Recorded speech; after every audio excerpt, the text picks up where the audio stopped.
wind or rain. You're some kind of butterfly. Baby, you give me midnight. You whip up my appetite. Don't leave me here high and dry. Baby, you give me ice and fire. You're channeling wind and rain. You're some kind of butterfly. Baby, you give me midnight. You whip up my appetite. Don't leave me here high and dry. Oh, oh, oh.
my appetite.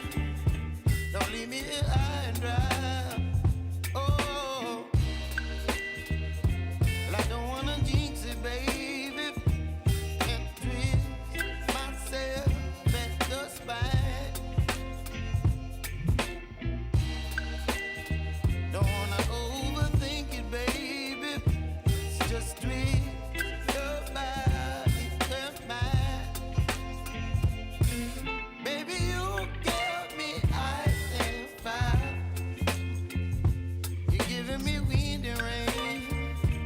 You're some kind of butterfly. Baby, you give me midnight. You whip up my appetite. Don't leave me here high and dry. Oh, but I don't wanna jinx it, baby. Let's not get ahead of my time. Oh, but I don't wanna miss you, baby. So I stand up and speak my mind. Oh.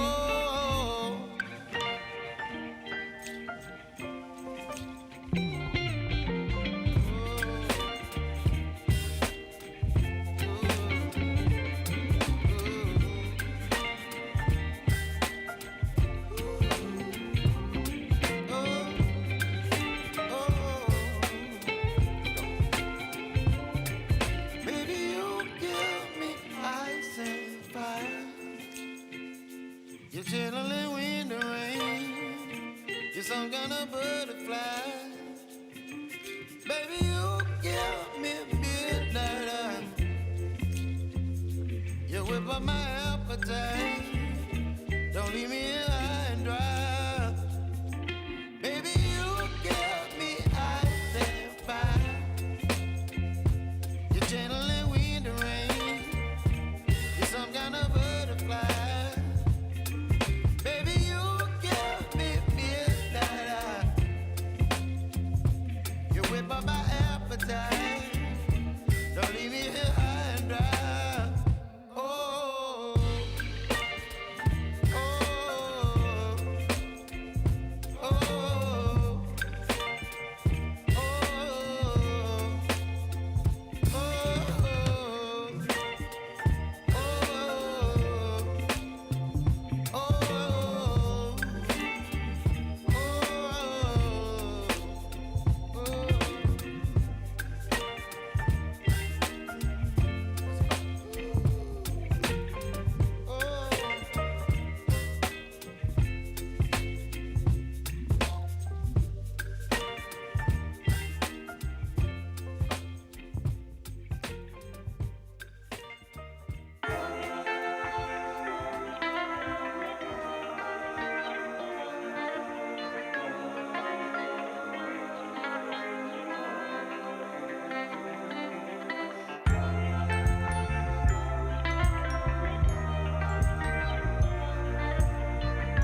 let's just do a quick test for audio before I start. Hi, I'm Can you hear in the room or no? and I'd like to really congratulate Josh and everyone who's contributed to this worthy effort. Every little bit helps to make us safer. So I'll Can you share hear two this? quick stories. One involves a great dinner with some interesting early conversation about software safety and the possible collaboration to a greater extent with the hacker community and government. After ThoughtCon in 20. Okay. Hi, I'm Andrea Oh. Matwishin. I'm a professor at Penn State in the law school and in the engineering. Okay. I'm going to sit over here. Testing. All right. Welcome to the I Am the Cavalry track, 10th edition. Say happy birthday for a decade. Woo! I am not Jen Ellis. So you might have seen when you were deciding to come here that Jen Ellis was going to be the lead speaker, but sadly Jen got stuck in the UK, and we're all sending her hugs. She has recorded a little bit of an address for us, and Bo and I will do our best to augment the things she did not say. This track we're gonna basically do a little bit of a reflection of where we were 10 years ago, what's happened over the last 10 years, and maybe what could be the future here in this first opening orientation. But also, we're going to try to give a little bit of a preview of what you would see if you come here. And if this is your first time in the Cavalry track, some people come and go a la carte. Some people really benefit from the contiguous experience because several of the talks were chosen and sequenced to build upon each other and cross-reference each other. So I will probably go last, but I'm Josh Corman. I'm Bo Woods. And Jen Ellis will introduce herself via video. But 10 years ago here, we gave birth to I Am the Cavalry. The idea that Cavalry isn't coming. The co-founder was Nick Percoco. At the same time, Bo was giving his own talk, and we met in the green room afterwards. But the idea is our dependence on connected technology was growing a lot faster than our ability to secure it in areas affecting public safety, human life. That was my raison d'etre. Nick was pretty concerned about the increased criminalization of research, and Snowden just happened. So, it was uncertain times where I both felt that we were powerless and at risk of being further marginalized, but also that the world needed us more than they ever did. And we asked if people would work together and try some radically uncomfortable experiments to use empathy and a long view and meet people where they are in safety critical industries to try to make the world safer sooner if we work together. We had a slightly bigger scope than we've ended up deploying, but we said if you like this idea, meet us at DerbyCon in 8 weeks, and we'll do a constitutional congress to identify our mission, vision, goals. So we're not going to do the entire history here. I just went through quite a bit of it on the upstairs keynote. But we do want to make sure you understand why we're here today and what we're going to be doing today and tomorrow. And to do so, if I can get this thing working again, Jen couldn't be here in person, but she does want to share her thoughts. This is not Jen, this is Andrea.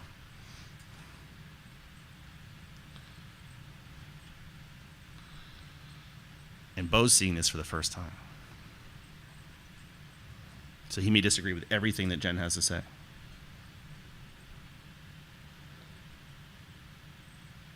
Okay. Fingers crossed. Hi, BSiders. I'm so sorry that I'm not able to be there with you, but I hope you guys have an amazing time out in Vegas. I'm not sure that I'm that envious given the current heat wave and everything, but I hope it's a good time for you guys.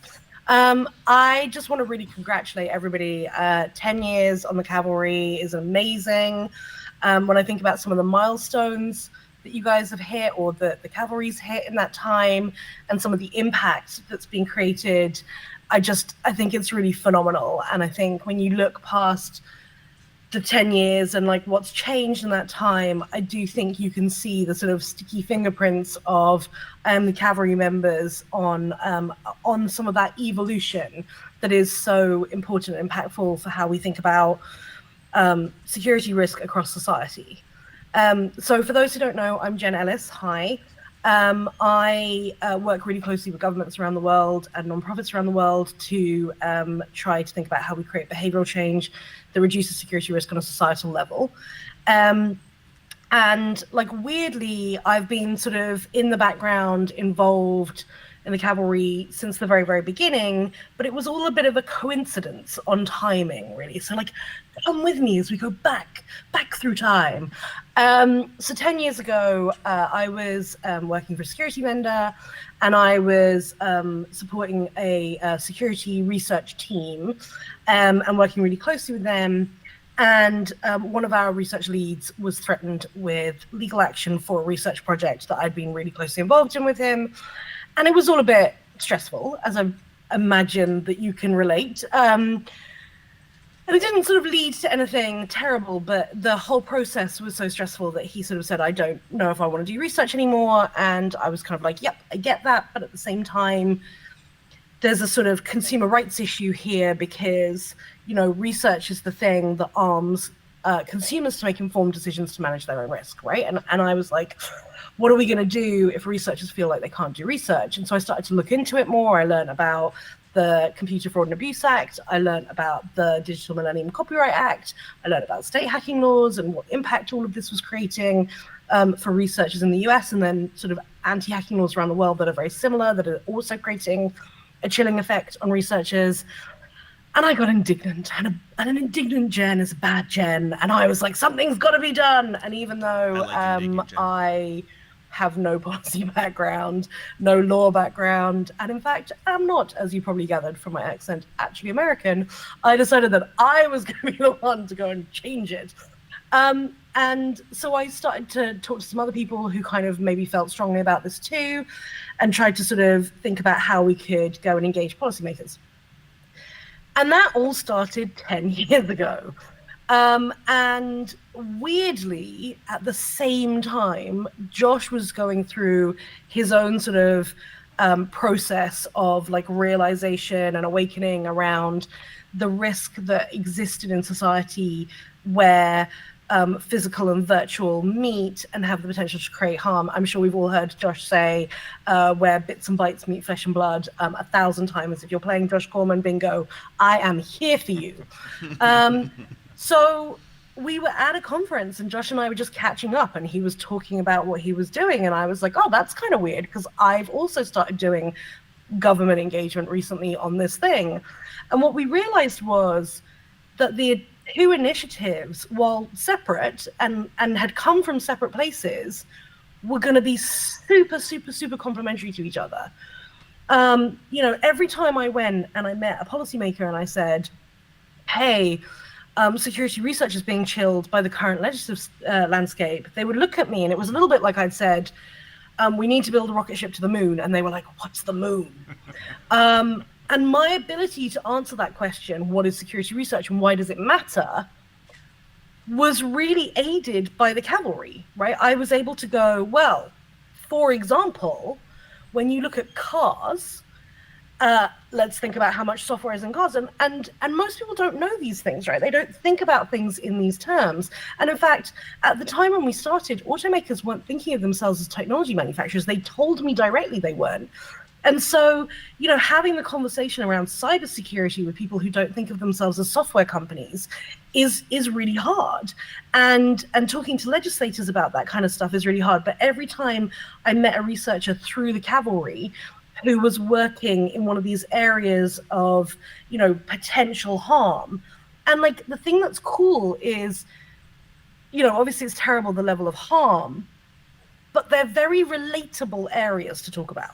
If you talk about a medical device, or you talk about a car, or you talk about a plane, everybody knows what that is. Everybody's interacted with them in some way, shape, or form. They've seen them on TV. They're very tangible, and they can understand the potential for harm in a way that when you're talking about, for example, the confidentiality part of the CIA triad, it doesn't engage people outside of security in the same way. It doesn't get them sort of like going, oh, I see what the impact for society is going to be. So being able to talk to researchers in the Cavalry and like learn from some of the work that they were doing and the conversations they were having in the sectors, and then pulling that over onto the policy side to talk about the impact of research, the importance of research, why research was actually hugely valuable to society, was really, really helpful. And I hope and I think that the conversations that we were having there about that role of researchers and the importance of researchers also sort of fed the Cavalry's ability to engage with them. We opened like lots of doors and sort of tried to say, hey, you should really meet these people. I took a number of people who were involved with the Cavalry in to meet with policymakers. And then over time, there have been many, many, many, many more touch points that have been created, which is amazing. And I mean, if you look where we're sitting today, BSides has now for a long time had policymakers coming and participating. I think I was one of the early people to drag policymakers with me to come speak with me. But now it's like quite a habitual thing. And I know that you've got sort of members of the FDA who'll be speaking in the Cavalry track. I imagine there's some people coming over from the UK government who are talking about related topics. I think you'll have many others from the government sitting in the audience, if not speaking as part of the talks. And Common Ground often has policy content, but that's not all, right? Black Hat has a dedicated policy track. DEF CON has policy at DEF CON, which is huge this year, really huge, like 2 separate tracks and then a roundtables room, like it's loads. And we're seeing it now spill out into other areas. One of the things the Cavalry has always been a part of and has backed has been Hackers on the Hill, an initiative to help security people get experience of going and briefing policymakers. And those touch points are critical because, you know, at the end of the day, cybercrime is estimated to cost the global economies around $7 trillion a year, right? Which is like almost 3 times the GDP of the UK, just to give you an idea. Yes, the UK is much smaller than the US, but still. It's quite a big number. And so, like, you know that governments are going to be paying attention. You know that governments are going to be trying to do stuff on cybersecurity and cybercrime and cyber risk. And so if we can put the people who live and breathe this every day, the people who are doing the research, who are doing the jobs, who are working on the front lines of this, in touch with those policymakers, and then we can try and avoid unintended harms or outcomes, we can try and make the policy fit for purpose as much as possible. So I think it's really critical that there is this relationship and that the Cavalry has engaged with governments in the way that it has, and that the Cavalry has taken a position of leadership around so much. I mean, you know, things like the Patch Act, some of the things that have been done that weren't direct policy engagement, but they helped influence policy engagement. Things like the 5-star auto, for example. You know, those kinds of things have then kind of been fed into sector-specific people. I mean, the work that the Cavalry has done with the FDA has been phenomenal, and huge props to the FDA team on the other side of that, who have just shown astonishing leadership over the past 10 years on these topics. So, you know, I don't want to sort of, you know, belabor the point, but I do want to just say, I think when I look now, you know, 10 years ago, people were like, policymakers don't want to hear from us. And I could see why people felt that way, right? And now I look at things, I look at the landscape and I'm like, yeah, there are still problems. It's still hard to know who to talk to and when to talk to them. But no one can say policymakers don't want to talk to the security community anymore. There is demonstrable evidence that they do, because they're coming to us, they're coming to our conferences, and they're doing that so that they can meet more people and talk to more people. And I think that engagement and that potential to create impact is incredible. And it really speaks to some of the work that's been done and the trust that's been built and the solid foundation, the groundwork that's been established to show how productive those relationships can be. And also to show that we can be trusted partners, right? We can collaborate. We don't have to be just, you know, trolls on the internet that criticize and have no interest in working on making things better. And I think that is all really, really positive. One of the things I love about the Cavalry so much is it's not just about pointing out problems, it's about finding solutions. It's about that collaborative effort working forward together. So I just want to say again, a huge congratulations to everyone who's worked on that. the work is not done. There is more to do, but there's also so much more opportunity now to engage and to create influence, and I think that's amazing. So I hope that all of you will feel really inspired to go on and to continue and to think about how you can play a role. And I say good luck, and I look forward to it, and let me know how I can help. Enjoy the rest of BSides. Thanks very much. Bye.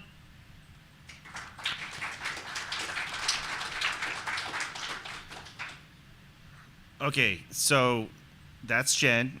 We'll take feedback to her. She can't hear you right now, even though it felt like she was in the room. And fun fact, as we pivot to Bo's reflections, Jen did not see the call to action. Even though she knew what we were building and kind of helped advise on what we were building, she was across town at Black Hat doing a super secret meeting that never happened, establishing trust with people about hacker lawfulness. So she never heard the call to action and has been one of the top contributors for a decade now. That takes some stamina, and we treasure her. So someone else who did not see the call to action, but has also been in the top trio of making the world a safer place, is Bo. Why didn't you see the talk? Yeah. So at the same time, I was in a different room giving a talk about how to let go of responsibility and like go travel around the world, which was fun for a little while, but this is a lot more fun and more meaningful. So I guess I let Josh convince me to quit doing that and to come in. And out of curiosity, how many people in here were also not in that talk that first year at BSides? So the majority of people. I think the lesson we can take from this is that there's a lot more people who were not in that room who are helping to change the world. Yes. Which is awesome, I think. Mm-hmm. And it's a testament to how far we have come.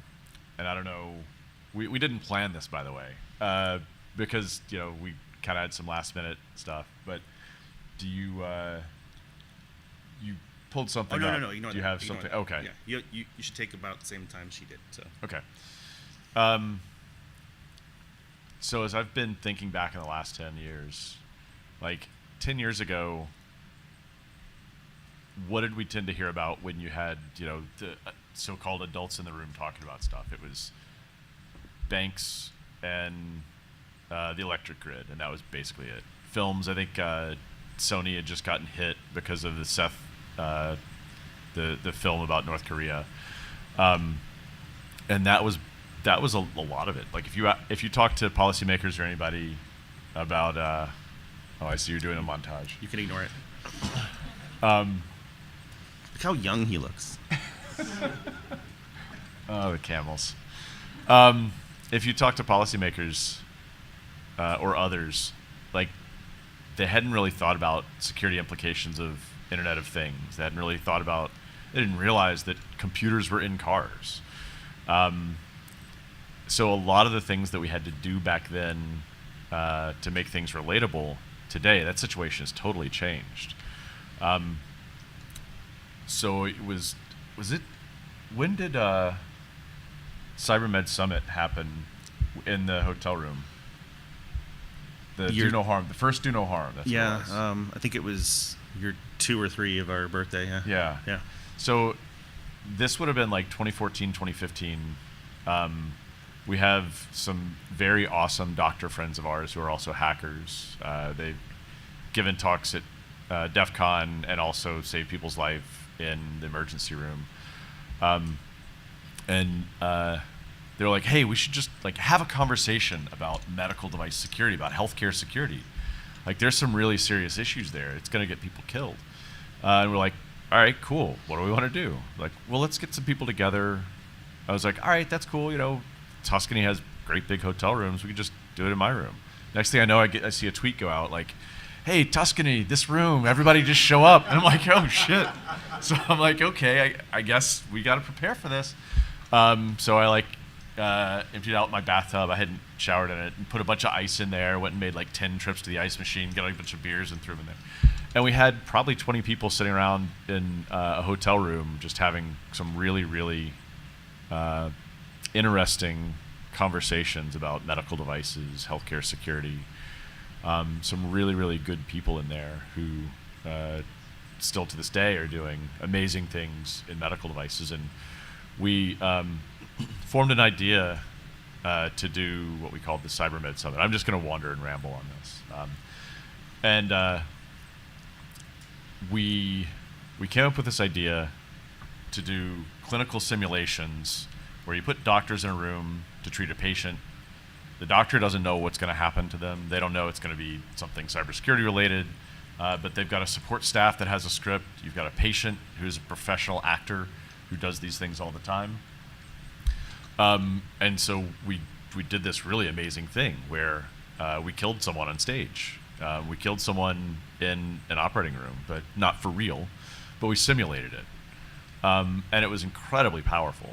If you've never seen what happens in an actual emergency room, it's worth going and finding some of these videos online. We had that first year, we had Nightline did a story about it. So like, major primetime news does an 8-minute segment on how we killed people and made sure that didn't happen in the real world. The next year, I think somebody else came out. Hearst came out and did a story on us. Hearst is one of the biggest print media. They have print, TV, and radio media. A lot of your local news stations are owned by Hearst. We've had a lot of others pick it up. But anyways, it was super cool, super powerful. We tweeted about it. And then I think I got on a plane from there, because we did it in Arizona. I got on a plane from there and flew over to Germany for an automotive conference. Speaking of, Jen mentioned the automotive side of it. And so like I landed, I went to the venue, it was the night before, so they had like the speakers party or whatever. And I was just going around and talking to people, and this one person was like, hey, I heard about this really cool thing that somebody just did in the US where they had a simulated clinical thing. I'm looking at this person, I'm like, you're clearly trolling me because you know that I was just there and that I did it. He's in the room. And he's like, so just let him go on and describe it. And I was like, this is really cool. And I was like, are you saying that because you know I was there? He's like, wait, you were there, but now you're here.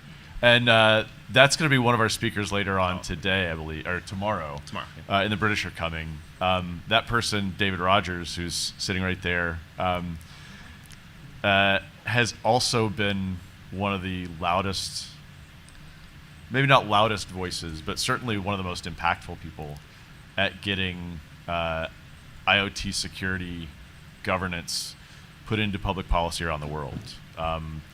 I won't steal his thunder for tomorrow. You should come and listen to it. But it's really, really cool. And a lot of the global public policy around IoT security is because somebody from the hacking community was like, hey, you know what? I think we can do better. I'm going to see if I can make that happen. And brought us all into that process to be able to put things together in a way that's compatible with public policy. And I think there's a lot of stories like that, a lot of threads like that have happened over the last decade where one thing led to another thing, it cascaded, it snowballed.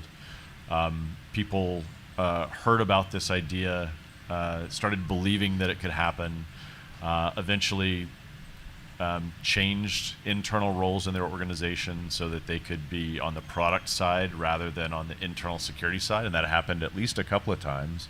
Kyle did it at Tesla. This guy? And yeah, that guy.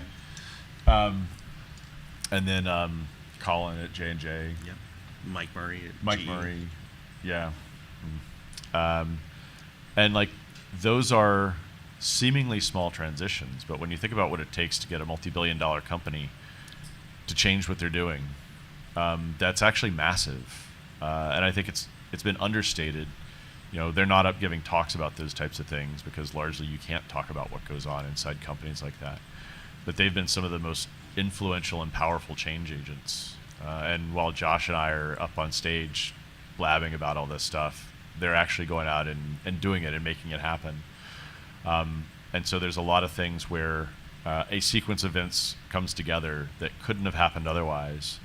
And it's amazing to just see all the progress that's happened over the last decade, both from people in our community as well as on the public policy side, some of the policymakers who have changed. We had, so Josh and I in 2016 went into an organization, a think tank in DC called the Atlantic Council. And at a certain point, we got this intern. Yes. And this intern was kind of incredible. Like on paper, it's like, wait a minute, you've got a law degree and like a couple of master's degrees. Why are you interning? Like, it's like, well, you know, I'm waiting for my clearance to go into government. It's like, okay, cool. Well, you already know a ton, so we're just gonna like put you to work, and like we're not gonna have you running and getting coffee like a lot of interns. We're gonna have you like, I don't know, you want to figure out how to get members of Congress out to DEF CON? And so she did, and did a great job of it. Went and put together all the paperwork, managed to figure out how to navigate the labyrinthine congressional ethics rules. And so we brought a couple of members of Congress out to DEF CON, Will Hurd and Jim Langevin. And they were two of the loudest voices in Congress on cybersecurity issues. After that 3-month period or whatever, I think she eventually got her ability to go in to government, and ended up, I'm trying to remember the sequence of events. She ended up, was at the then newly formed CISA for a little while, and did that and did just phenomenal work. She later dragged us in to CISA, or helped drag us into CISA to work on the COVID task force. But now she's at the White House helping to write strategies and implementation plans. And she's not alone on the policy side. There's a number of folks that we started working with just a long time ago when they were junior staffers, but they were super interested, really passionate, wanted to learn because they wanted to do better. And now they're also in just amazing roles, like legislative directors for members of Congress, or taking roles in the White House. The new National Cyber Director role that has come about, many of you know about it. If you don't know about it, it's basically somebody who reports to the president, and their only job is to think about cybersecurity issues. And they have a large team. I think they've got 80 to 90 people on staff now. And they rated some of the best people from Congress to go and do that, some of the best staffers, as well as other people who had been formerly in the White House. So a lot of those policymakers have made that journey as well, both the elected and appointed individuals as well as their staffers. And you just see these folks level up continually from being fairly junior but curious, passionate about something. They look a lot like us, actually, not in the mohawk sense or in the kilt wearing sense, but in the sense that they're young, they're energetic, they're curious, they're smart, they're creative, they're talented, and they go really, really far in their careers. That wasn't the case a decade ago. I think 10 years ago when we went and started talking to folks in Congress, there were actually more members of Congress with a degree in computer science than there were staffers. And there's like 5 times to 10 times as many staffers as there are members. And it was just accidental that those members were had computer science degrees because they were business owners. They ran businesses and got into politics that way. But today, I think that almost all members of Congress have somebody who part of their portfolio is cybersecurity. I can't think of anybody who doesn't.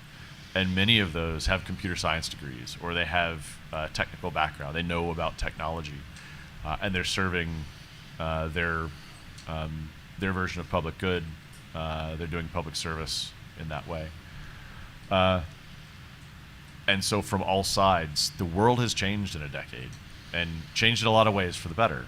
But the faster we get better, the amount of things that have been connected, that have been had software added to them, has also grown, and probably grown faster than we could possibly hope to do better with just looking at a single community or a single approach.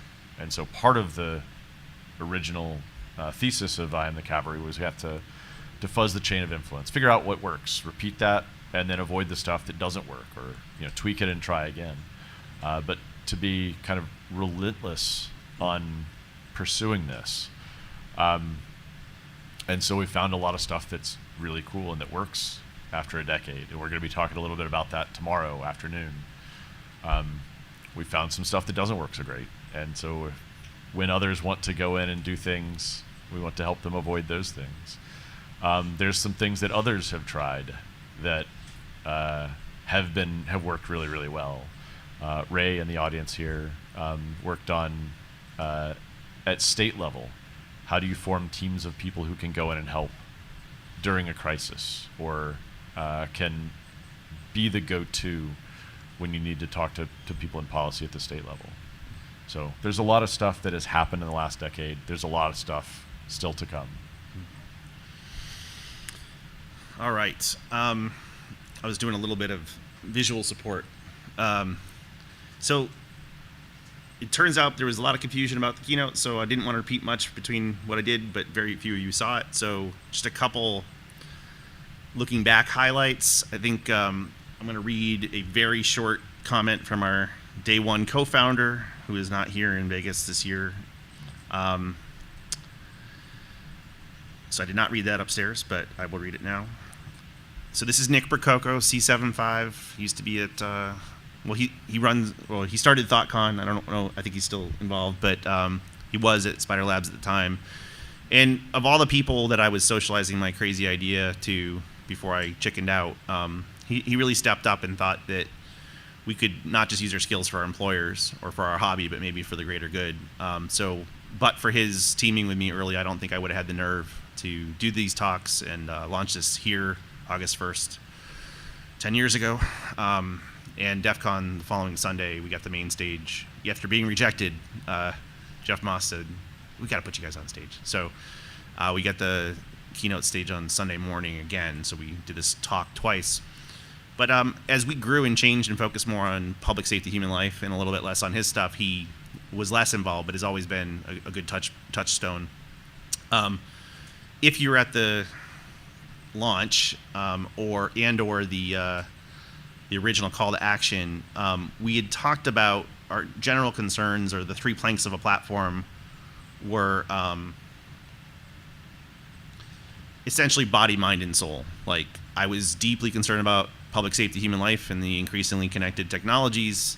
He was deeply concerned about the preservation of lawful research in our profession, and so was Jen, as you heard from her comments. And I was also concerned about the intersection between technology and civil liberties, or human soul, basically, body, mind, soul.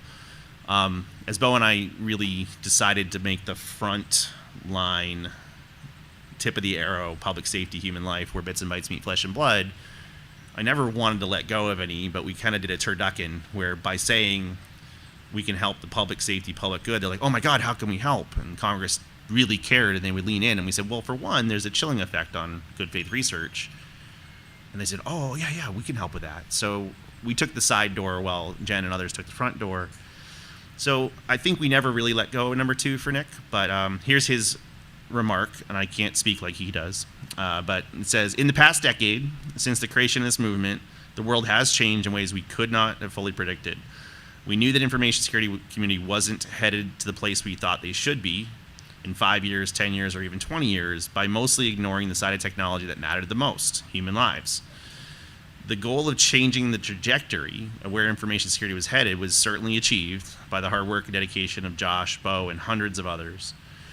Recent events have shown us that the Cavalry is needed now more than ever, but all of us should be proud of the work, that the world is certainly a safer place because we exist. So I told him I would read that. Time permitting, I may play one short thing from Andrea Matwishin as well, who helped kind of architect this before we even launched it, law professor. If you ever heard me talk about the Cuyahoga River, that is hers. But basically, she's been working on similar problems from the legal and academia perspective for a long time. A couple of accomplishments for people that are brand new, because there's always somebody brand new. One of the things I said day one is I don't want to find and fix a single flaw in a single medical device from a single manufacturer. I want to hack the rules for all medical devices. And when I watched that video yesterday, I got very emotional because we did it. I'll start at the end. One of the most important achievements we had is we passed the Patch Act into law. Worked on it for almost 9 years to the day. You're going to hear a lot more about that tomorrow from the FDA session with Bo and Suzanne Schwartz and her team, her incredibly courageous team. But that you can't get.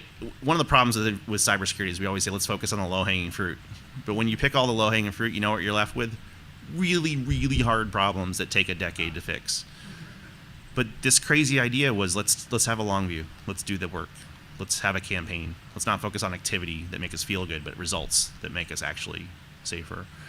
So the Patch Act is essentially, it's an acronym, but you'll hear more tomorrow. But at this point, is law of the land that every medical device that gets approved going forward has to be patchable, has to have a coordinated vulnerability disclosure program to work with good faith researchers without fear of legal reprisal, has to have a software bill of materials, has to have threat models, a bunch of other stuff. She actually has specific authorities and now budget to regulate based on the cybersecurity of the device, not just the clinical effectiveness of the device. And when I first pitched it to one of the staffers that you'll meet tomorrow, Jessica Wilkerson, she was in House Energy and Commerce, and Young and the other computer science major, she laughed at me when I pitched that idea. It was my second briefing ever on the first day ever. She laughed at me. And I couldn't tell if it didn't feel cruel, but I asked, I'm like, is it funny? And she's like, oh no, I think the idea is elegant. It's just, it's going to take a decade. So during my belated honeymoon with Audie last December, when I come back to the resort and my phone connects to the internet and I got like 20 messages saying, congratulations. I'm like, what did I do? And the Patch Act got squeezed in, fought for to the death against a lot of lobbying money to be in the appropriations bill. A senator from Louisiana took it to the mat, and it is now law of the land. So that is just one of the crowning achievements, is that even though it's going to take a long time to drain the swamp of unsupported end-of-life operating systems that are not patchable, it's probably going to take 15 years. All hospitals, large, medium, small, rural, will benefit from a more defensible, resilient future. And just the symmetry between, a moonshot kind of idea 10 years ago upstairs, and we've actually done it. So I called Jessica and I said I beat you by a year because it was only 9 years. But she'll tell you that tomorrow. I'm almost done. I wanted to give a little bit of a rundown of some of the greatest hits, but and then 30 seconds on each talk you're going to see today and tomorrow. So I think most of on year one, we published a 5-star automotive cyber safety framework saying how all systems fail. This was a really simple, bare minimum way to look at cyber physical connected cars. A year later, Bo had translated that into the Hippocratic Oath for connected medical devices using medically familiar language. We built trust with Suzanne, caused the first recall of a medical device in history with no loss of life for cyber reasons. We convinced her that an unmitigated pathway to harm was enough. She started weaving in the Hippocratic Oath into their pre-market guidance around the same time to bring a device to market, adding coordinated disclosure to her post-market guidance. The trust we built got me on a congressional task force for healthcare in 2016 and 17, which put things like SBOM into the high gear and then into the hands of the shiny one, Alan Friedman.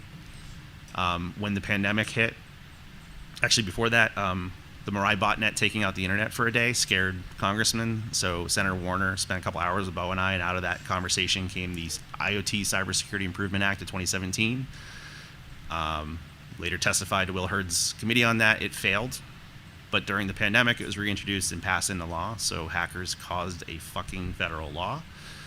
And then when I thought, in parallel with that, when the pandemic hit, 10 years ago, there was no CISA. There was no defensive critical infrastructure wing of the federal government. There were pieces of it in NPPD and DHS, but CISA as a dedicated agency was fledgling. And then Director Krebs, when the pandemic hit the planet, called me and said, would you like to serve your country for a year? So I got to design and implement what became the CISA COVID Task Force as the chief strategist, and work with many brave people in this room that help keep hospitals as safe as possible, vaccine supplies, and other pandemic-induced strains. So that was traumatizing, but also, proof that people trust the Cavalry's mission as not public sector, not private sector, but public good. And during that time, we did document the first statistical proof of loss of life that ransom attacks can have lethal byproducts and consequences. And as Congress digested this and the White House digested this, the ensuing actions were that despite significant lobbying, that Patch Act passed into law, our second law. And the White House consulted dozens of hackers intensely to write their White House national cybersecurity strategy. And probably the most chills I get, even though I think we're going to blow this Overton's window and fail to act on many of the things that are queued up just because they're uncomfortable for the private sector, is that there was a day when Bo brought us all into the White House for Hackers in the White House 1.0 with Chris Ingles and ONCD and NCS and all the different offices, and I realized that there were about a dozen people working at the White House that were in and out of the Cavalry influence, and they were, I don't really say it this way often, but I felt like the Cavalry was an antidote to gatekeeping and rockstar culture here, and who had permission to do things. And we met anyone and everyone where they were and invested in them, and some of them are now driving the newest part of the White House and writing laws and crafting strategies, and you're going to hear from at least a couple of them today and tomorrow. And it's not just US. I think the IoT ideas turned into UK law, and you got a countdown clock that you'll hear about tomorrow. We're influencing EMEA. We have Klaus in Europe doing standards work. We have the Netherlands adopting these things. We have Japan cert all in on S-bombs. We have the British are coming tomorrow. So they want more influence on some more actions that they're thinking of for regulation. So what we started is great, and it's not nearly enough. We're not going to scale. If it took us 10 years to do the things we have, in the meantime, we're getting worse faster. There have been serious questions about, do we end the Cavalry, transform it into something new, or combine it with other initiatives to get to critical mass. And I'm going to spend at least the next 1 to 3 months. I ended my private sector work on Friday. I'm jumping all in, and those that want to help craft this, just like we did last time, we said, let's have a constitutional Congress. So let's figure out what the next phase, the next decade should look like. As for today, real brief rundown. You're going to hear from Emma. A lot of the common theme today is target rich, but cyber poor and lifeline critical infrastructure. So Emma's going to talk about small, medium, rural facilities for electrical with David Botts, which is not just about electrical. It's going to lay some groundwork for the following 2 talks after lunch, which is about food. So Hungry Hackers with sick codes and Casey John Ellis in some manner or fashion. There's been some complications there. And then Paul Roberts and those two, and recently from the White House, Steve Kelly just left federal service and entered the private sector yesterday, and he'll be here to talk about food supply. After that next break, water everywhere, with our brand new friend from last year giving us an education on the water sector and exposures that water has, and how critically important it is to hospitals, to food, to everything, to electrical. And then we'll wrap the day up with Spanky and Ion crossing paths in and out of federal service towards and from hackers, to show that anybody and everyone can make the world safer, irrespective of their origin. We'll give you a rundown of tomorrow later today, but thank you for joining us for the intro. And shortly, you'll get to hear about some target-rich cyber poor in areas like food, water, emergency care, and electrical, which desperately need our help. Thank you.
giving me wind and rain. You're some kind of butterfly. Baby, you give me midnight. You whip up my appetite. Don't leave me here high and dry. Oh, well, I don't wanna jinx it, baby, and twist myself at the spine. Don't wanna overthink it, baby. It's just twist your body and mine. Baby, you give me ice and fire. You're giving me wind and rain. You're some kind of butterfly. Baby, you give me midnight. You whip up my appetite. Don't leave me here high and dry. Oh, well, I don't wanna jinx it, baby. Let's not get ahead of my time. Oh, but I don't wanna miss you, baby. So I stand up and speak my mind. Oh.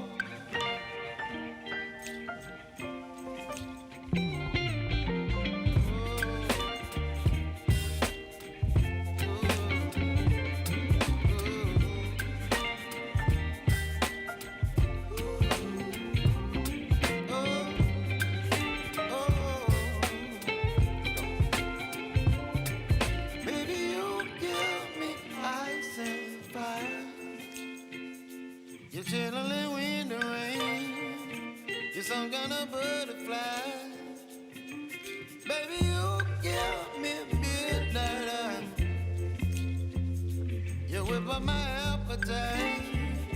Don't leave me here high and dry. Baby, you give me ice and fire.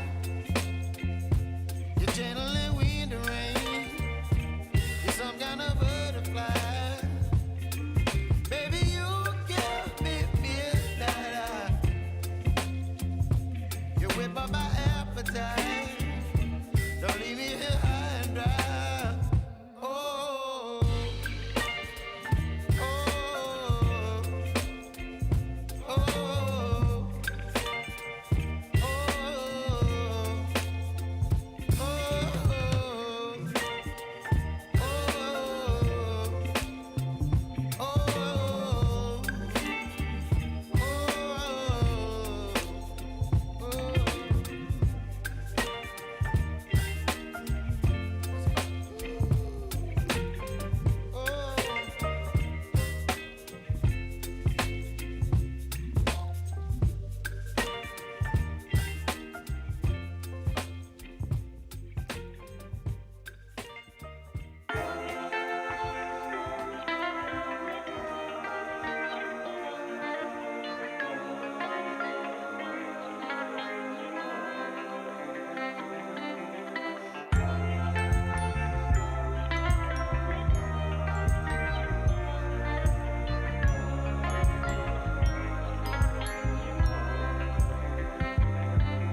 Welcome to BSides Las Vegas. Cavalry? Welcome to this track. This is Electric Grid Plus Plus given by Emma and David. A few announcements before we begin. Sponsors. We'd like to thank our sponsors, especially our diamond sponsor Adobe and our gold sponsor, Prismacloud, SemGrab, Blue Cat, and some others. It's their support along with our other sponsors, donors, and volunteers that make this event possible. These talks are being streamed live, and as a courtesy to our speakers and audience, we ask that you check to make sure your cell phones are set to silent. As a reminder, the BSides LV photo policy prohibits taking pictures without the explicit permission of everyone in frame. These talks are all being recorded and will be available on YouTube in the future. All right, I'm going to pass this off now. One more word. All right, since David's going to be our MC, I'm going to slightly MC this one at least. Plus, I'm just a loudmouth. So these are two of our newest and favorite new collaborators. So no pressure. But not only is Emma going to outline some energy-specific things, but try to remember the things she's saying because they're going to touch on water, on food supply, on anything small, medium, rural, co-op, or target-rich cyberpoor. And thank David as well, who's co-presenting, because he helped make sure this track happened again for the second year and will help MC today and tomorrow. So, welcome some of the newest change agents.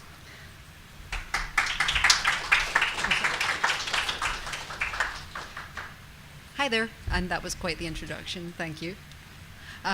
Today I'm actually going to talk about some of the work I've been doing with electric co-ops for the last few years, but I was going to start with an introduction to me that explains why I actually care so much about the electric sector, because usually people look at you like, why do you care about electrons so much?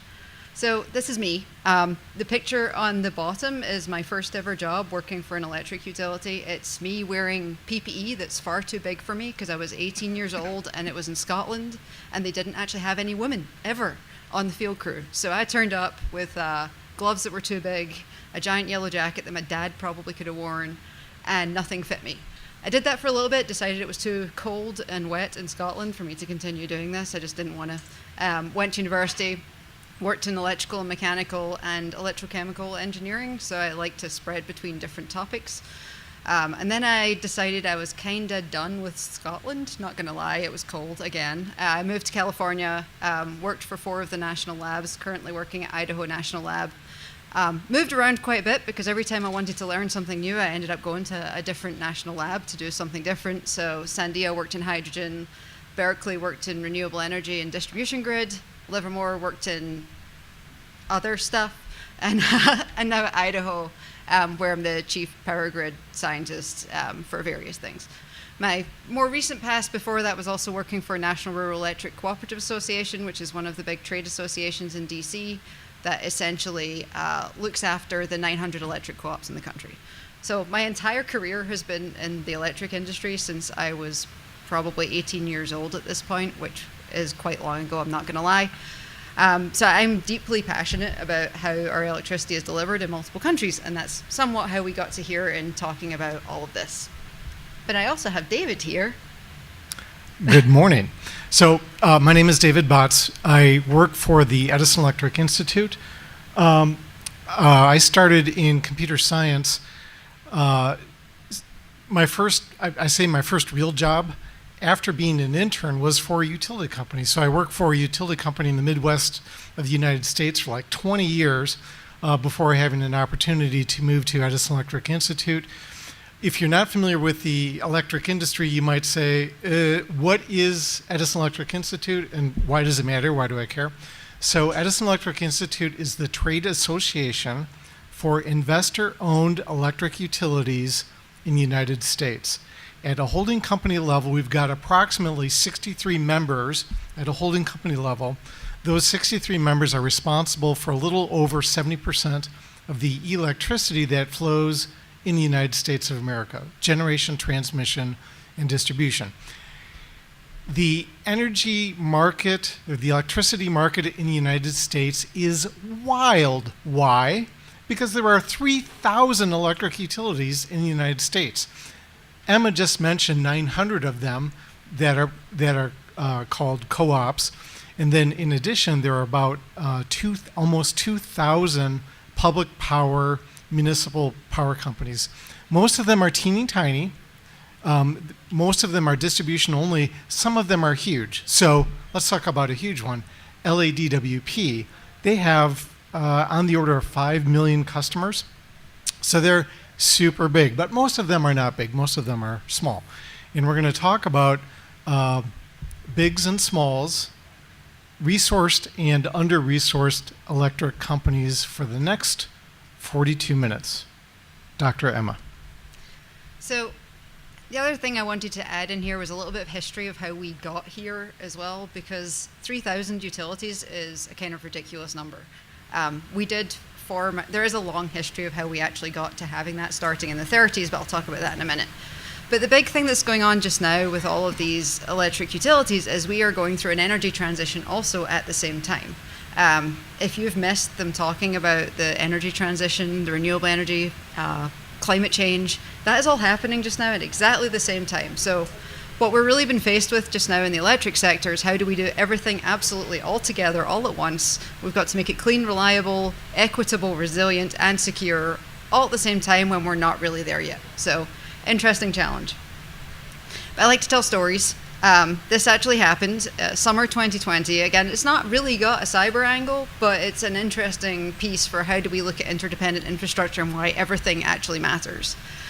Summer 2020, great time of the year, went out for a run. There was this giant lightning storm kicked off in Livermore, California, where I lived.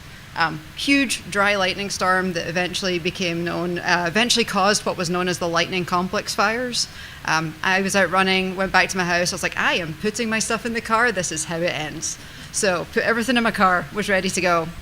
It was also 100 degrees in Livermore at the time. Cal ISO, the independent system operator, had called rolling blackouts for the area because this system was overloaded. The grid was in trouble at that point also, along with 3 giant fires that covered the majority of the Bay Area, which is kind of insane.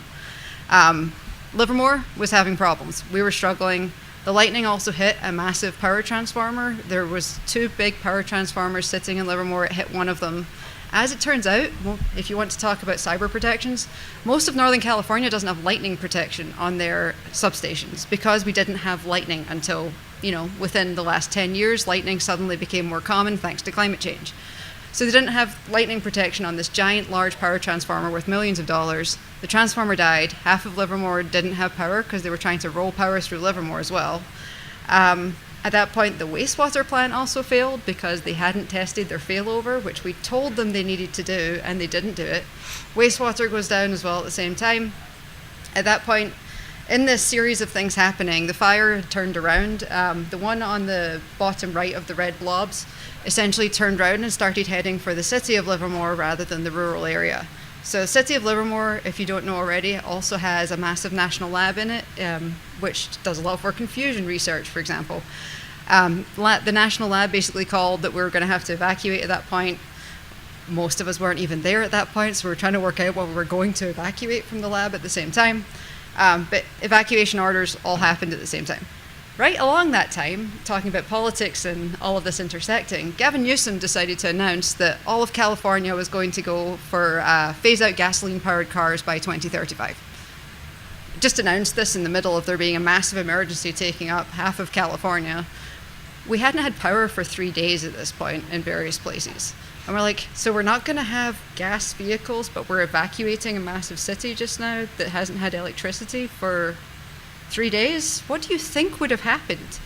So it's a really good example to me of how things aren't connected just now. People are saying we need more electric vehicles on our network, but they're not talking about the fact we need electrons. These small utilities are generally burdened with trying to cope with doing these things like electric vehicles, renewable energy, without us saying, oh, by the way, it turned out you actually needed bigger wires, or you needed more cyber protections, or you needed more engineers even working on your system. They get all of this put on them, and that's what we're really talking about today. So a little bit of history repeating in a rather threatening picture. It's coming electricity for you. This was actually an advert in the 30s that came out. I actually liken this to a lot of the threats we hear about cyber as well, like cyber's coming for you. This is the same thing they did, telling everyone electricity was coming, but it was mostly to the rural areas at that point. So in the 1930s, I believe only 1 in 10 rural Americans actually had power. We were going through a revolution at that point. Electricity was coming to all the big cities. People were changing their lives based on this, but we still hadn't actually got power out to the rural areas in America, which cover the majority of the landmass of the country.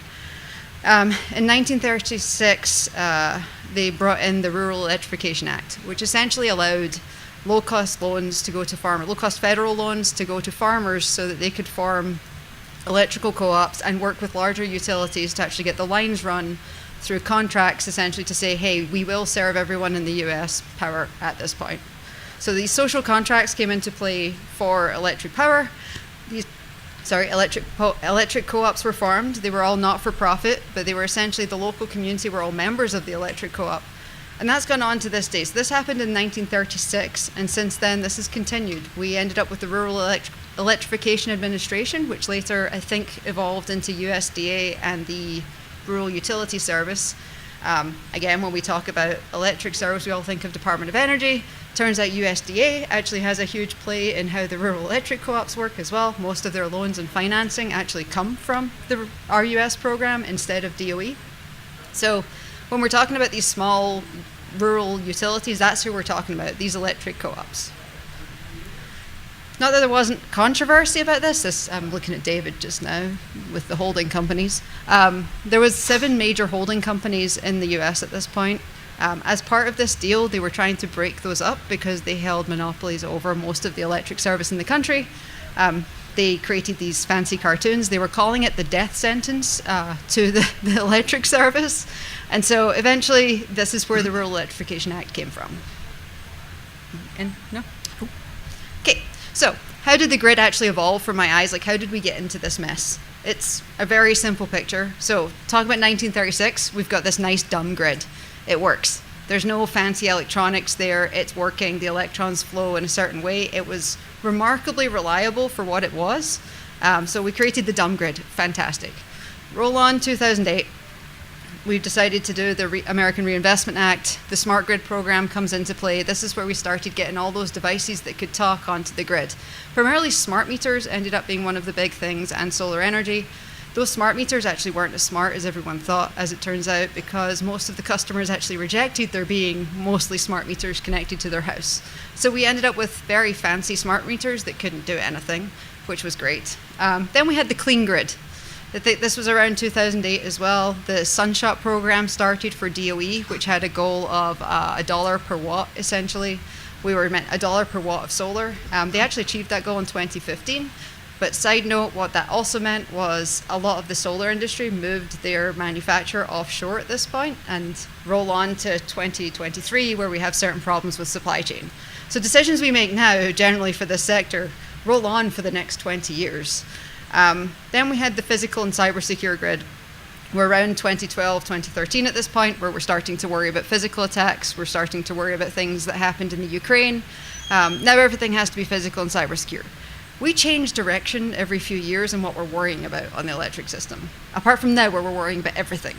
Then we had the smartest grid. We decided we've done it. Everything's super smart. We're doing really well. Well, the physical and cyber secure grid, you mentioned 2013. A big event happened in 2013. Metcalf happened. I'm sorry, we've got a mandatory tie policy here in the COPA. There's your chocolate chip cookie. That's fair. So far be it from me to defy dress code, Mr. Damon. Thank you. 2013, the Metcalf substation attack occurred where, unknown, and they are, as to public record, still unknown, adversaries, they first physically attacked 2 underground communication vaults, which they're literally underground. The covers are covered with dirt and leaves and branches and garbage. They opened up the communication vaults. They cut the fiber optics communication cables, not in one vault, but in 2 vaults, one right after another, and then an unknown number of parties started to shoot at transformers that were in the Metcalf substation. So that is in 2013. And we're going to talk in a little bit about how old is new again. So moving on a little bit, we got to this interdependent grid, which I'm moving pretty fast at this point. All the blocks after physical and cybersecure essentially happened in the last 5 years. We got to interdependent, which is where we get to the colonial pipeline and various other things that happened there. Fun fact is when colonial happened, it wasn't just that we depended on gas and that was the biggest worry. When they had to restart that pipeline, we had to pull out plans that had happened during Hurricane Katrina on how to restart that pipeline because all of the pumps had gone offline. The pumps are low. Starting a pump requires a whole bunch of power and affects your voltage pretty badly. At the time of Hurricane Katrina, they daisy-chained diesel generators together to actually restart that pipeline because they didn't have the utilities working. So to get the pipeline to start, to get the utilities to work, they were in a giant cycle, so they daisy-chained these diesel generators together to get enough power and support the voltage to get the pipeline back on. We were back there, except this time at least we had electric power. So they got everything back online, but again, this was the circle of life that we had on the grid, is when some big thing goes down, we end up stuck in a circle of problems. But daisy-chaining diesel generators worked out. Then we have the I spoke too soon. It turns out everything's interdependent, everything's not that secure, and we have a big problem with physical security. And as it turns out, when we tried to make everything super smart, we also left ourselves open to a whole bunch of problems. Moving on really quickly, we got to Shields Up, 2021, 22. I'm getting dirty looks, but it's okay. We got to Shields Up, which is when we just started yelling at small co-ops that they needed to put their shields up, but not necessarily telling them how or why or how to do it. We did tell people there were certain instructions they could give, but those were coming from DHS, not necessarily from DOE. And everyone was told this repeatedly, and they got exhausted. I'm not going to lie, there was a number of small utilities calling me in my last position saying, how are we meant to get our shields up when we can't hold up our poles most of the time right now?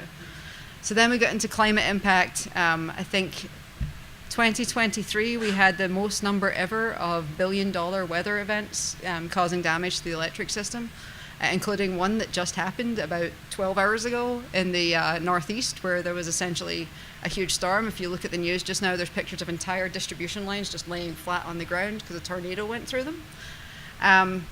Then we get to more physical security also. Again, people were shooting up transformers in November. That was a wonderful, terrible event that was going on. Again, we directed everyone away from Shields Up now to looking at physical security, so everyone got distracted again by the squirrel. And then now we have money. We have $1.2 trillion that everyone's trying to push into the electric grid for this energy transition, but what are we going to do with it is a big question. So where we are now, this is the picture of the three big types of utilities in this country. There's investor-owned, that's his fault. There's publicly owned, and then there's the cooperative utilities. But if you look at this map, the large majority of the landmass is actually served by the smallest utilities. Where that's an issue, the grid isn't independent little pieces of utility that all operate by themselves. If you want to get from point A to point B, most of the time you're going through 5 different utilities to get there, and they could be 3 different types. They could have 3 different regulations and 3 different styles of security that they're working on. It's a large pathway of systems, and we're having issues with how that's defined. So now's where everyone gets a slightly sad face and feels bad that they're in Vegas. There's around 21 million people in the US that owe over $700 on their energy bills. That's 1 in 4 houses that aren't able to pay for their power, with around 12% of those reported keeping their houses at an unsafe temperature. That's pretty bad. When Storm Uri happened,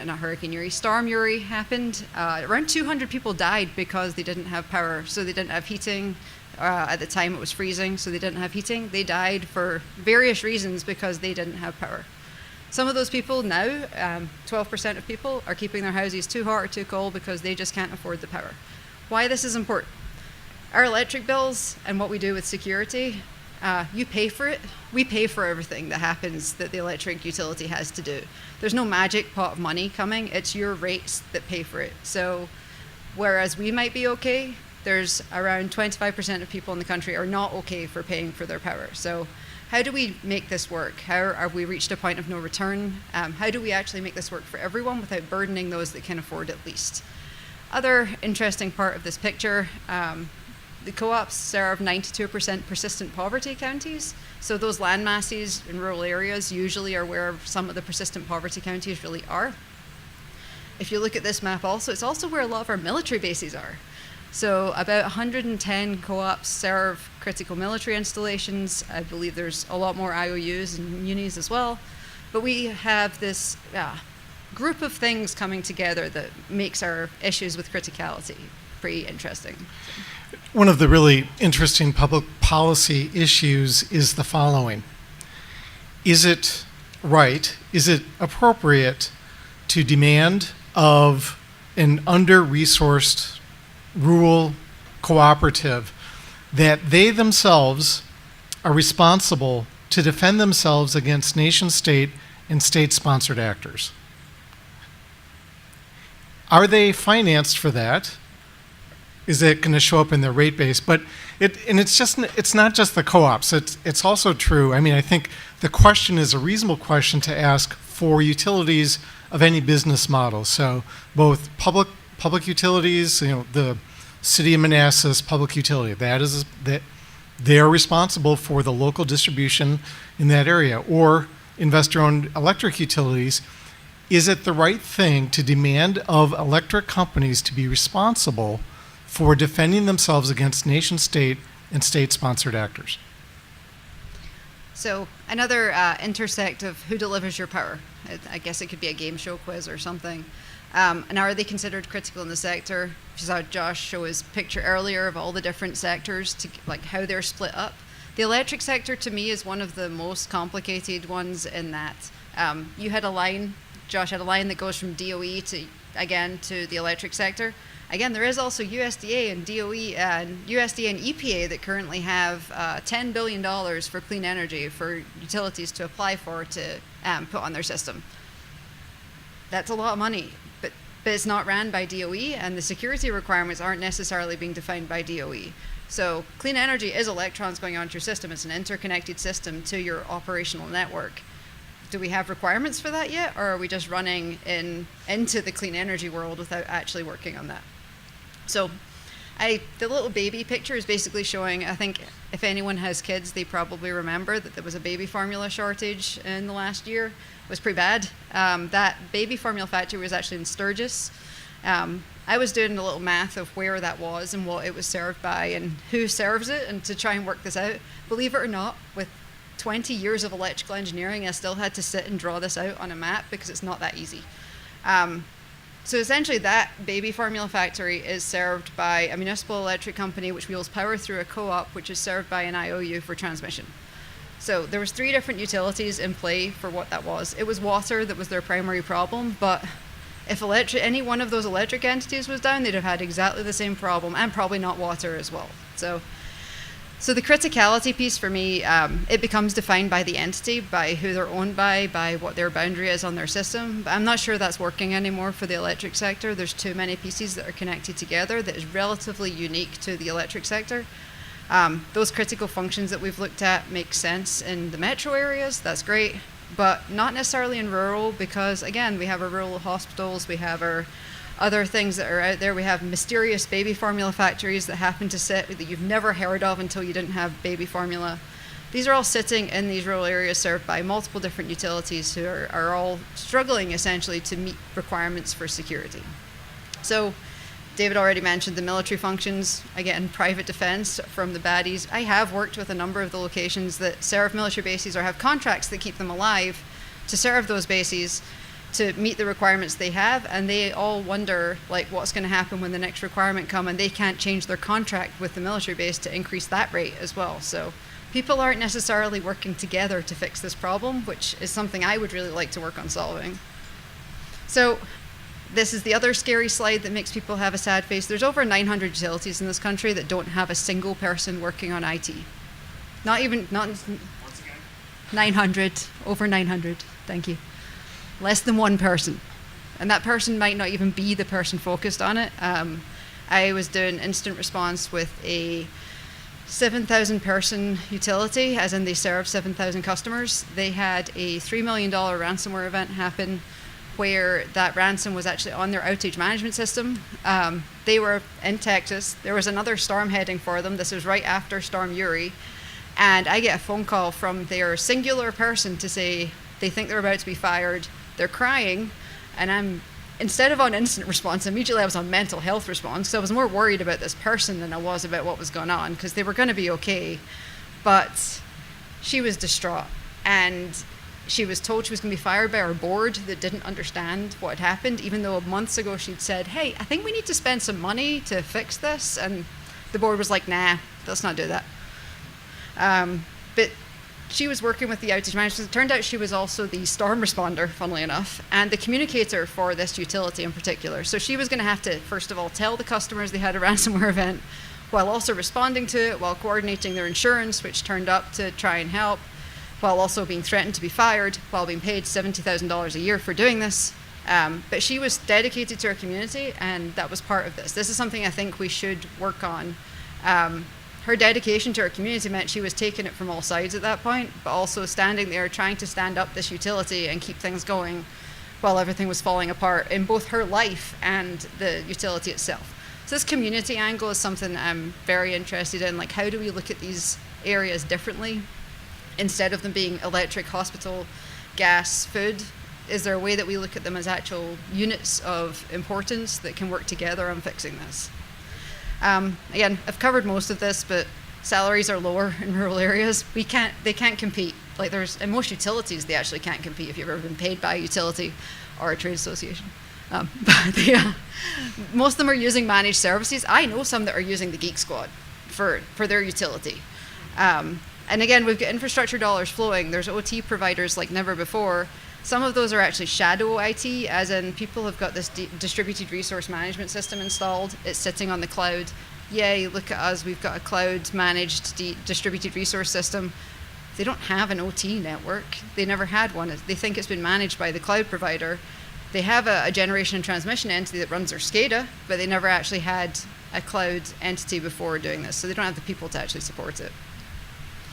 So the other pieces, we've got mixed messaging from federal funding. I mentioned the $20 billion just now from EPA, DOE, and USDA. What the federal funding went towards from cybersecurity in the same program for the electric sector in particular was $50 million a year. So we've got $20 billion going into clean energy, but then they also put $50 million towards cybersecurity. So if you can do the math on the percentage, that's what we're telling them is most important. Like, that's the message they get, is that's how much money your provider should put into cybersecurity for that system. We do have all of these low to moderate income programs also that are saying, hey, we're going to give everyone that can't afford their electric bills some solar on their house. Great. We did that really well when we built a load of housing in floodplains. So now we're at the point where we're putting solar on people's roofs and basically creating another cyber flood, because we're making them responsible for their own cybersecurity as well. So again, you'll never be able to read this, but the whole point is who's responsible for keeping the lights on, just as a factor. Distribution system operators, independent system operators, transmission system. Those are the only people actually legally responsible for keeping the lights on. Who isn't responsible for it is the energy market providers, the distributed resource operators, your cloud provider, the manufacturers and implementers. The installers of the solar in your house have zero responsibility for this, and they definitely do not want it. But they're becoming responsible for installing the devices, not responsible for keeping the lights on if that manages to somehow spread into a utility system. So the number of providers is impossible. When we talk about regulation for distribution, this is why it's not because I don't think distribution should be doing better with their cybersecurity. It's because I don't know who is actually responsible for keeping the lights on at this point when we look at this system. So, good example that recently happened. Who's actually responsible for securing the grid when it's behind the meter, essentially your solar on your house? I worked in Hawaii. At some point I know I'm super lucky. At some point they actually installed a whole bunch of inverters on the system, the part that connects the solar to the grid. Because one particular manufacturer was super engaged with the Oahu, essentially, everyone ended up with this one particular manufacturer inverter. It was how many different manufacturers? One. Just one. One. Everyone ended up with these inverters across the island. Again, that was great until there was a firmware push that went awry, and everybody's inverters started misbehaving, and the whole system had an issue. But again, this recently had an impact from the cyber perspective. Again, we're asking people to install solar on their houses. About a few weeks ago, Enphase themselves had a vulnerability in their system. The alert that came out, one of the guidance pieces was make sure your firmware or your firewalls are up to date for the system. And I'm like, in your house? Like, you think I've firewalled my solar? Like, I might have. I don't know anyone else that has. So the guidance was for the customer behind the meter to somehow secure their devices on the system, and that's not going to work, especially if we give it to people who don't. Your grandpa needs to update his his Enphase firewall. inverter and his firewall. Yes. Okay, that should be pretty straightforward. That should be easy. You know, you're getting that phone call. So, last sort of example of where I think we have challenges. Again, I do have some solutions. I just like to rant about the problems initially. You might have gathered my accent is Scottish, so bear with me on this story. This is a load curve from the UK a few years ago. Andy Murray, the tennis player, was winning Wimbledon, and Scotland's pretty pathetic at sports. So when Andy Murray was winning, the whole country was super excited. Like, everyone's like, he's winning, he's a local hero, we're doing well. So why this is important? Everyone in Scotland at a couple points in that day sat down at the same time and also turned on their tea kettle exactly the same time. So I'm not joking, it really happened. Like, what they did when they all turned on, like, there was 2 different sets where Andy Murray was winning. They broke for the set, the tea kettles went on, they caused a frequency swing. Because the whole of Scotland did this, like one half of the country. And so this happened twice during the day. And then if the red line is essentially what was happening, the blue line is a normal day, the red line was what was happening during Wimbledon. The blue line, when the red line dips dramatically, that was the very last set where they thought he was going to win and everyone just sat down. And so the country lost 800 megawatts of load at the same time because all of Scotland stopped. So the UK isn't that big a country compared to the US, but what I'm saying here is our behind the meter load is really important. It can have massive impact. The humans actually control it. And we don't really secure it that well at all. Like, I know who you all are. I'm fairly sure you can break into a tea kettle when it has a Twitter feed on it. So we're causing some issues here by making everything smart, but making the customers responsible for it, and the small utilities. So are we creating a cyber tsunami is my question, by putting lots of federal funding into our smart grid, into our clean energy, into our smart kettles for some unknown reason. I just bought a house and my kettle is actually smart and I don't know why. Emma. I'm sorry. I didn't know what to do. The guy had it in the house. Like, so, but can we fix it is the question. And I really want to, as you can gather. I deeply care about the electric grid and all the things it serves. But can we fix it is what I've been asking myself for the last few years. So what I really think, to be honest, is we need to go towards an old as new approach, where there was this contract to try and serve those small utilities in a way that made sense, or those customers in the rural area. We need to do the same thing from a security perspective. It's not really about what products or what profit anymore. It's about making sure they aren't the ones that are affected by this, and working out who's actually responsible for it. So again, I also believe in climate change, and I believe we should be securing the path to net zero, and we should be going towards a renewable energy future. I think we just should be doing it right. So securing the pathways to get to that net zero future is something I think is really important. Also securing the people that do it. Again, all these renewable energy providers, I worked for one. I didn't care about security when I did that. I wasn't in this field. We didn't have requirements to do it. We were just evaluating if that system was bankable for the next 20 years for a particular developer. Not once was I asked a question if it was secure. Not once. And then secure the technology. Again, we can't be making customers responsible for updating their firewalls to stop the energy system from crashing. So secure the technology is really important. But again, we need to look at building digital resilience through these partnerships from the ground up. I really want to look at how we redefine critical. I know some of this is going on, but for these particular regions, by region or utility class isn't working anymore. Or sorry, by utility class isn't working anymore. I think regional or boundaries around locations would be more valid for what they're serving. I think we need to look at how we design the future grid. Like, okay, we've got a grid, it relatively works sometimes, most of the time. We need to focus on getting that future grid secure because it's going faster than us. Consider the defense communities and also, well, again, build from the ground up. So decision support has been one of the biggest challenges. I helped a number of utilities work on what they were meant to deploy for their security posture. I couldn't make hide nor hair of a lot of what was available on the market. I'm a smart person. There'd be 10 different products, and it would be really hard to work out which one they needed for what, because they were all pushed with different words. Decision support is something we absolutely could and need to provide to the smaller locations. Like, what do you at the ground actually need to make your system secure? One of the things I did was I basically took the DHS core performance goals. I had worked with a number of co-ops, like which ones of these do you think are the basic 10 that your co-op should be doing? And we created a program for them that essentially was, hey, we're going to give you a shiny coin if you do all 10 of these. And it worked. Like, people were excited by it. They got a reward for doing these 10 things, and it gave them an actual baseline to even get to the next level, which was these goals.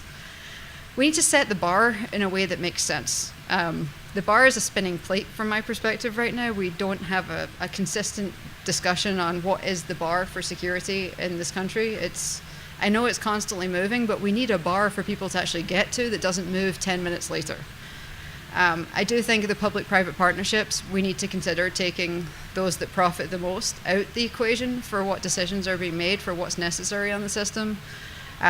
Again, that's not popular. I'll probably get yelled at by 20 people for saying this, but I don't necessarily think profit should be in that partnership as for these not-for-profits themselves.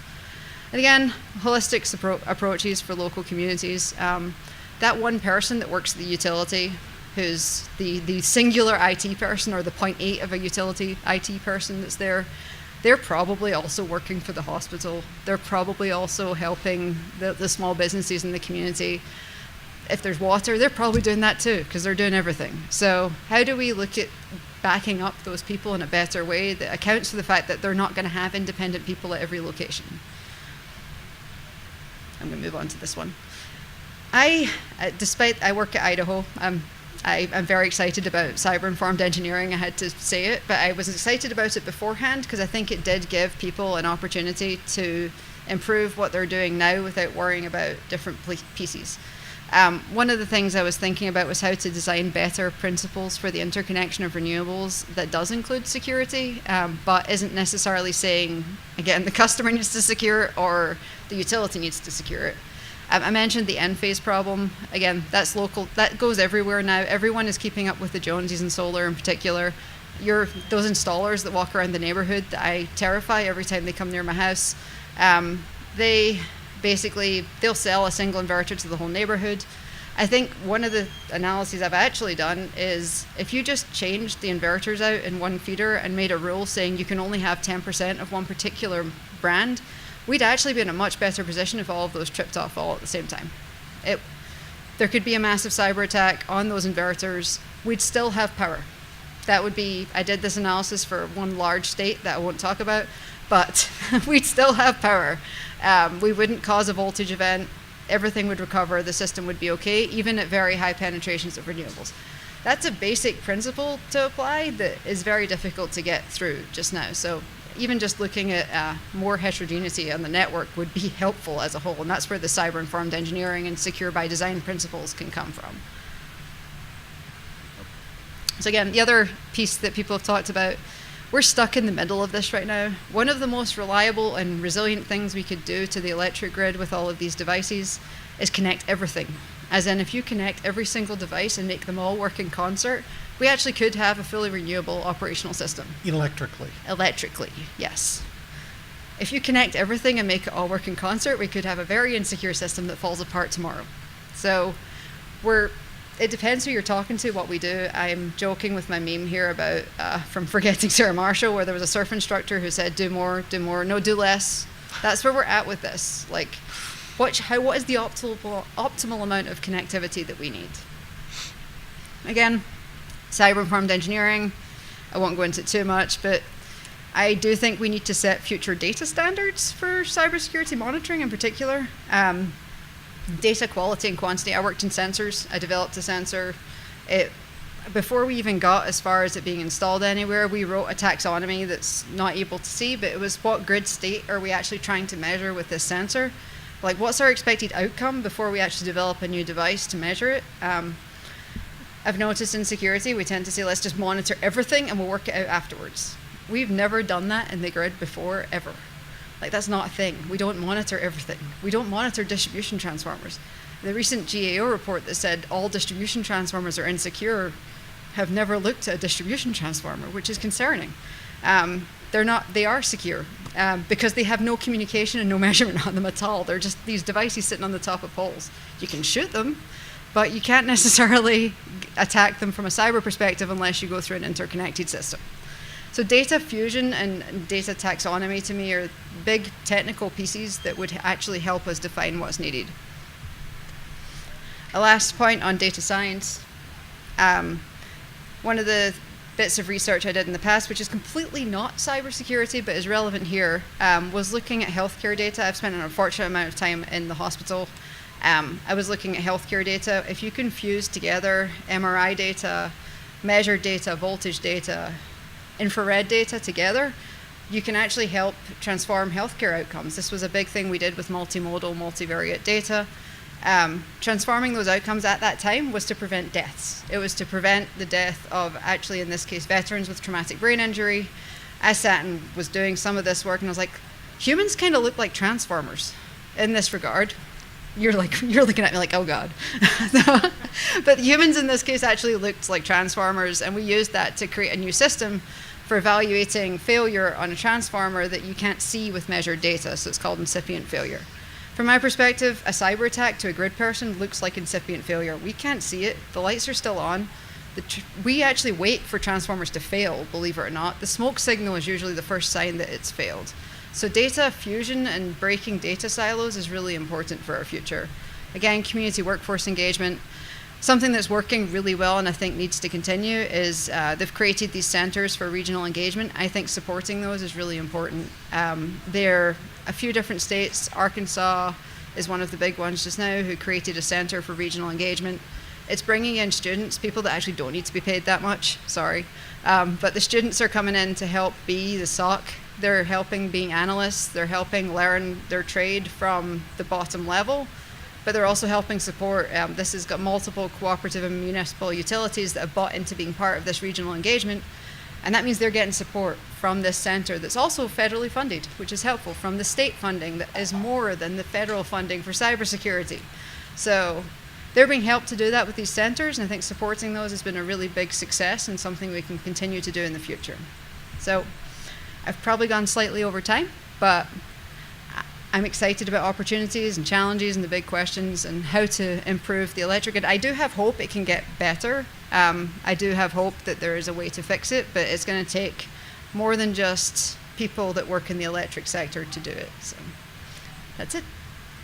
Thank you.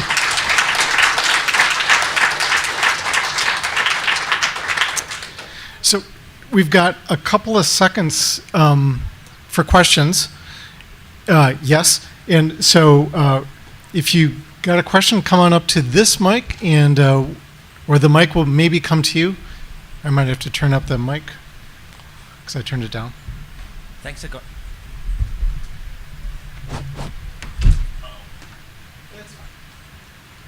He's multi-talented. I will start singing until... okay, I'll stop. So, first of all, thanks a lot. Awesome. The question is, you said, you want to restrict the number of vendor devices in certain areas. It make me think about something that happened in Germany a few years back, where it was more on the other side. There was a free SCADA system in the cloud, and everyone started connecting their solar systems to that free SCADA system, causing the same type of issue. So I think we need to, as an industry, to start thinking, how are we managing those kind of things? Yeah, and also who's responsible for it, because the free cloud system and the solar industry, they're responsible for it, but they're not responsible for security. So it was on. One more thing, great presentation. And in terms of the point around cyber-informed engineering, what we also may need to be thinking about, because you talked about criticality at the start of the presentation, is more around consequence-driven engineering as well, because that's going to help shape up how all these individual sectors and the impact it has on global societies to kind of drive the risk impact, to drive how consequence-driven engineering could be reinforced in small and medium-scale organizations. So that could be one of the critical factors going into the future. What's really cool about the electric grid is we actually do consequence before we actually connect to anything. We just don't do it from a cyber perspective. We look at consequence of interconnecting any renewable device. We know what will physically happen if it just disconnects from the system, but the rest of it is still a question. So. Hey there, great, great presentation. Thank you so much. You mentioned on the solar side, you know, that we were successful in expanding solar capacity, but a lot of that was as a result of offshoring production of the critical pieces, the panels, and the supporting infrastructure. As I understand it, talking to some of my cybersecurity friends, a lot of that supporting infrastructure is talking back to the country of origin for many of that, for a lot of that infrastructure, presenting some challenges in terms of cyber risk. Is that, from what you know, is that something that's on the radar of folks who are looking at, you know, overall risk of the system, and what ideas are floating around on how to deal with that? So it's absolutely something everyone should actually be talking together about. It was not well known by a lot of the utilities for a while that their electric inverters would talk to their country of origin. Some of us knew it, some of us that played with them knew fine well. There was a radio sitting there that was talking back to wherever. Interesting fact is I also bricked one of those devices and then made a support call, and they managed to unbrick it somehow with that radio device. So they have control features in some of them also, which is concerning. Yeah, I mean, the thing is we have to balance how much it costs versus what it does, if that makes sense. So it's a difficult challenge, but people need to actually talk about it at this point and accept our supply chain is interesting at best for this. And part of, Emma said something that's really important, and that is, as a general matter, we have not priced resilience into the equation of items that are purchased. Maybe there's an opportunity to change that and to think about resilience and think about, I'll say, nearshoring some of these things. For a lot of reasons, the United States has gotten out of the business of manufacturing. I think there's a great opportunity to, if not bring back more manufacturing to the United States, which I think we should do, but there are allies that are close that can also do manufacturing. So it doesn't all have to come back to the United States, but it can definitely go to friendly countries as opposed to countries that are not. Like Scotland? Like Scotland. So, question, just how can we push those changes? Like, for example, data standards in the government can take a really long time to be pushed through. How can we, as a community, help push that to happen? Also, how can we get smart people like yourself to be helping to make those decisions? Because it just seems like there's a lot, it's hard for us all to make this happen. I'll very quickly answer that before we say we need to measure something, everyone needs to actually tell others what they need to measure. From my perspective, if you're an expert in analyzing data, work out what you need to measure and tell people that is what you needed. Like, because not everyone understands everybody else's like expertise. I can give you a physics presentation on the electric grid and you'd all want to kill me. But I couldn't tell you exactly what data to measure in some of those cases. So that's my biggest comment, would be actually people just telling people what they need as opposed to trying to sell giant data sets to everyone. So I'm going to try to squeeze in a combo of 3 questions because we might get the hook. Number one, are any countries doing it well, like differently than us, but could be a model for us to repeat? Number 2, the 900 number felt small. Was that just electrical municipalities, or does that include the water and the other things? And number 3 of 3, isn't it often the same person doing the electrical, the water and wastewater, the healthcare, the fire? And what if they get sick because there's no municipal hospitals because all the small, medium hospitals go away? 900 was electric co-ops, so I'll go with part one. So it's 2,000 for municipals. Yeah. 900 is also the number. It was actually mixed for the number of co-ops and munis that don't have a person. That was the number. Yes, if that one person gets sick, it's a disaster. There was actually a co-op or a utility, it was a co-op, that had a person go out having a heart attack. Not a heart attack, their father was having a heart attack. They were leaving. There was an email sent to say, hey, I need to leave. My dad's had a heart attack. And they were hit with ransomware at that moment. That was lovely. It was horrible to hear. But yeah, that when that one person goes out sick, and I hope he got to the hospital in 4.4 minutes or whatever the number was. See, I did good. But yeah, he was okay. But there was, the repercussions of that were terrible. So there's a lot of opportunity to look at resilience across that whole space. What's entrepreneurial things have been happening that one person ends up forming their own little managed service provider that then manages to hire more people in the community and builds it up from there. But they need support to do that right. Because once they do that, they're outside the boundary of reliability for the utility, and then we're in a circle. So they need support. Right. And if a city operates literally both electricity and water, then in fact, it can actually be the same human. And they're super busy.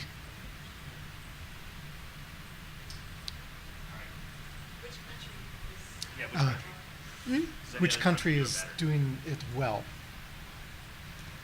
From a distributed resource perspective, Australia has started to do really well with actually considering security requirements for that. So if anyone's Australian, good job.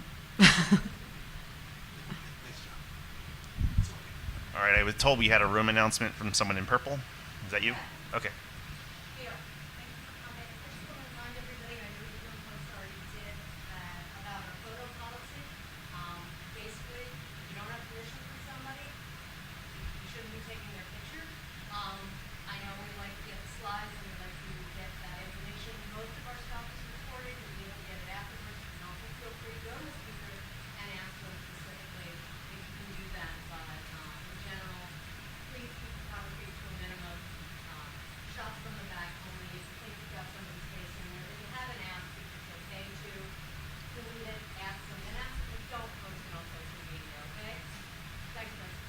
Affirmative consent.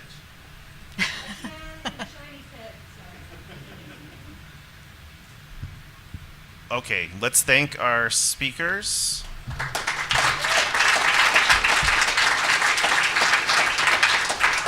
I hope you can see a small glimpse of why we love them so much. After lunch, we have Hungry Hackers and Food Supply, Farm to Forked, I think we're calling it. So come back hungry. And lastly, there's an SBOM lunch. See the shiny one. Follow the shiny one if you want to talk about software bill of materials. If you want to be hungry on the hackers, this is during your lunch break. Sounds right. It's going to be in the Opsa Lounge, which is right by the hotel Yeah, registration. I'll be here at this session in the afternoon as well. Josh Corman from Josh Corman Lego. What are your wants, needs, and fears around SBOM and VEX and Which one was it? Oh, yeah. Yeah, that's fine. All right, wants, needs, and fears about SBOM, VEX, and supply chain That's at a the nice Piazza symbol. Lounge. Sorry? Oh, awesome. Yeah. I think it was the I earlier don't one. know.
Baby, you give me ice and fire.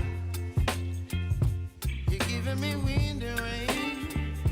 You're some kind of butterfly. Baby, you give me midnight. You whip up my appetite. Don't leave me here high and dry. Oh, well, I don't wanna jinx it, baby.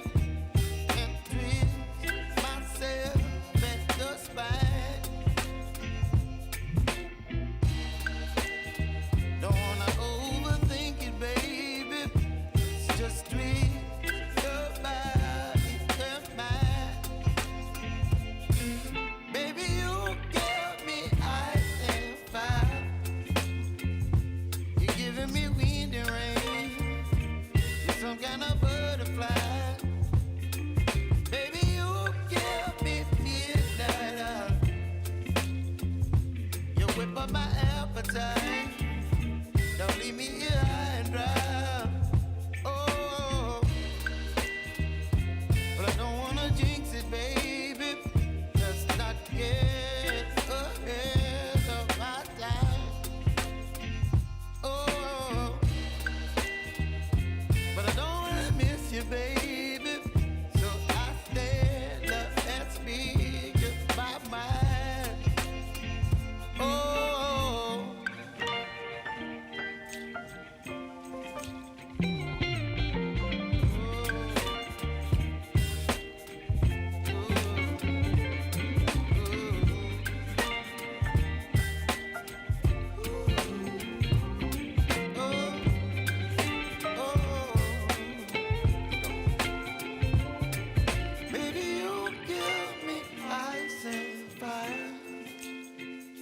You're chilling wind and rain.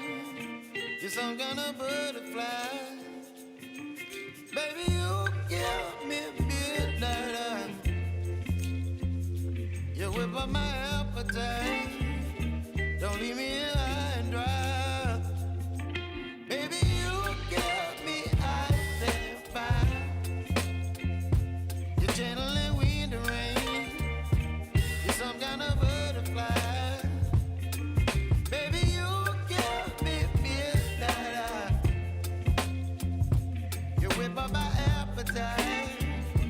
Don't leave me here high and dry. Oh, oh,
up my appetite.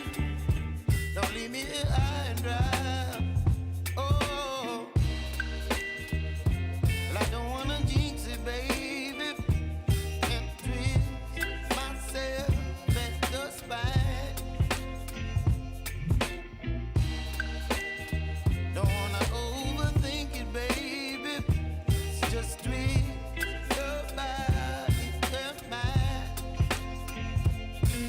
Baby, you give me ice and fire. You're giving me wind and rain. You're some kind of butterfly. Baby, you give me midnight. You whip up my appetite. Don't leave me here high and dry. Oh, but I don't wanna jinx it, baby. Let's not get ahead of my time. Oh, but I don't wanna miss you, baby. So I stand up and speak just my mind. Oh.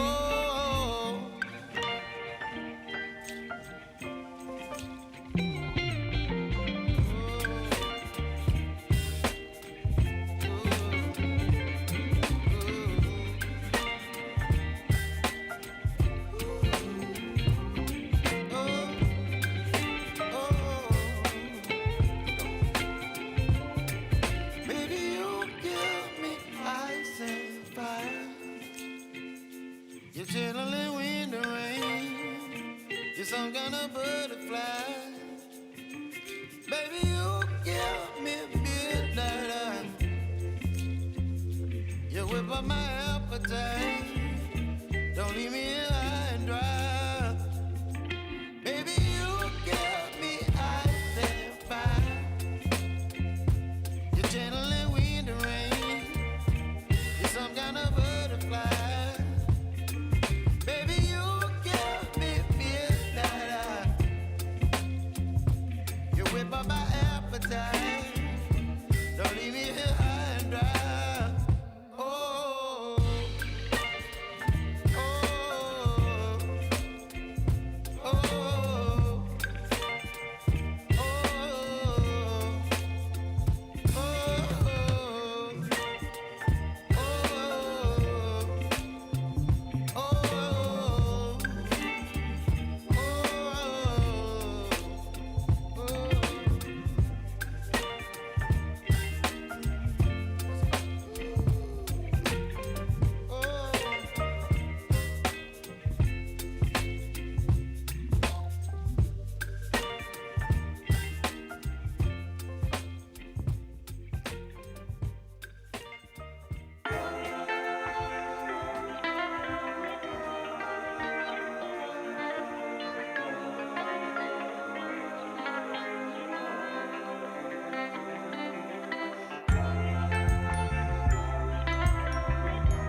you, baby.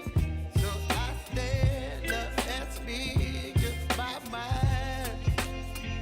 Oh.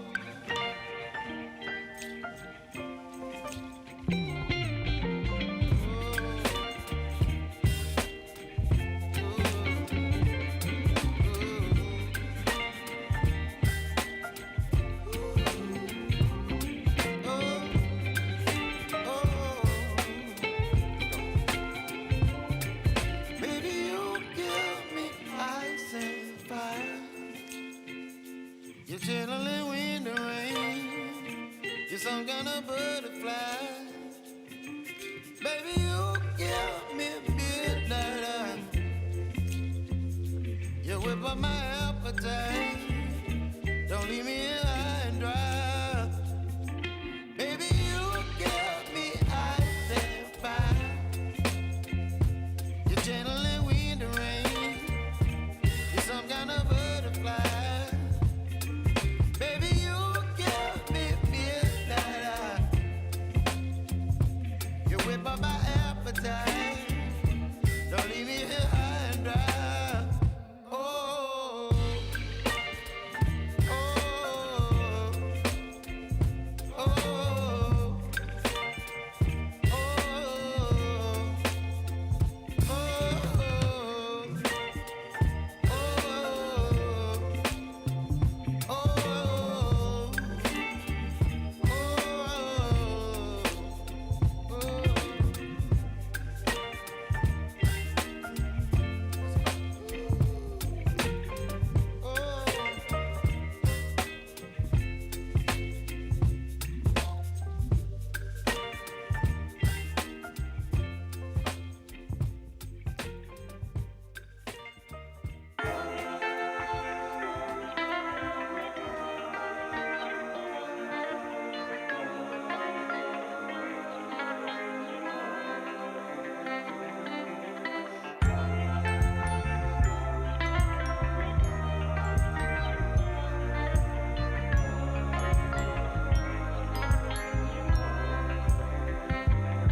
some kind of butterfly. Baby, you give me midnight. You whip up my appetite. Don't leave me here high and dry. Oh, well, I don't wanna jinx it, baby, and twist myself at the spine. Don't wanna overthink it, baby. It's just twist your body and mine. Baby, you give me ice and fire. You're giving me wind and rain. You're some kind of butterfly. Baby, you give me midnight. You whip up my appetite. Don't leave me here high and dry. Oh, but I don't wanna jinx it, baby. Let's not get ahead of my time. Oh, but I don't wanna miss you, baby. So I stand up and speak my mind. Oh.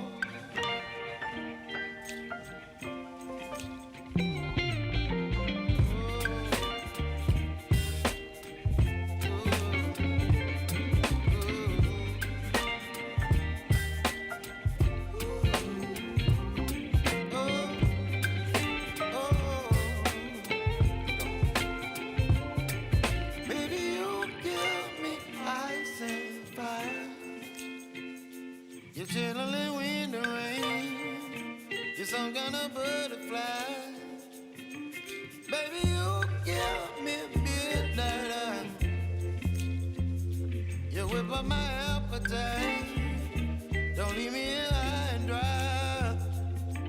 Baby, you give me ice and fire. You're channeling wind and rain. You're some kind of butterfly.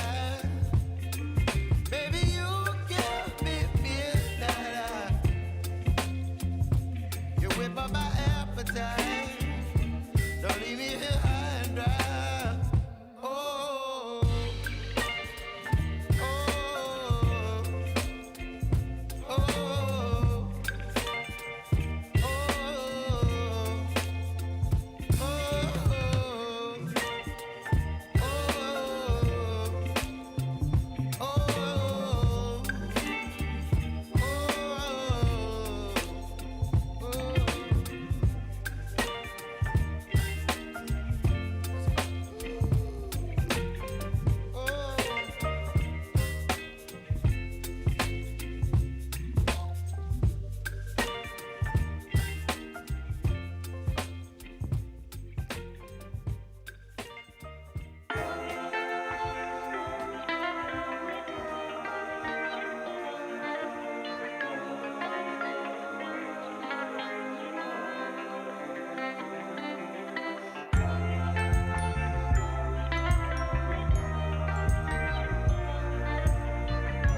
to the I Am the Cavalry track, Hungry, Hungry Hackers.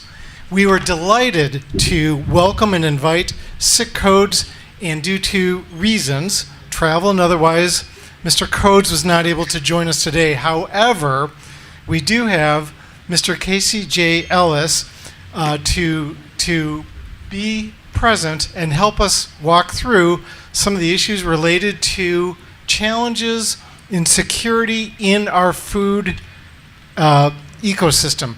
Casey is the chairperson, founder, and chief technology officer of BugCrowd, as well as co-founder of the Disclose.io project. Casey has been in the business for over 20 years, has done amazing things, and we look forward to learning more about what is going on here. This will take about 20 seconds to light up. So, but it will light up.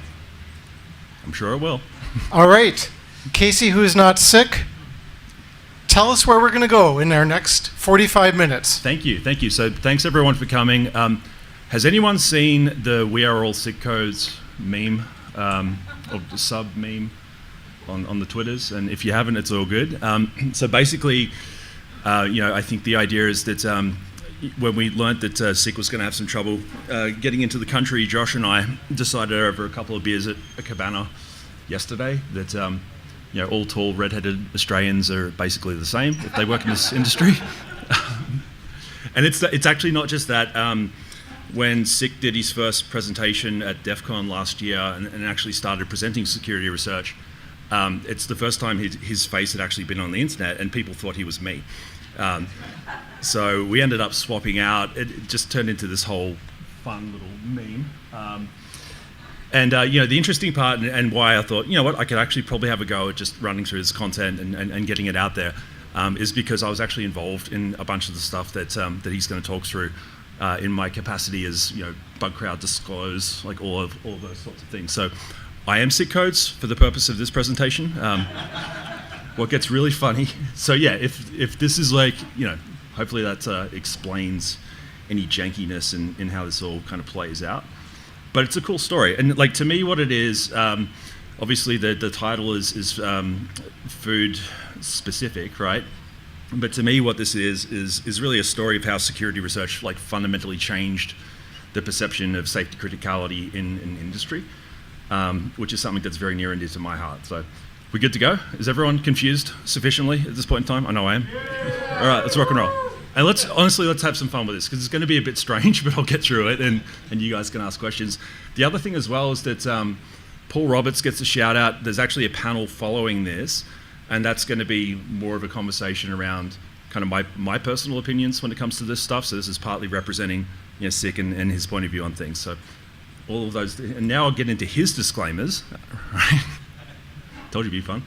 This is independent research. All security vulnerabilities reported to vendors. Nothing represents employer, partner, association, neither past nor present, other than description in the presentation, nor does it represent necessarily Casey. That's a good call out. Slides of CCO, etc. All right.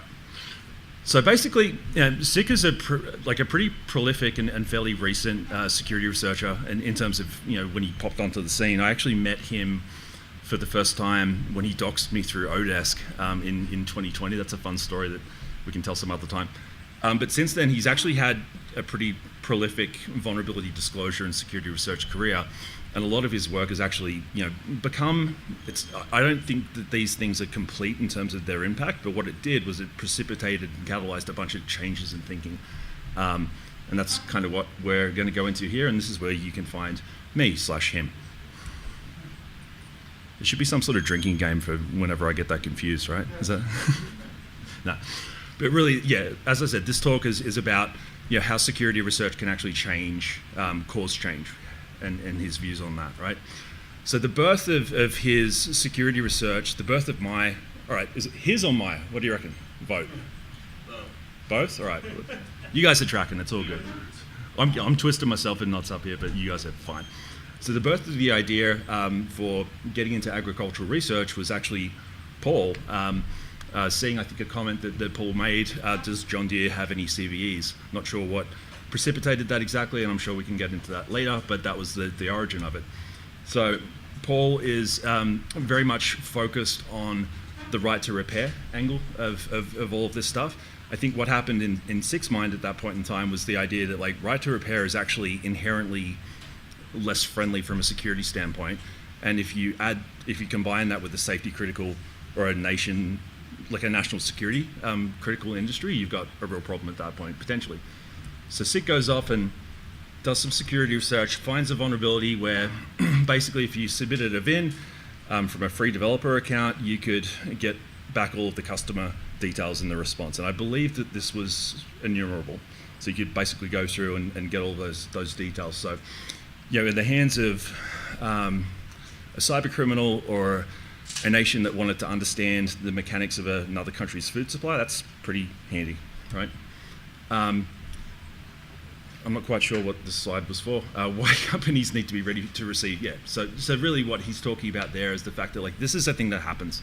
You know, I think we're at a point now where vuln disclosure and bug bounty, it's being talked about a lot of people are adopting it. Obviously, you know, that's near and dear to my heart.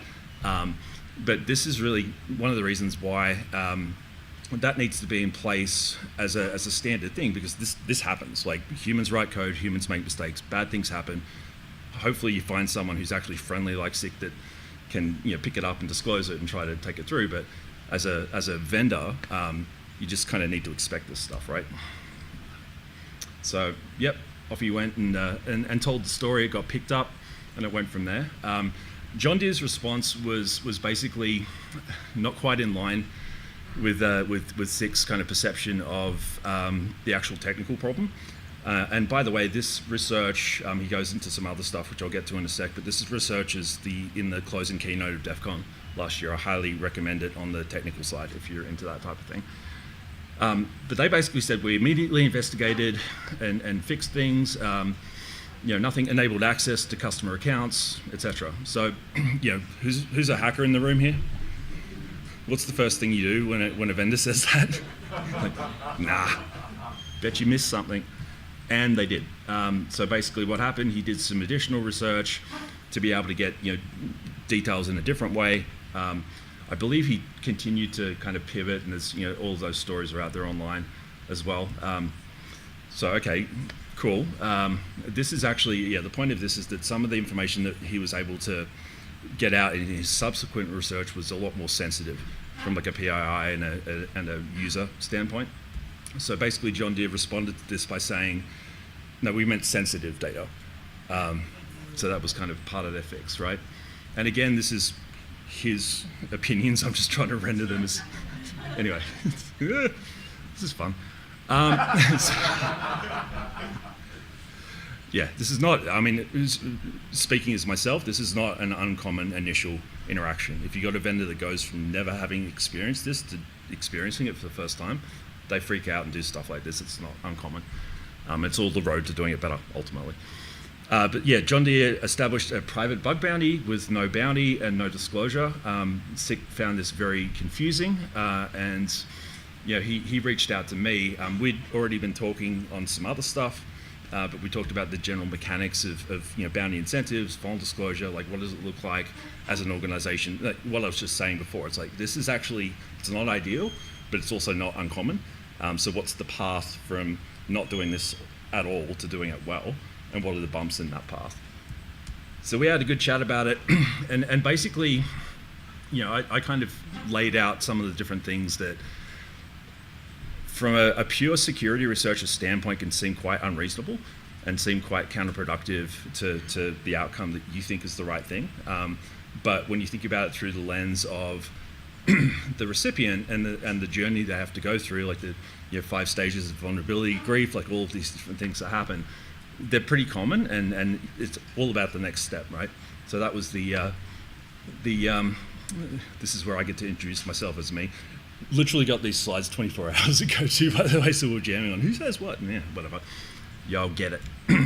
So this was one of the things I said, basically, like the idea that like full disclosure is not an ideal outcome, right? I actually did a speed debate in favor of full disclosure at an MBT con one time and won, Because to me, full disclosure is like, people don't like it, but it's kind of like not liking death and taxes. Like, it's the default failure state if you're a security researcher who doesn't feel like they can get people to pay attention to what you're doing, right? So, if there's messing around, then there's a higher likelihood that you're going to find out. So what does Sick do? He goes off and does additional security research on John Deere. And this is the tractor hack stuff that popped out. This is, that's what I was referring to before. Like, as an IoT exploitation primer, this is a fantastic video. He's super funny to watch as well. He kind of gets the point across, but kind of went through this whole process of trying to figure out how to jailbreak a head unit. Keep in mind that this is a product that's meant to be a SaaS offering, which is where the whole right to repair thing comes into it. But he was looking at it through the security lens, right? Found a whole bunch of stuff, watched that talk, because I'll butcher it if I try to retell it. And that was the outcome. This is where everyone claps. Yay, doing on the thing, yay! And this was actually, like I said, it was seeing this presented, but like, this was him going deeper to make a bigger point. Like, what he was trying to do was to get the vendor to understand that, like, no, this is, you guys don't seem to get the risk that's associated with what I'm finding, which is always a perilous thing, because security researchers don't necessarily have the context of the organization, but sometimes they're just not getting it, and you have to do stuff like this. This is at DEF CON. So really, this is what he was trying to get across through the story arc. Like, should more bugs be dropped? Should more things be disclosed? Is that the right thing to do? Is it the wrong thing to do? I obviously have a lot of opinions on this one, but from his perspective, does it devalue the bug and make it less likely to be used by cyber criminals trying to do their thing stealthily, for example, because all of a sudden it's public knowledge? And you've got IOCs, you can defend different things like that. You're actually devaluing the utility of the bug at that point. On the flip side, is it newsworthy? Is it actually going to highlight the fact that, like, bad cyber things happen to a particular domain, like it did in this case, right? The other thing I would say about Sick is that his sense of telling a story and actually getting people to understand, like, really complicated technical stuff is phenomenal. And he actually used that to kind of get the message out.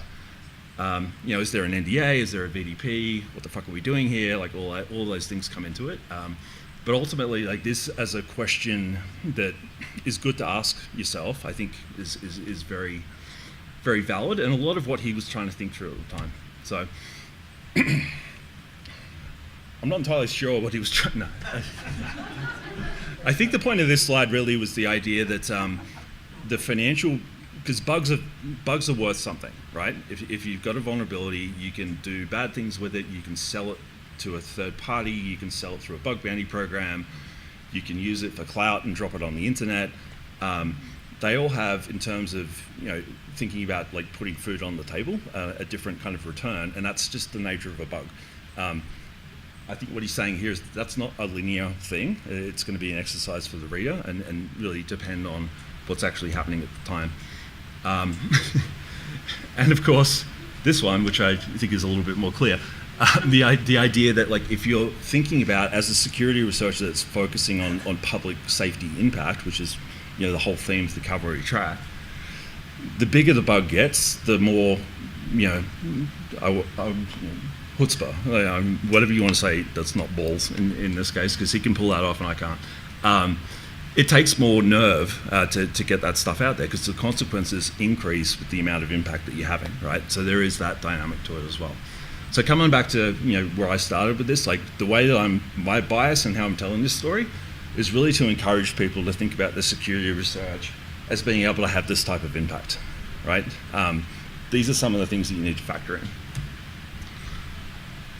As examples, going back to Paul's original question, are there any CVEs on underwater sea vessels? I debated removing this slide because it's like, but he's not wrong. If there was transparency and if there was proper, the proper ability to call out some of the safety issues that existed in that system, would the things that happened have happened in the same way? Maybe not. Any CVEs on HIMARS rockets? You think about the ability for, the kind of malicious actors or adversarial actors that are looking for the same information, that's a good one to answer. So he's kind of trying to paint that picture there. Like ultimately, like, is dropping O'Day and roasting companies helpful, right? Ever. Again, back to my opinion, I think it's not ideal, and it happens as an option of last resort. Is it helpful? It was here. Does it mean it's always helpful? No, I don't think it's a thing that you need to do necessarily all the time, but thinking about it through this lens, it's not just a default bad thing, right? All good? Closer to the mic. It's the Australian accent, and the fact that I've just come off a flight from Thailand, right? He lives in Thailand. I don't. So this is actually a issue. This was actually the first time he and I worked on a submission or a disclosure together, and it got pretty interesting pretty quickly. Basically, he was doing research on TCL televisions. They have an Android subsystem. He went ferreting through that and found a bunch of stuff that's like, that's weird, that's obviously vulnerable, but it actually looks like it was put there on purpose. What should I do with this? Casey reached out to me, and I immediately got a little bit nervous about the whole thing, because it's like, okay, this is actually going to have some impact, and sure enough, it did. Basically, it was determined, we got it into the right hands, it was determined that it was a deliberately inserted backdoor in TCL. And the thing about this television is it's everywhere. If you look for that brand, it's right across, in all sorts of sensitive places, in healthcare, inside government, airports, like it's all over the shop, right? This is 2020, before some of the changes happened that made that less of a thing. But this actually, I think, potentially helped precipitate some of those changes.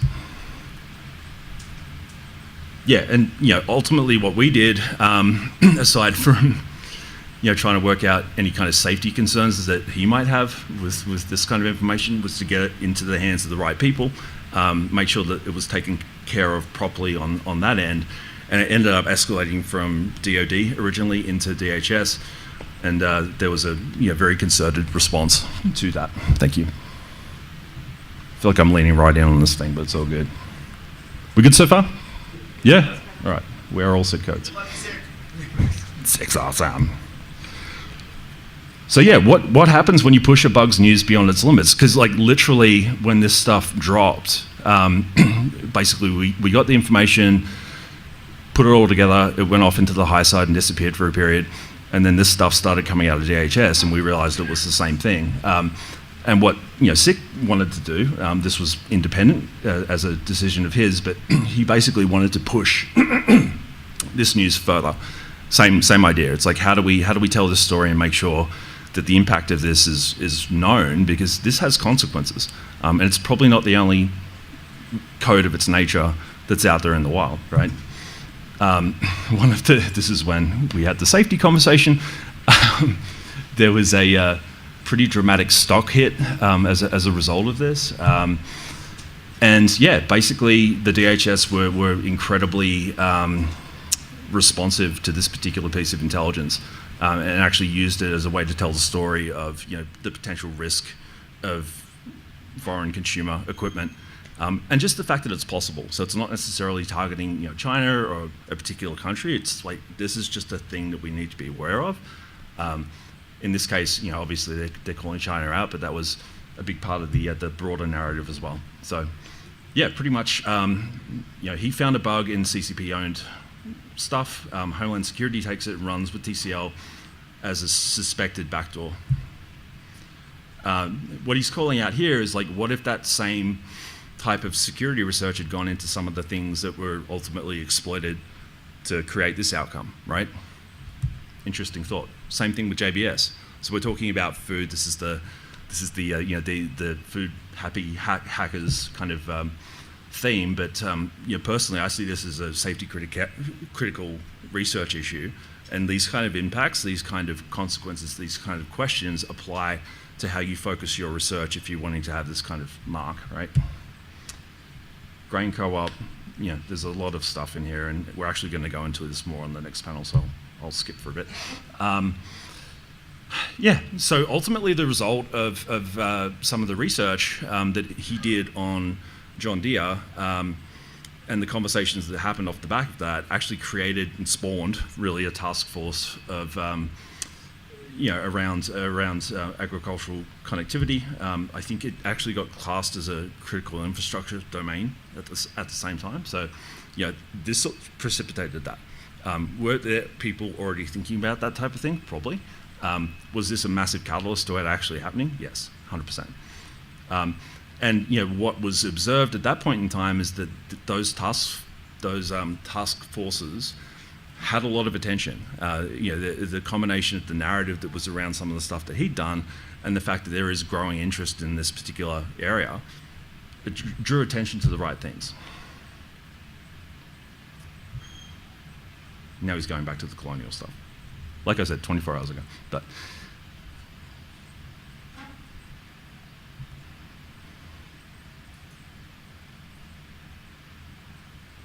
yeah. So you see the impact. Okay, so what he's talking about here is how an incident actually creates the same effect. Like if you're talking about security research, that's a friendly person, ultimately in terms of their intent. Maybe as a recipient, you're not comfortable talking to them yet, but they don't have the goal of tanking a pipeline or doing anything like that. The other version of that is when this happens. So Colonial Pipeline does its thing. All of a sudden, everyone's pulled into that. Cost them $5 million from a I hate it when people call extortion payments bounties, but bounty paid. And ultimately that precipitated a lot of activity around critical infrastructure itself and ransomware as well. JBS Foods, similar sort of thing. 11 million paid out there. Yep. Trade secrets stolen in Agco. Righto.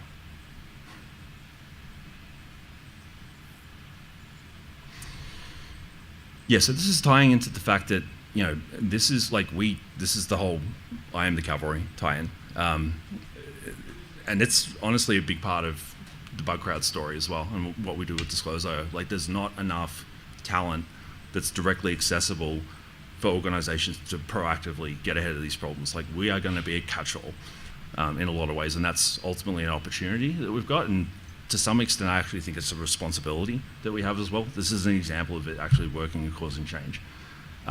So John Deere's response to this eventually was to spin up and get very proactive on the security side. They did a bunch of stuff. Was it the right things, wrong things? Won't go into that. I know he has opinions on that one, but they responded and they spun up their own teams. They created challenges, so they actually moved, they went full 360 from trying to just push the thing into the dark to actually encouraging events, encouraging people to come in and do this type of work. They spun up a program on a platform that I've never heard of. Hey, no offense. This is awesome. I don't care, honestly, who, I do care from the entrepreneur hat on, who people work with, but it's more important that they just do it. It's actually one of the reasons why Disclose.io exists. It's you know what? You don't need to be a bug crowd customer to do this. You just need to do it. So that's actually a good thing. And shout out to Hackeroni. All right. So this is really kind of the sum of this very interesting talk. I did consider as a drum kit back there. I figured flipping the switch and saying this is going to be like a Led Zeppelin concert. I'm just going to solo for 45 minutes. But hopefully this has been useful in terms of some of the stuff that we've gone through. Asking yourself as researchers in the room, and even folks that are adjacent, folks that are in policy, it's not just hardware or web vulnerability research that's actually factoring into this stuff now. Like data is becoming more of a thing. As everyone starts to turn their attention towards AI and ML, that's becoming a thing. There's all of these different technical domains where, regardless of what you do on that side, you've actually got the ability to focus your efforts towards these kind of outcomes. And do it the way he did it. Do it your own way. It doesn't really matter. Think about the kind of output that you can have in terms of making things safer, not just more secure. So that's the question. How do I use research to make positive and meaningful change in the world? We are all sick codes. Thank you.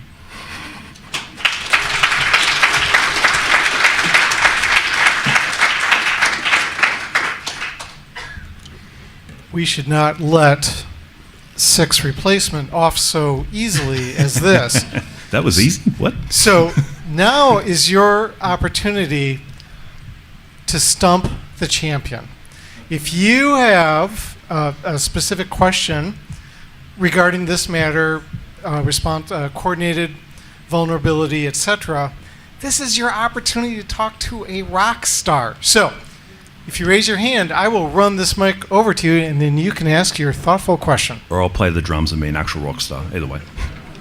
All right, you have to be on the drums to answer this one. There you go. Okay, so I'm curious your opinion on this. Obviously, the juicier the target, the bigger of an entity they are. Let's say you're a security researcher and you find a problem. Yep. You kind of have to take a deep breath and ask yourself, okay, am I going to open this can of worms by disclosing it? And Yep. then there's the whole pros and cons between private disclosure versus public disclosure, obviously. Mhm. But I feel like by nature of public disclosure, they're going to receive that information in the tone that they want to receive that in, be it confrontational, and I think more likely confrontational than friendly. So if by default it's seen as an escalating action more often than not, what would your thoughts be on the right way to communicate that stuff? Just so that you have the best chance possible at it being received in a way that doesn't involve, federal authorities knocking on your door, which is a real concern, at least in the United States, even to this day, even with advancements made in the public disclosure place. Yeah, for sure. I do think on that last part, it's less of a concern now with the DOJ charging rule changes with CFIA and frankly a lot of the work that a lot of people in this room have done to make hacking safer for people that are operating in good faith. But yeah, it's still a risk, right? And probably the better example there is the version of that happened. SICK wasn't in the US when he found that TCL bug, so there was like an actual door getting kicked down risk factor associated with that disclosure. So can't really fix that one. Going back to your question, I think private is always the best initial approach. Yeah, for sure. I think as a kind of a meta kind of thought to that, just applying empathy, like literally just put yourself in the shoes of the person receiving this issue. Like, it's scary. You have someone come in from the outside world and tell you that your baby's ugly, right? If that's happening to you for the first time, like, how are you going to react? It's going to be immediately defensive, and that's human nature. I actually don't think that that's necessarily a bad thing. It's, to me, more a conversation about anticipating that type of reaction and trying to figure out, to your question, how to get it done anyway, right? So I think beyond that, really it comes down to whether or not you feel like they're operating in good faith. Some of the stuff that SICK went through in this talk around, the initial interactions that he had, to him indicated the fact that this might get brushed under the carpet. So at that point, he chose to escalate, do more research. The hacker challenge piece came into it as well. But in terms of how he's telling that story, it's going to be your mileage may vary, I think, for the better part, which is a terrible answer. But like, every bug's a snowflake. Every researcher is unique. Every disclosure is unique. Every company is unique as well. So yeah, that would be my probably main two answers to that. Like, just put yourself in their shoes before you do anything. If you're pissed off, stop and wait until you're not pissed off, because this could get irritating sometimes if you're trying to get the thing across and it feels like you're shouting down a well. I've seen that, and BugCrowd has exposed me to thousands of people that have experienced that. That's a very predictable thing as well. So just think about all of that, and try to get it done. Try to get it fixed, because the other downside with full disclosure is that you're exposing that information to people that might not be as well intended as you are, and there's an equities conversation that comes up at that point, right? Is this going to create more public impact if everyone knows about it than it would if it was kept private? That's a horrible. This is the whole reason why things like VEP inside the government are so complicated and convoluted, because that's a hard question to answer, right? But that's another thing to factor in. Welcome. Yeah, thank you.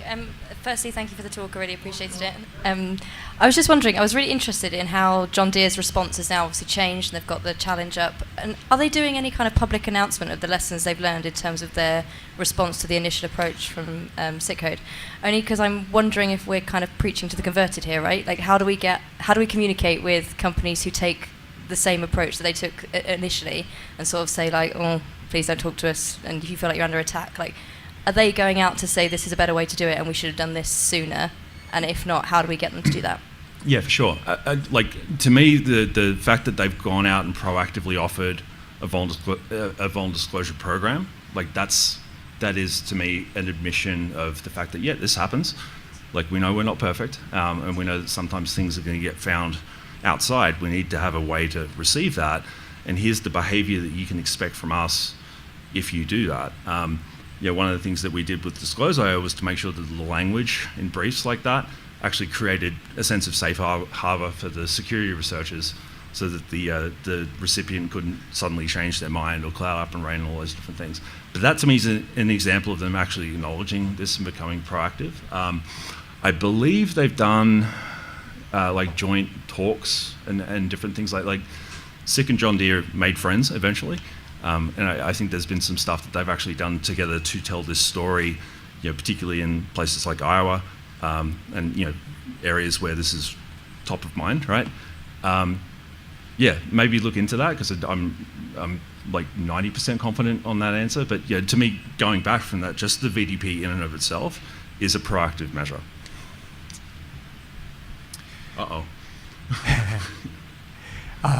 Thank you for doing the presentation. You did a great job. Thank you.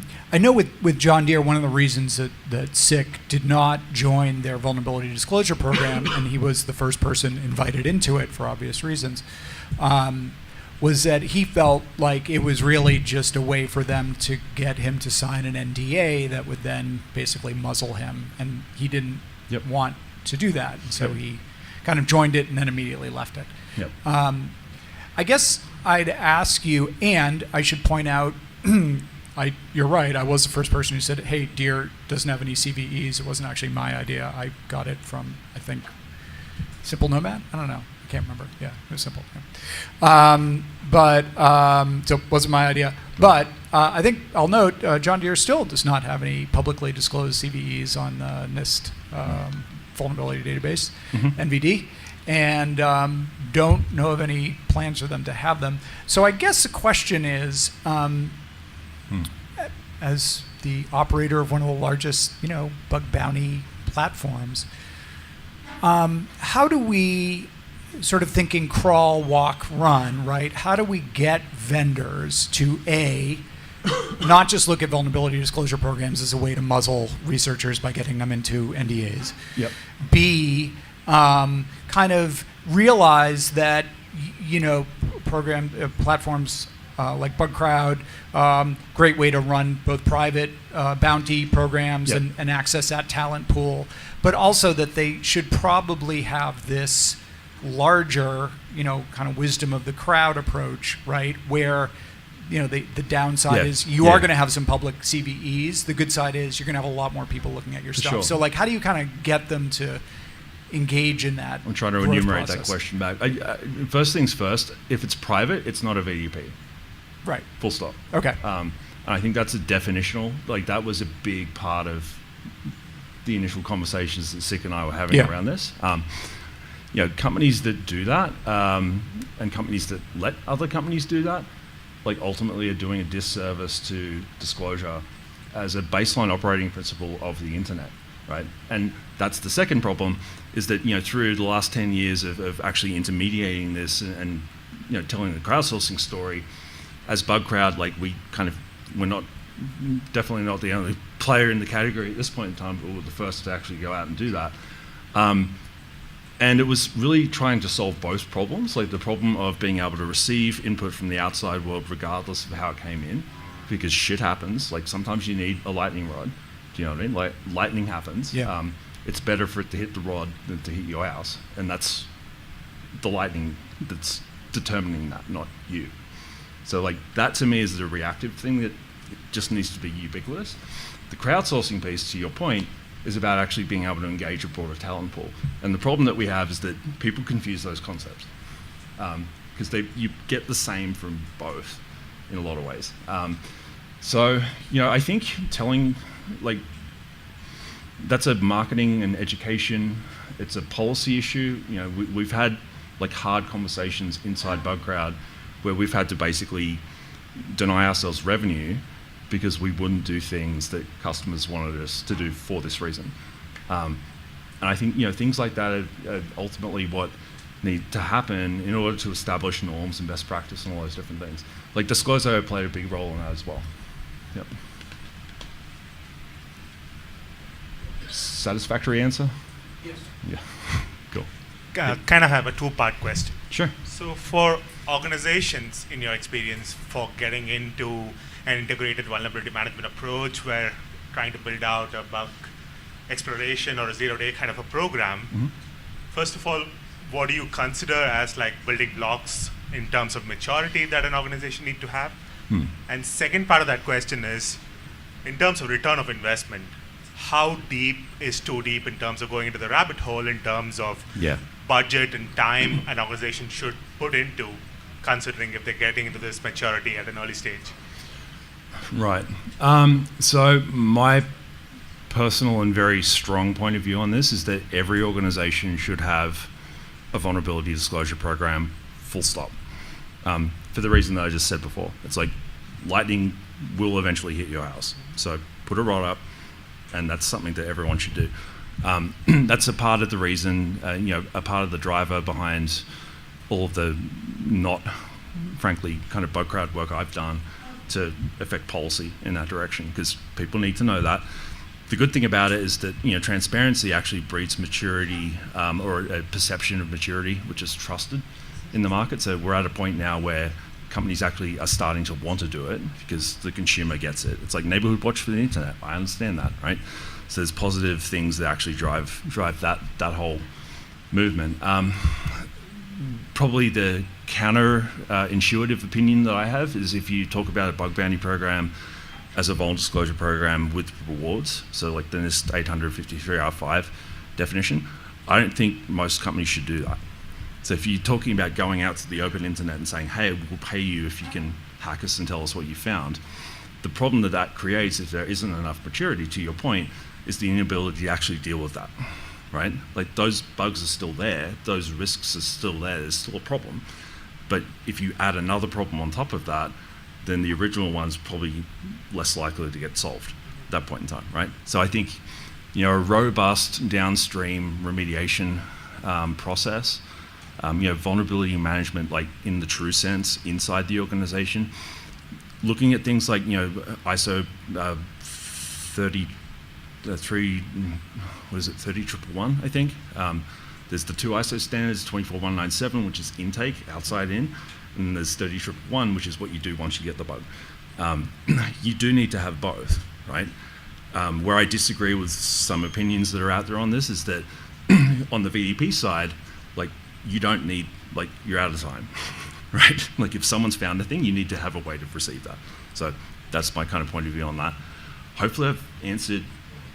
The second part maybe in terms of time and material, what would you consider not going too deep into the rabbit hole in terms of disclosure or in terms of research in terms of 0 days? As a hacker or as a recipient? As an organization. Sorry? So I'm actually trying to pass the question a little bit. So in terms of return on security investment, how deep is too deep in terms of time and budgets for an organization to invest in? Yeah, how deep is too deep in terms of return on investment with the investment an organization makes in this type of thing? You've got to be able to determine return on investment to answer that question in the first place, and I think a lot of orgs struggle with that. If the entire focus of a security team is just on finding bugs, then you're probably doing it wrong. And there's going to be a balancing act between defensive measures, like what are you doing about like helping your engineers be better at not introducing this stuff in the future? Like there's all of these different things that go into that. So yeah, again, it's a bit of a how long is a piece of string answer. But those are the things to consider, and I think for every organization it's going to be different because they've all got different gaps and different needs, right? Cloud native are going to find this easier because they can fix faster. A 40-year-old waterfall company is going to have a hard time with this stuff. So the investment's going to be different.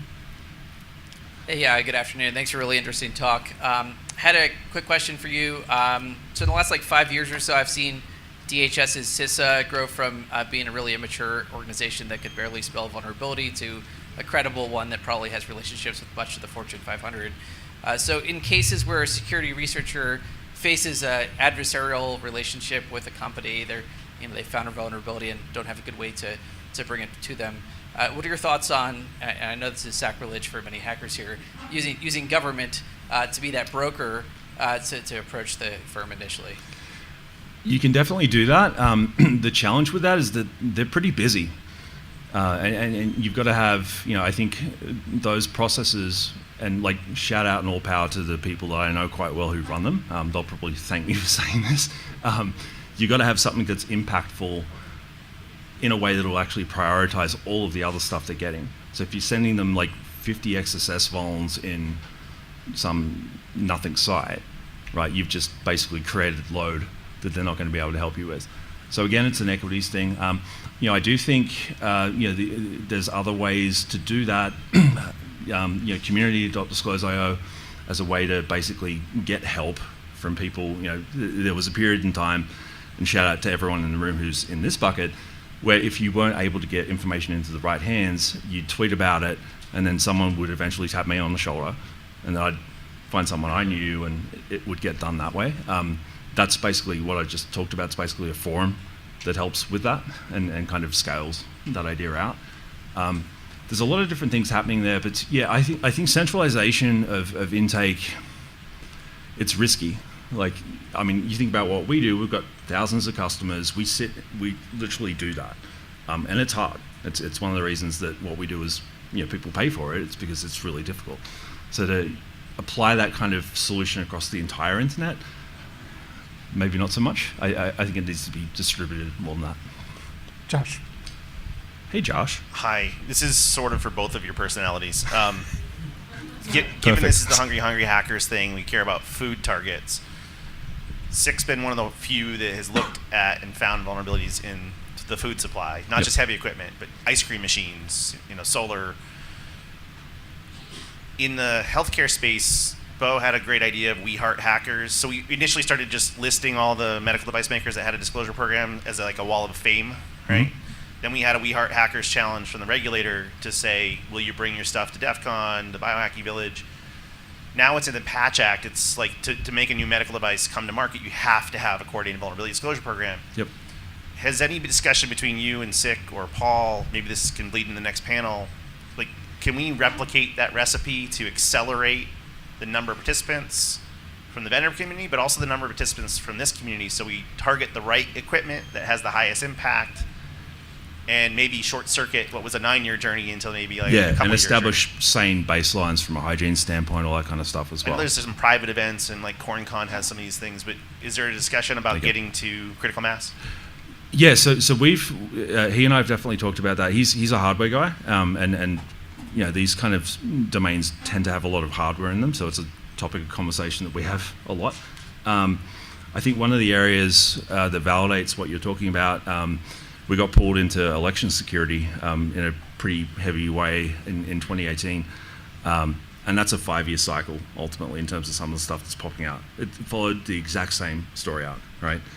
And I think lather, rinse, repeat. The more scalable, the more repeatable this journey of what the hell are you talking about? Are you trying to take my company through to doing the right thing and the best thing? And then the more that can be made appealing to organizations, I think the better. And at the same time, actually regulating it and having stick is pretty important too. Okay, we've got one last question before we're going to wrap up SIC's presentation, because we have to assemble. I'll go put a suit and tie on. A wonderful panel presentation you're not going to want to miss. So here is our last question. Sorry to come back around, but I was just Googling something and I thought this was pretty interesting. John Deere having no CVEs is 84th on the Fortune 500 list. So thinking more about what you just said about how we take something repeatable, how many other Fortune 500 companies have 0 CVEs? Yep. And I think that's an interesting thought for everyone here to kind of go home with and see what you can make happen from that. Yeah, I mean, to me, it goes back to some of the stuff we were talking about over here before around, like, transparency is ultimately anti-fragile. So, like, you put the computer science hat on and think about it at a system thinking level, that's just true. So the closer you can get to that, the more resilient you're going to be. But it converts to consumer trust as well at this point in time. It is starting to. And I think for us, like, helping, you know, the marketers in the room or the folks that straddle this kind of work and communication or policy, helping people tell that story and actually getting more interest in seeing organizations do this well, I think that creates a virtuous loop that we're at the beginnings of, but I think that could be a lot more effective as a way we get this solved. Okay, please join me in thanking Casey and Sick for a fabulous joint presentation. So you wanna find your seat in 15 minutes because you might not have a seat if you're not sitting down in 15 minutes. So come on back, you go get a break, come on back, and we are starting up at the top of the hour. Thanks.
just tweet your body and mine. Baby, you give me ice and fire. You're giving me wind and rain. You're some kind of butterfly. Baby, you give me midnight. You whip up my appetite. Don't leave me here high and dry. Oh, but I don't wanna jinx it, baby. Let's not get ahead of my time. Oh, but I don't wanna miss you, baby. So I stand up and speak my mind. Oh.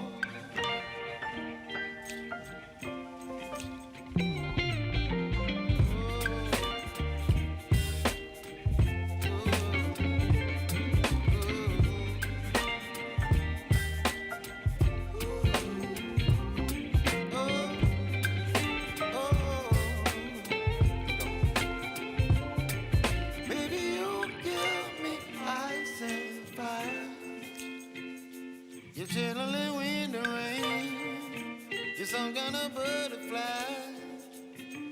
Baby, you give me midnight. You whip up my appetite. Don't leave me here high and dry. Baby, you give me ice and fire. You're channeling wind and rain. You're some kind of butterfly.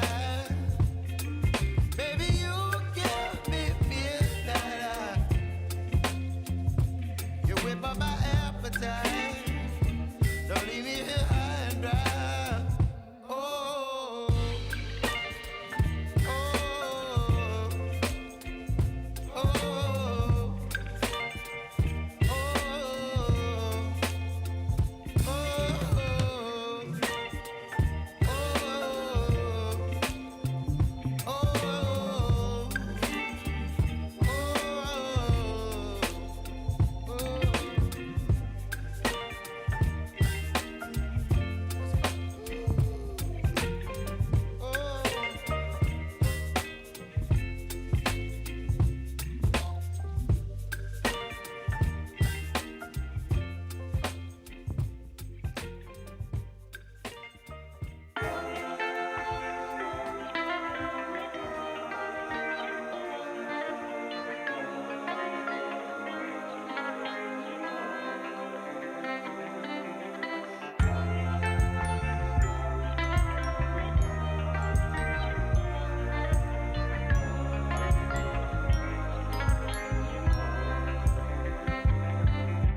All right, we are at the top of the hour, and I am so pleased to introduce this fabulous panel that is going to talk about farm to forked, which I'm sure that's what that means exactly.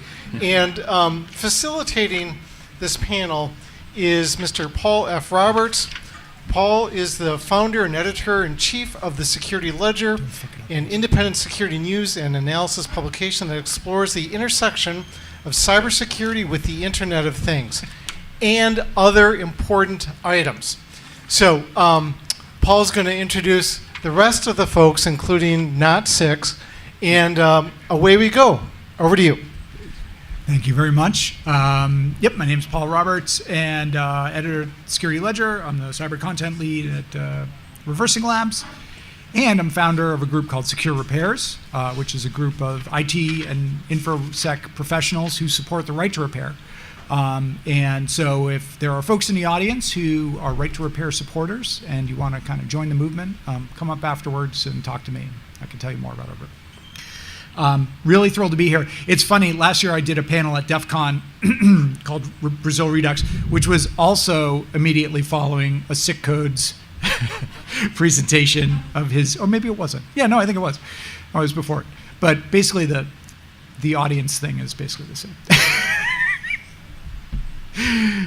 He's a bigger draw than I. Okay, we got an amazing panel. We're going to start out talking at a high level about the ag cyber problem, threats and attacks. We're going to talk about some of the progress that's been made, and there definitely has been progress, and also some of the things that we need to work on. And we've got some really great folks here to talk about it. And I'm going to introduce them. So I'm Paul. You know about me. Immediately to my left is this strange guy who you may or may not have met, Casey Ellis. Casey, say hi to the group. Hello. Casey's the, as you know, CTO and founder of BugCrowd, and also really involved in a lot of these issues as well, obviously, just by the nature of the work you do. Immediately to Casey's left is Steve Kelly. Say hi, Steve. Hello. And tell the audience a little bit about yourself. Well, I'm a recently retired Fed, so you've lost on Spot the Fed. This is my first day not wearing a suit, Yeah. but I'm the Chief Trust Officer at the Institute for Security and Technology. That announcement was made yesterday. Nice. So I'm a retired FBI special agent, and thank you. And Do you have that little thing on your LinkedIn with the ice cream, the thing falling off your ice cream? I don't actually. I don't like those, and so do you have a choice? I don't think you have a choice. No, you have a way of doing it where Oh, it do doesn't you? do that. Okay. Yeah. And I just finished up a tour at the National Security Council staff at the White House as senior director. So some of these issues, critical infrastructure, cybersecurity, is something that we've been working on. So happy to chat. And I do not represent the administration today. There you go. Yes. Yeah, great to have you, Steve, and I think you really bring an important perspective and obviously a lot of knowledge. We also have a special mystery guest who we're calling Ag Cyber Guy, but we'll just call him AC for the future going forward. And Ag Cyber Guy, do you want to just say hello to the audience? Hey, how's it going? And do you want to tell us as much as you're willing to tell us about your own background? Yeah, so I've done about 11 years in ag. I have a deep Comp E background. I've been doing ag cyber intersection for 5 or 6 years. Okay, awesome. So we've got some down in the weeds technical experience in the trenches, which is great. So AC, thank you. Okay, so I thought we'd start off just with kind of a couple slides just to frame up the problem. Obviously, agriculture is a huge industry in this country, estimated at 1.2 trillion, but actually that's probably an underestimate if you look at agriculture, food, and all the kind of related industries. By some estimates, it is about 20% of GDP, or about $8.6 trillion industry, and responsible for 23 million jobs, or about 15% of US employment. That includes 2.1 million farms with about $164 billion in revenue, about 0.7% of GDP, also nearly 1 million restaurants, about 600,000 of them here in Las Vegas, and and 200,000 registered food manufacturing processing. It is a huge, huge industry, but one that is often kind of, I think, has been sort of overlooked in the cybersecurity conversation, I think largely by virtue of the fact that up until fairly recently, a lot of this was kind of disconnected infrastructure, right? Not wired infrastructure.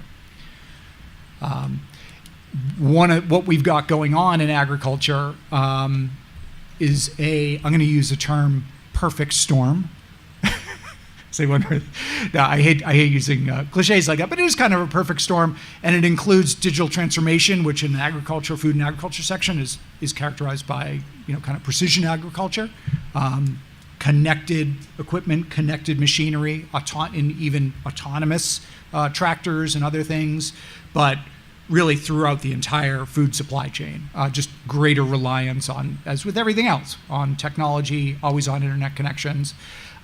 You've obviously seen a transition in the last 20 to 30 years from really basically mechanical air-gapped equipment on farms and in food processing facilities to software-driven, internet-connected, smart equipment, remotely managed, huge amounts of data being generated and in many cases collected and monetized. So that's part of what contributes here.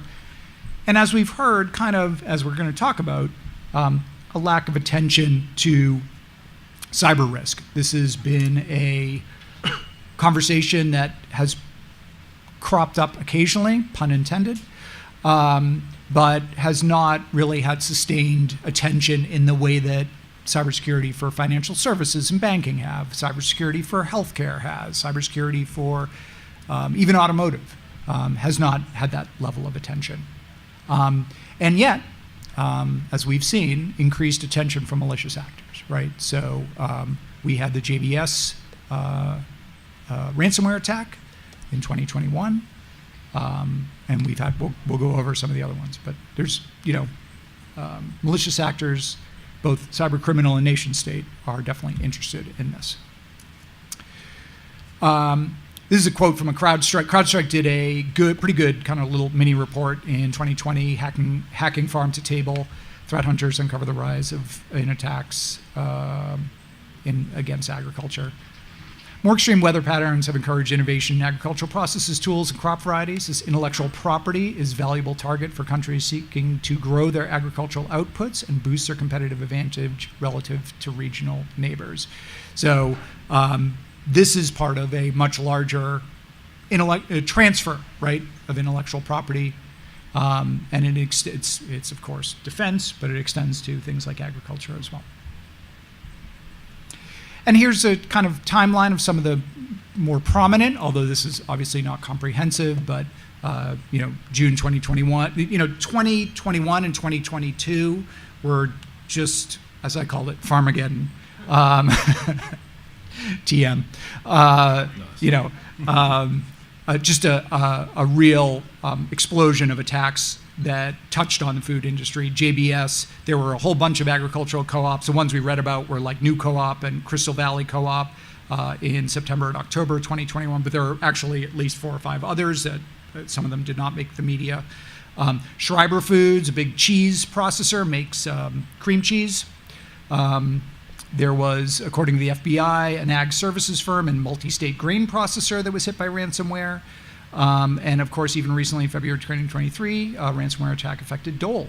And their vegetables and Chilean business cost them around $10.5 million. We know JBS paid, I think, $11 million to get their network unlocked. So one of the things that's come up is that food and agriculture sector is really kind of uniquely dependent on other critical infrastructure sectors. Manufacturing, water treatment, transportation, energy, right? So it's a nexus of different sectors. And of course, there's the precision ag compounding all of this. And this is what, bringing us back to SIC codes, right? No, I'm not actually SIC codes. Yes, or his stand-in. This is compounding the cyber risk, right? Always on internet connected stuff, data controlled via central, in the case of John Deere Operations Center. That, as we saw in the Ukraine war, the Russians stole a bunch of John Deere equipment. John Deere was actually able to remotely brick it, which was, we all cheered for that, right?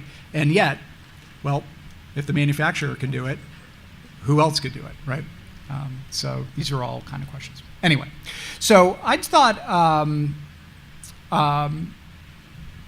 I'd kind of get the conversation going with a question. I'm going to start with a question for you, Casey, which is you actually have a kind of bird's eye view on this whole the cyber maturity of a lot of organizations. And what is your sense about how involved food and agriculture, companies, vendors, could be manufacturers, what have you, how evolved they are on cybersecurity with things like vulnerability disclosure programs, private bug bounty programs, those types of things? Is this something you see? Yeah, for sure. So probably the first thing there I would say is that this isn't unusual. I think you summed it up well in terms of an industry and the technology within that industry being built in a time that wasn't cloud connected by default. Yeah. And then all of a sudden you slap some sort of connectivity into it in a way that completely violates the intended security models. Like we've seen that with cars, we've seen it with medical devices, SCADA. It's all basically a different version of the same problem. And the thing that drives that, to your point earlier before as well, is that it's efficient. I think a lot of the times it's better business for the vendor, so they're encouraged to do that type of thing, create new features for customers, all that kind of stuff. But it does make the farmer's life, ostensibly more efficient if it's working in the way that the vendor intended, which is a whole other conversation in terms of whether or not that's a bad thing. But security-wise, that's a big part of the root cause. So yeah, I do think the combination of the attacks, the bad guys kind of pivoted from healthcare towards, didn't necessarily pivot, but kind of extended the things that were working already in healthcare when they started their ransomware runs in 2020 around COVID, and directed it towards agriculture in your Farmageddon period. I think that's a pretty accurate way of describing it. And basically never let a trash fire go wasted. In a sense, I think between some of the good faith security research that people like SIG were doing, and the fact that things were literally burning down, it definitely highlighted the problem. What we've seen is that there has been an increase in interest and uptake of getting security feedback from researchers in all different ways. Probably less vulnerability disclosure and less transparency than I'd like to see. It'd be nice if they moved a little bit faster, but in general they're awake at this point in time. It's just a question of how to address it as a system level issue, because the other thing about agriculture is it's incredibly distributed, but then incredibly consolidated from a system risk standpoint at the same time. So you have to find ways to try to address all of that at once, and that's hard. Yeah. I don't think they've cracked that nut yet. So if I could turn to AC, you were on kind of the flip side of this. You were working in-house at a major OEM. But what can you tell us about kind of what was going on within the industry, within the agriculture industry on, some of these issues? Yes, precision agriculture is the future, but that brings with it a new kind of risk profile, and what do we do about that? Yeah, it's an interesting question, right? I think some of the large OEMs were aware of some of the issues inherent systemically in their own equipment. And it's like the same thing you guys have seen over and over, right? How do you get the budget? How do you get someone to believe without the big nasty thing happening, like, yeah, go and do this? I think the reaction to the last 3 years in the industry has been positive at a large scale, right? And another thing kind of to add to Casey's points is, like, yes, ag is distributed. It's also very regional. It's driven by a lot of standards and vehicle regulations, right? Mm-hmm. So there's like the European group and APAC and South and North America. a lot of those groups have kind of built committees and forums, really security-related things to understand how do we understand this. And I think that's happened rapidly at a large scale. In concert, though, right, like some regions, for instance, in the EU, they passed 2 cybersecurity laws about vehicles that specifically do cover agricultural vehicles, right? So you're kind of in this dual path of like, the regulation is here. We know, right, it will spread from Europe to other regions. I think Cali, OSHA has a regulation about cybersecurity and agricultural vehicles that they're pushing. And like that's a state. Yeah, state regulation. State OSHA in California. Yep. And so it's like, how do you meet those things while you're trying to transform yourself as an industry and internally? There's kind of 3 big pillars there, right, that you're dealing with at once. And 5 years ago, maybe you didn't have to think about it at all. So that's kind of current state, I would say. Yeah. And if I could ask, I mean, when they're looking at the regulatory standpoint, is it still mostly about kind of, air quality, environmental regulations, or is this? So it's cybersecurity specifically. So like ISO 21434, right? Same as cars applies to specifically T category vehicles, which is tractors. Right. I mean, Steve, one of the questions is really, and you're kind of uniquely positioned to answer this, what role should the federal government play, or I guess as AC said, even state government sometimes, in setting standards, enforcing best practices, holding manufacturers and other supply chain partners to account for some of this. And I guess if you could characterize it, kind of what has been the position of the federal government on how involved to get in these types of debates?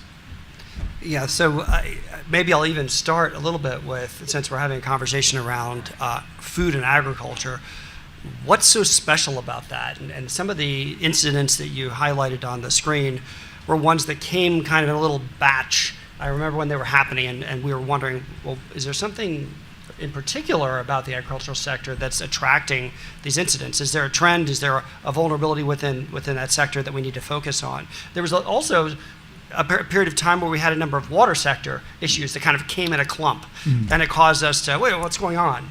And run some policy processes and figure out what needs to happen there. So there's all these different critical infrastructure sectors, 16 plus a number of subsectors, and so I don't know what the total is, where we're struggling to figure out what right looks like in that sector. And driving that in a way that makes the most sense internationally, that we are harmonizing towards kind of a common approach, so that a product manufacturer can build something that's going to work here and meet our requirements, and it's going to work as well in Singapore and the EU, et cetera. We're in a discovery phase right now as to what that looks like, and international standards bodies are going to help us get there.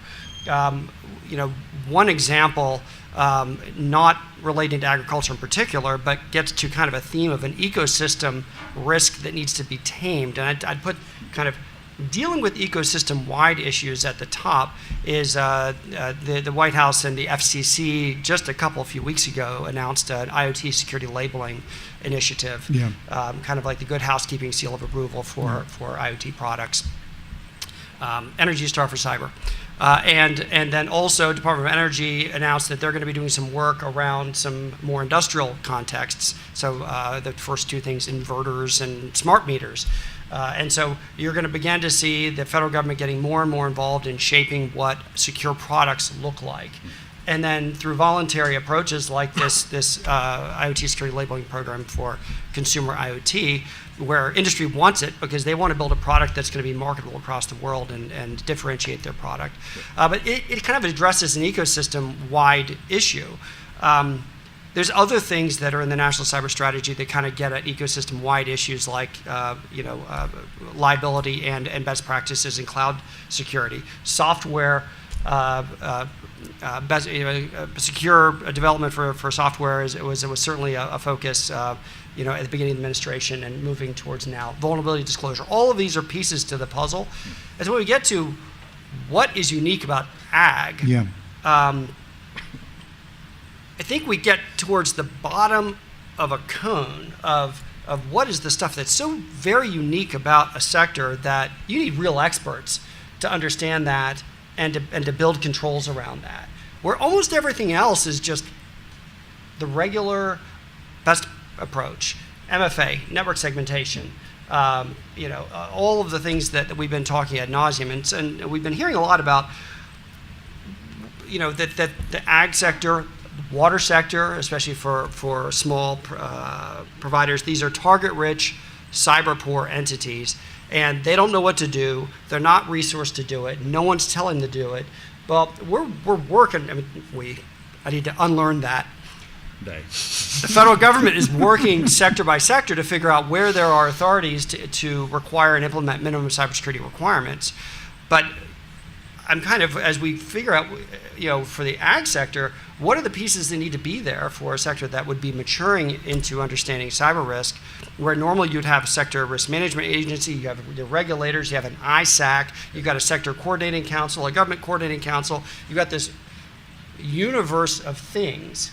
And some of those things kind of duplicate what's happening more broadly in terms of cyber information sharing and such. I think we need to get down to solve the ecosystem problems that we can solve, be better at blocking and tackling in the very generic use case, and then focus sector expertise on what are the things that are truly unique about a sector that require special attention, special plans, special playbooks to be able to manage that risk. Okay. First of all, I wanted to chirp in and say, we don't need to wait till the end for questions. So if one of these amazing folks says something that spurs some thoughts and you want to throw your hand up, go right ahead and we'll take it. There we go.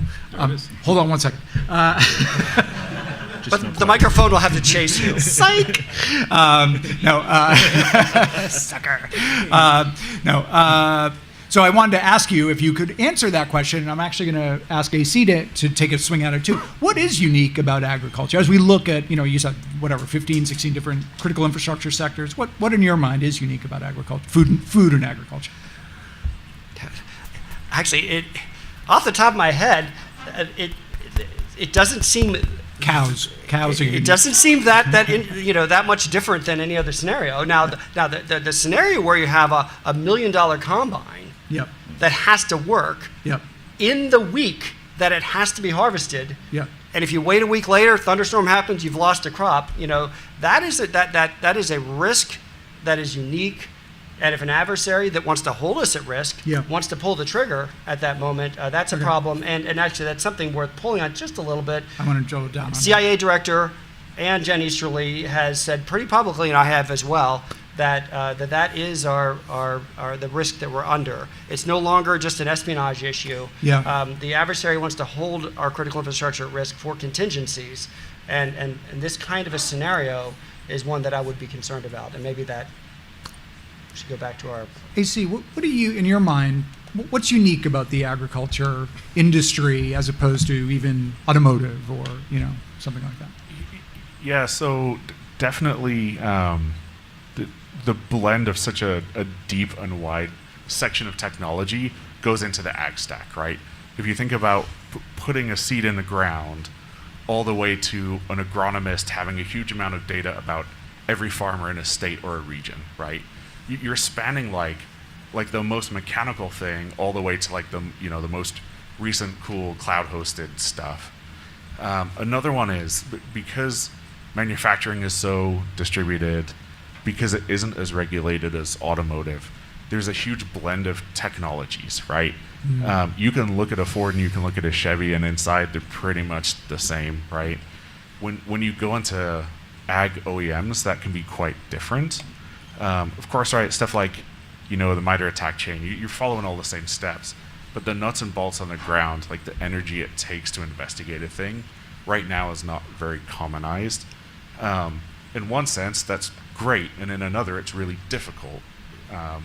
Depends if you're the good guy or the bad guy, right? Yeah. Also, a lot of market concentration in a way that you don't see other places. Question. Yes, perfect. Thank you. So this may be a better question as we get later, but AC, you had noted that it's hard to get budget and buy-in from the people that need to approve these things without an event happening. One way in like the tech startup world that we see pressure applied is when venture capital or private equity is involved, and you're able to apply pressure via the private equity or the venture capital firm. Where the money ultimately comes from, they're going to say what you do. Do you see more success across the ag world where there's private equity and venture capital involved? Or is that still... That's an intriguing question. I have to be careful how I answer. I would say right now, actually, no, I don't think it's any better from what I've seen. Because I think the realization even from some of the VCs isn't, they don't connect ag and security, even though, you know, in a hardware sense, like the IoT-like stuff is really similar to other things they funded. Yeah, so I would say right now it's, like in general, that's pretty weak. But I agree that VCs, for, you know, there's an explosion of ag tech startups, right?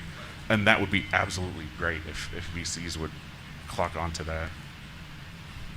You think in kind of injecting sort of new thinking and new ideas into, you know, kind of these older industry players, yeah. Especially just because those, at least traditionally, like you said, with hardware, traditional tech, those security teams and then those firms understand the need for security in that.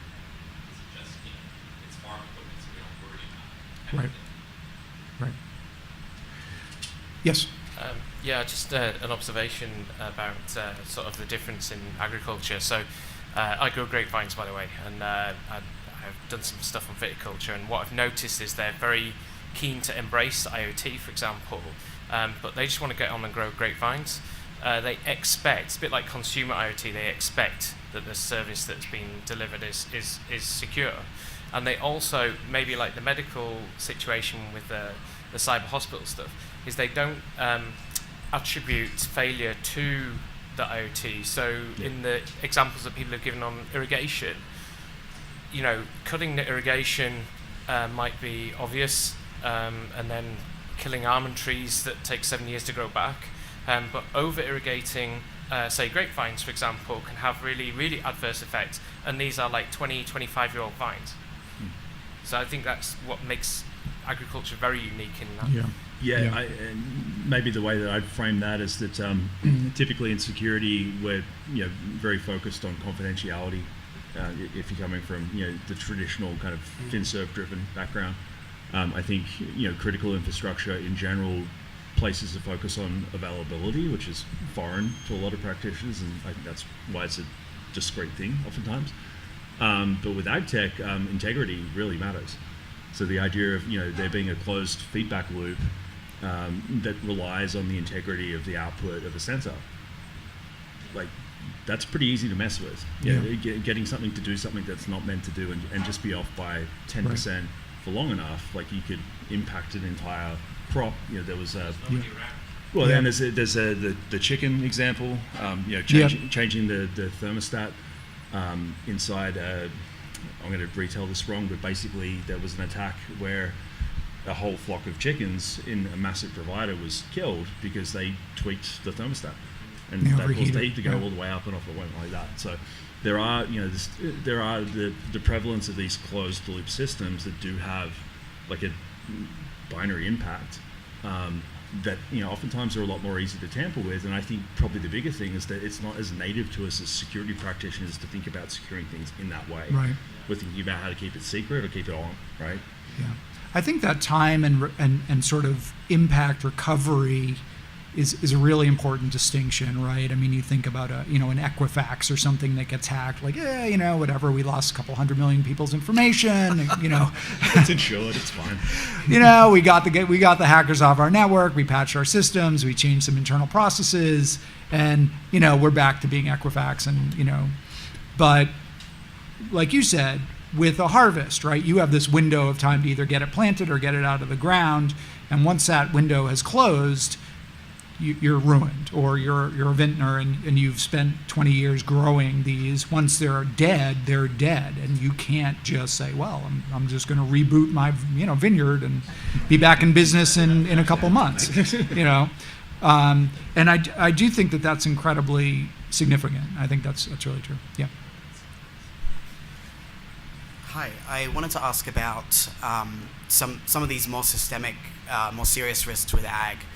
On the timeline you had earlier, all of those attacks described financially motivated attacks, the kinds that you could pay money and make it go away. And a lot of the stuff we're discussing now is the more critical defense security risks. Do we have specific examples where that kind of risk has materialized? Have that kind of attack taken place? And if not, do we have specific threat intel that suggests that APTs are trying that? Steve? I think the only example that I'm aware of right now that we can talk about here is USA Herds, which is a database system that I think it was 12 states, 18 states? I think you said 18. 18? Are we using to monitor herd health issues? Internet of cows, basically. Cows, yes. APT 41 was collecting on that and sucking data out. So that's an example of a state actor going after that kind of information. And then one might imagine, why are they doing that?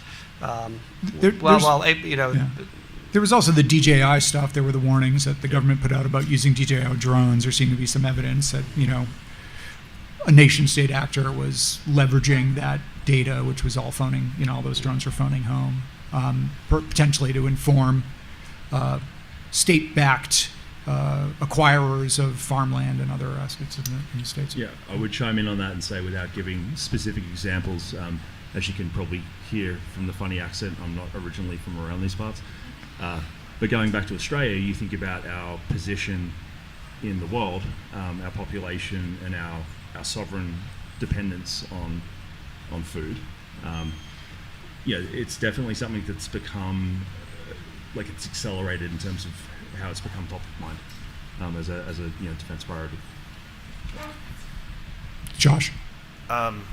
So I did have a question for you, but I love what you brought up. So to pivot from what you said to my actual question, Bo Woods has a great line that was really effective with policymakers, which is malicious intent is not a prerequisite to harm.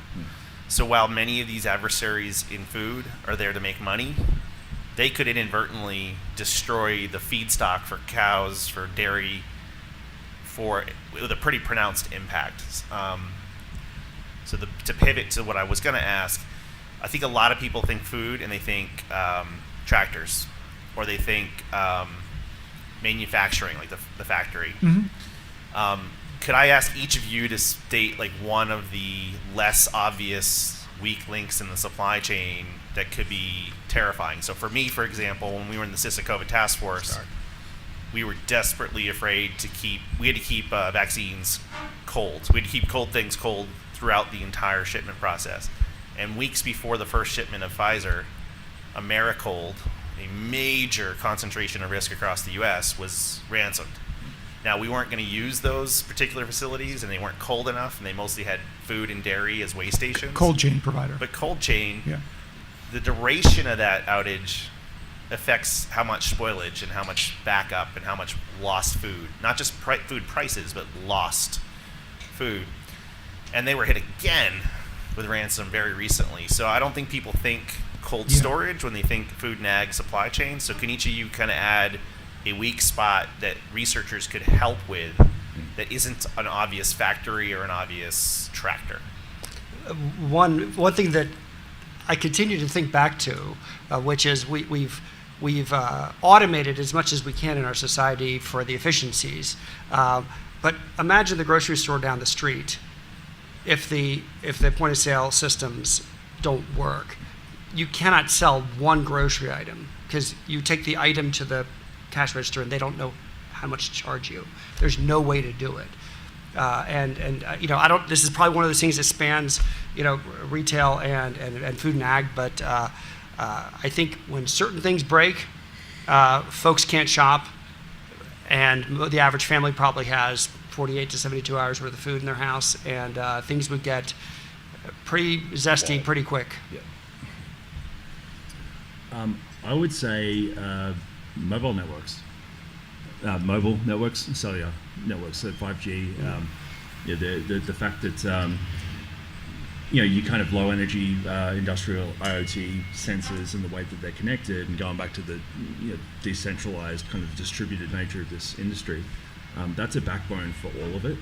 And fortunately, I think that's a domain that people want to secure for a lot of other reasons, but this is one that's not necessarily thought through. So denial of service in that sense is a good place for research. AC? Probably anywhere that there's an aggregation, right? Grain storage, feedlots, 3 days before market, a physical product, but also data. Like there's a lot of data aggregation happening, and I don't hear a lot of talk about at a nation state level what value does that have for someone long term to plan both strategically to outperform a country, but also destabilization of futures markets, right, for crops that are consumed globally. I think those kind of things are the big ones for me. I mean, I'm going to say software, right? I mean, it's sort of Log4j, except there's something even worse than Log4j. Some library maintained by somebody, some sole contributor that's going to just take out all of these systems.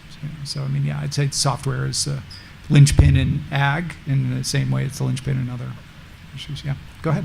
The other recent example was Petro-Canada just got hit up north, and their entire payment system, like literally gas stations were having to take cash for gasoline. Yeah. And I just got the breach notification email from their points system. Right. And it didn't even say the word breach in it. Oh, sorry about the outage. Right. And who carries cash? Yeah. That doesn't last long. Right. Yes. Hi. I just recently graduated from an agriculture and diesel program in New York, and there's been it seems like a struggle for a lot of these companies to find technicians. I wonder, is that coming into play too? Yeah, absolutely. The availability of talent, particularly, and I might even turf this to Josh to chip in on, particularly in the areas where agricultural activity is concentrated, which generally, again, are in kind of middle, at least in the United States, kind of the middle part of the country, right? It's not Silicon Valley, it's not Route 128 or New York City. Really need those skills and folks boots on the ground in those states. And it's a Josh, I would kind of turf to you as to what the fix is there. I don't think there's a single fix, but here's a couple things a coalition on the Willing's been trying this year. Up until a couple months ago, there was no food ISAC. So when we say complete public-private partnership, the IT ISAC had a special interest group for some factory food and big equipment, and so they've kind of declared themselves the food ISAC now. But in parallel, Auburn University has a center of excellence, and they wanted to work with land grant and agricultural schools to establish centers of excellence, train up the workforce. Similarly, Congress has the every 5-year food bill right now, or the ag bill, and people were kind of pushing a program to say, can we have stimulus and free monies for certificates, 2-year degrees, 4-year degrees, for cybersecurity training in heartlands or near farming, like scholarship for service, where they could have free school in exchange for time served in sector. And there's also been some veteran job training programs. There's a bunch of talk about it, but the issue is not just a workforce shortage for cybersecurity. It's not just a workforce shortage for critical infrastructure cybersecurity. It's they need to live where the critical infrastructure exists. So that's where it gets even harder. So it's not settled, but there's a lot of decent ideas being kicked around. That's a really difficult thing, because let's say you plant a crop, right, of a different seed that you haven't used that one before, and it's not doing well. You just call the local extension office, right, county extension office as a farmer, and you get help understanding what's going wrong, what you could do to fix it. If you have a device that you just happen to see right on your newsfeed in the morning is vulnerable, there's no one for you to go to in rural America to say, hey, I have a network, I have 16 devices, I'm a farmer, like I don't have time to go look into this. How do I do it? Who do I call? That just isn't a thing that exists today. Yeah. I would add, I think one of the differentiators in the food and agricultural space, at least if you look at the end users, the farmers, is the awareness gap. It is dramatic, and in fact, I was talking to Kevin Kenny, who's a kind of activist in the right to repair movement, focused on agricultural right to repair, and he talks about going out to farmers and who are running, connected harvesting equipment, heavy equipment, kind of pointing to the cellular modem on the top of the thing and saying, do you know what that is? Do you know what it does? And I have no idea. It's like that is calling home to the manufacturer, and it's sending all your kind of operational data, harvest data, yield data. They have no idea. They kind of know that it's a smart tractor, that it gets software updates, but they really just don't understand how any of this system works. They don't really understand what's happening with this data, but of course all of us are probably driving smart cars, and we don't really understand what's being done with our driving data, right? You can argue, nor should they. So that becomes a secure by design problem, right? Well, I think it's in order to, so if this kind of gets to what Emma was talking about earlier, if we're going to put the onus on securing their farm on the farmer, then their lack of understanding becomes a real big impediment, right? And speaking as a right to repair advocate, right, if they don't understand what's happening to their data or how their equipment works, then it's hard to understand how they're being kind of manipulated and to get them to advocate for their rights. But yes. Okay. But anyway, I think that knowledge understanding gap is a major impediment as well. Yeah. So in terms of the age-old question of strategizing for cyber versus physical, in the food space, the cyber-physical impact on what anyone could have to a remote system or a remote kind of any kind of technology that is present in terms of opportunity and cost, what have you seen in terms of strategies? Do they concentrate more on the physical side of things or more on the cyber side of things? That's a really good question. I'm gonna turf that to AC to start, and then I think I'm gonna Steve. Focus more on the cyber physical or more on the sort of physical infrastructure piece. Yeah. Yeah, that's an also really interesting question. I think in terms of like regulation and what farmers really do, like boots on the ground, physical, right? I think a lot of government agencies globally are aware of threats to things like livestock herds because of disease, right? And things that affect crops. And there are some, I don't know a whole lot about it, but I know it exists, right? And when certain things are going through herds in countries, like everyone's locked down, right? And there's procedures in place. So I would say currently, like by far, physical in that aspect. I think we're on this sort of event horizon of like cybersecurity stuff versus PhysSec, but both of those kind of have to blend together, right? Because you could just as easily, like, yes, you could turn the thermostat up on a herd of chickens, right? But what if you just delete the data feed about I think it's health? a flock of chickens. Oh, is that better? No, I said I think it's a flock of chickens. A flock of herd, yeah, right. A flock, yeah. But it's like, what if you delete their health data, right? And then they go to market, buy more chickens, and spread some kind of disease. And you need that fusion, really, of both, and I don't see that happening so much yet. Thoughts? Maybe just a quick thought. The traditional information assurance kind of approach is pretty well known, and while it's not known to farmers, that is an area of practice that there's already a body of experience around. And I do keep coming back to what is unique within the sector, and in particular, what are the operational technology-enabled physical processes that you wouldn't know about unless you're an expert in that area to even know that it needs to be handled or protected in a certain way. We have seen incidents where the issue at hand had nothing to do with operational technology. Colonial Pipeline was one, and one of these grain elevator ones was another, where they just didn't have access to the information that they needed to do billing or even to know how much product is being shipped here or there, and so they shut things down. Right. Now, in the case of one of the grain elevators, it was a small operation. They just did it manually. Right. But you scale that up, and it becomes a problem.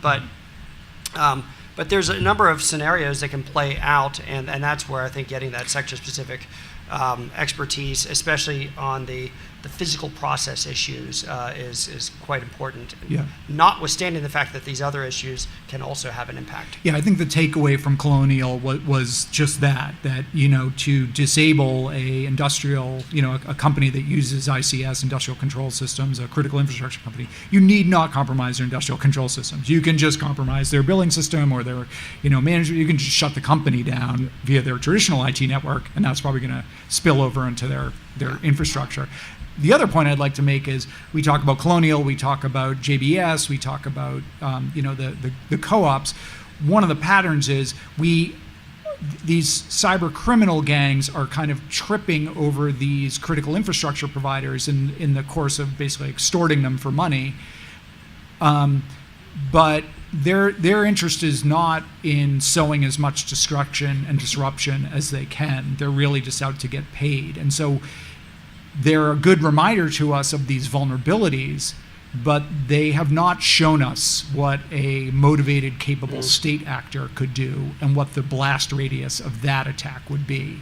And so saying, oh, well, Colonial Pipeline, we've learned our lessons about pipeline security. No, we have not. Yeah. They just tripped over particularly, literally, I don't even think they understood what they were doing. But anyway, yes. Yeah, just to jump on that real quick, going back to what we were talking about before, I think a lot of Farmageddon was actually that. Yes. So that kind of activity that was being successful in terms of making money in the healthcare sector, kind of prompted and pushed along by COVID, all of a sudden, cool, where's the juicy target where my stuff will work? Exactly. This thing, whoops, it's a pipeline. Yeah. Right, or the grain elevators at harvest time. That's I right. think that's when those were coming. Yeah. Yeah. Yeah. Yes. You have kind of kind of an interesting opportunity though, because on electric co-op boards, they're often made up of the farmers that you're talking about that are making comments about security. It's both a problem and an opportunity though. Mm-hmm. I have seen cases where the farmer on the board suddenly learned that there was a problem with John Deere and suddenly applied that to the co-op that they were working with for electric supply, and the cycle was they started to improve together. Mm-hmm. And so there's opportunities for that and things like water as well and food to all work together, but you need to know who all the people are first. So. Right. Interesting. Yeah.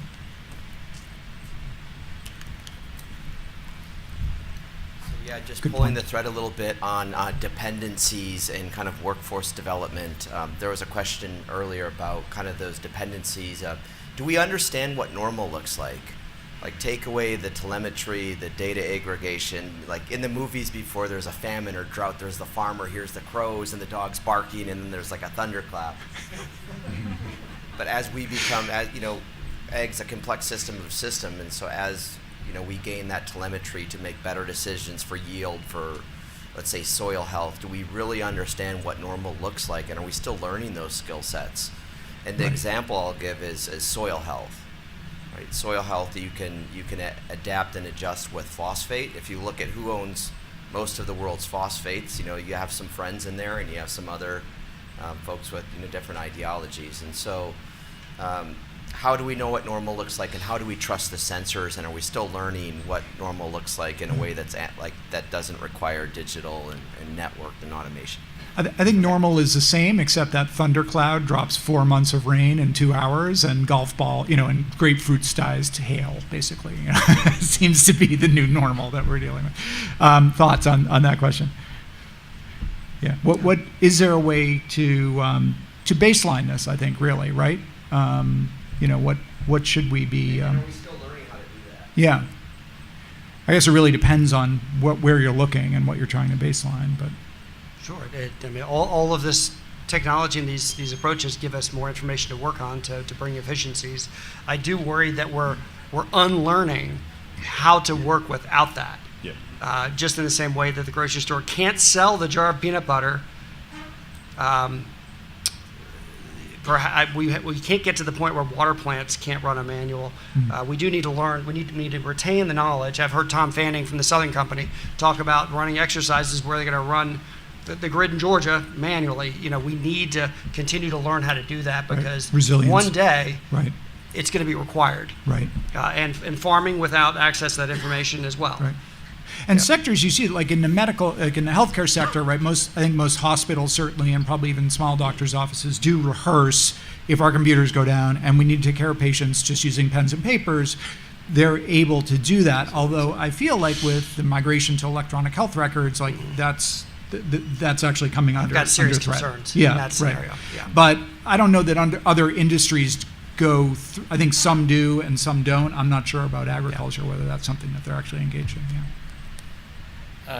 Yeah, most of the farmers that I know running Windows XP and like older machines. I just thought I'd have a look at the NFU guidance. So the NFU is the National Farmers Union, which is kind of related to what you were saying. And they've done some work with the NCSC in the UK on cybersecurity advice, and it's not very good. I just read it. Right. Have you looked at what type of... it just chucks in the word farmer in a couple of places, like standard stuff. But have you guys had a look at any advice that's been put out by governments, and what do you think about it? I don't know. I'll figure it out. So I know that the new Food and Agriculture ISAC has released a kind of guide, cybersecurity guide for small entities or small and mid-sized entities, and it is exactly what you said. It is basically sort of basic blocking and tackling, patch vulnerabilities, use two-factor authentication, use endpoint detection and response technology. All good stuff, but nothing sector-specific. I don't know. There have been specific products like in response to a particular threat activity where CISA or FBI or NSA or some combination of those, sometimes with other countries, will put out an alert that is specific to that issue. But I can't say that I can point to an example of a stellar work product along the lines you're describing. Well, most of my mates would not be able to understand what's in that document. Right. And that's the other problem. And so if we're going back to it being distributed and a lot of what's going into the supply chain is provided by lots of smaller players, you're going to run into that issue. Like even with the most basic, hygiene guidance, I think the amount of players in this industry that are functionally below the poverty line to actually implement any of that, financially or even in terms of what they understand, is pretty huge. So, I do think the flip side of that guidance being simple is that, in those cases you have to actually start somewhere. Is that a perfect solution? No. One more question and we'll kind of wrap up. Go ahead. All right, so I'm going to follow up on the question about resilience. How do you square the sort of desire to be able to operate stuff manually and continue to be resilient against some of these sort of modern agricultural practices with the other side of that, where a lot of the reason we're doing this is that it's really, really, really efficient. It saves a lot of money. It saves a lot of time. Like drone mapping and spraying is something that saves 30-40% when you're spraying a large farm, and you can target more specifically and stuff. Like, people do it for a good reason. So that was going to be my closing question. I promise I'm not a plant. It's like kismet. And it was going to be rhetorical, right?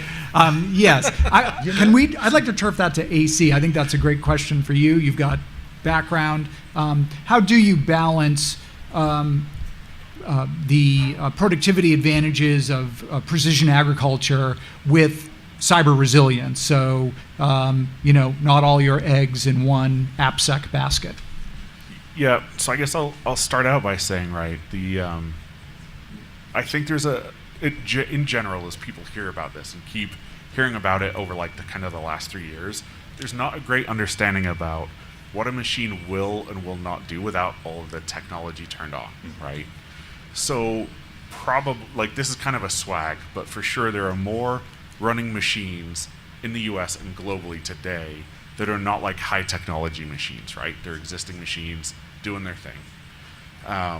For the stuff that's really high technology, assuming like your engine ECU does not die, right, in some kind of attack, it's still gonna do the job. Most things you're losing like up to low double-digit percentage of efficiency, right? Really like single to like low double-digit. And so from that perspective, right, there's still hope at the end of that tunnel that like you can harvest and produce food, which is great. For sure, right, as like land use changes among the global population, the population keeps rising, food production in general is a big thing, and it's like, yeah, the current bet is precision ag is what's going to lead us through that, right, to significantly increase yield. How do you balance it? I don't know if any one person could answer that other than saying that's kind of the typical security balance in any industry, right? Is how are you secure enough, but you let the industry function without being kind of too heavy or overbearing. Yep. And honestly, the path there to me is like application of what we already know about good security practices to the new things emerging on the market, right? But like at the very basic level, there's nothing unique or magic in like ag tech that doesn't already exist everywhere else and follow the same rules. I'll ask you guys to weigh in on that question. Thoughts on balancing, cyber, transformational capabilities with resilience. I mean, typically for planning purposes, you're looking to survive a short period of time without the technology at hand, and so it's especially including in normal business continuity and recovery. This is not a 5-year problem. It's how do I get through the next month? And I think if the more technologically enabled equipment is built to run without this stuff working, that's fantastic. That's great news because you can always do the next step. We're not, the efficiencies of all the things that have been described in terms of knowing where to place the chemicals or knowing how to rotate the crops or the irrigation levels. You're not going to screw it up completely in a month. But if to the extent that equipment can get damaged and is not replaceable through a cyber attack, that would be more concerning because that does implicate future cycles, given the cost and the replacement cycles. I would say, I've seen this time and time again. Going back to what you're saying in terms of some of the bird's eye view across different verticals that my job affords me. The pursuit of efficiency is almost the natural enemy of security. And when you think about it, as a capitalist running a business, I want to make things as effective and efficient. Hypothetically speaking, yeah, sure, why not? I thought we screened for that. Dang it, lost my train of thought. No, the idea is that companies want to make more money. Like that's literally how the free market works. So, therefore, you're going to end up with this natural incentive that's kind of almost pulling by its nature against what we're talking about right now. It's fragile by design because that's actually the thing that is more profitable because you're getting more automation from it and it becomes easy to use and all those different things. So, to me, really what that comes back to is that it has to be regulated. Like there needs to be things that get pushed from a regulatory standpoint to at least, Josh, I think mentioned the Patch Act before, stuff like that.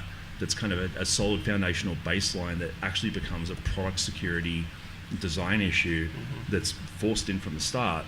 Acknowledging the fact that vendors probably won't do this on their own in pursuit of resilience because, it's hard. Yeah. I'm going to echo that, and I'm going to bring this back around to the 10th anniversary of I Am the Cavalry, and I think one of the most important, significant things that I Am the Cavalry did, obviously the Patch Act, and your contributions to that, but was to insert this notion of public good, when bits and bytes become flesh and blood, right, into the discussion around cybersecurity and cyber risk, which honestly, and I don't know, I've been in this industry for 20 years, was not really a part of the conversation. And putting on my kind of right to repair hat here, what I would say is precision agriculture is amazing. Digital transformation in agriculture, hugely important. We need it. But as with other things, the price of cool features and connected features cannot be monopolies that in the end are damaging to the public welfare and the public good, either because they're exploitive and and damaging to communities and farmers and so on, or because they create fragile, brittle ecosystems that make us all vulnerable to malicious actors, right? So that basic balance needs to be there, not just protecting consumers, but also protecting our public health. But I do want to say thank you to Josh and Bo, I think, for really foregrounding that conversation, like, public health, public welfare, public good. Like, these should be our motivating, our motivations as we talk about cybersecurity. Yes. Okay. Well, please join me in thanking this fabulous panel. It was just wonderful. And thank you, AC. Appreciate it. Thank you very much.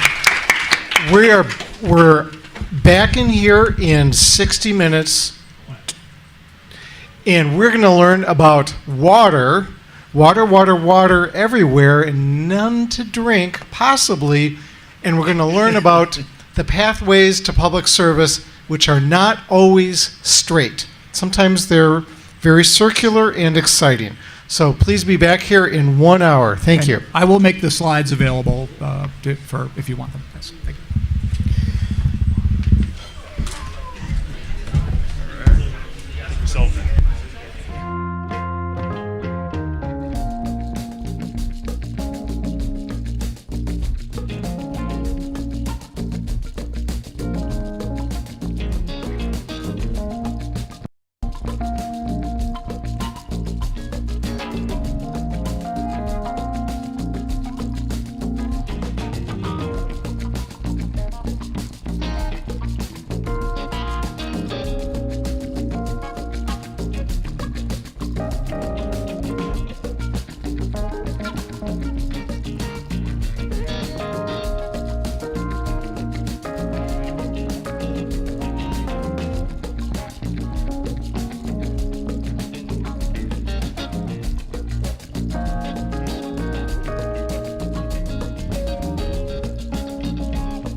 By my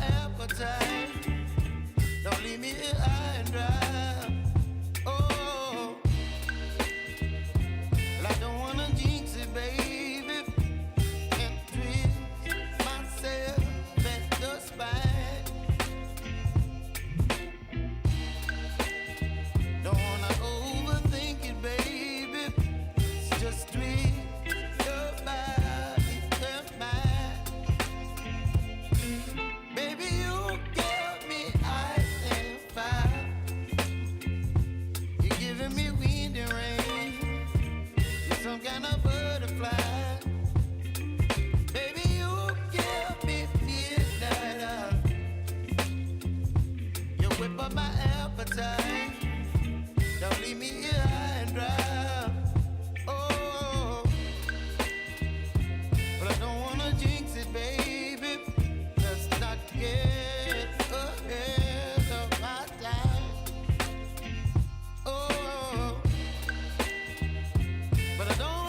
appetite.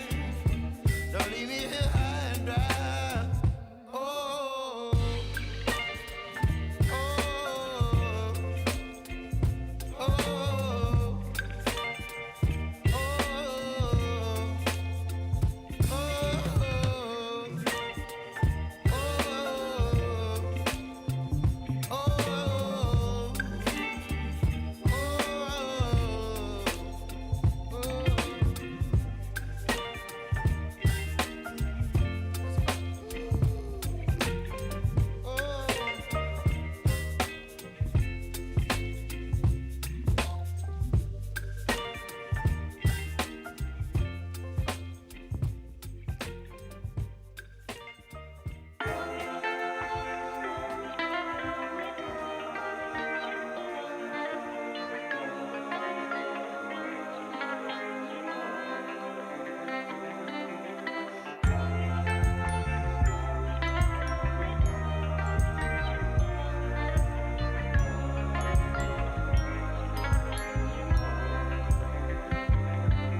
kind of butterfly.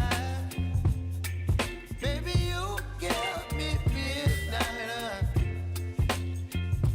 You whip up my appetite. Don't leave me here high and dry. Oh, well, I don't wanna jinx it, baby. Can't twist myself at the spine. Don't wanna overthink it, baby. It's just twist your body and mine. Baby, you give me ice and fire. You're giving me wind and rain. You're some kind of butterfly. Baby, you give me midnight. You whip up my appetite.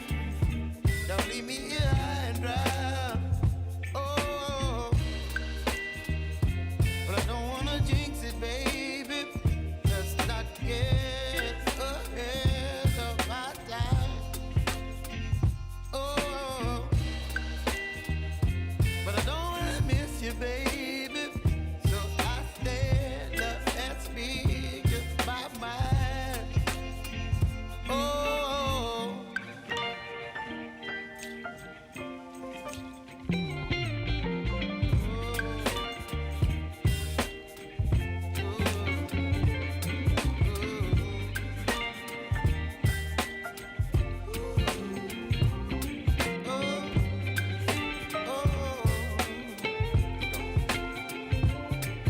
Baby, you give me ice and fire. You're chilling wind and rain. You're some kind of butterfly. Baby, you give me midnight. You whip up my appetite. Don't leave me here high and dry. Baby, you give me ice and fire. You're channeling wind and rain. You're some kind of butterfly.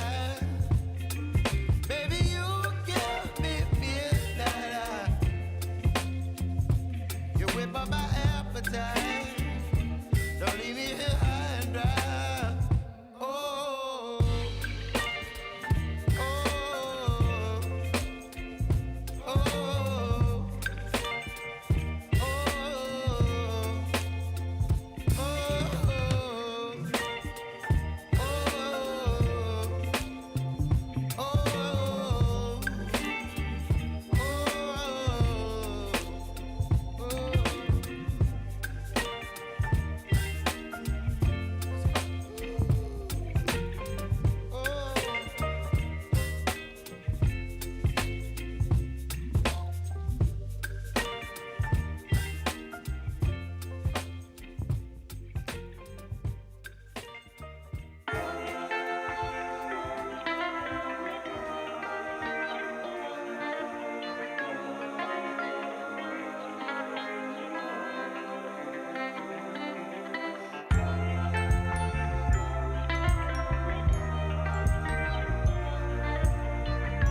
giving me wind and rain.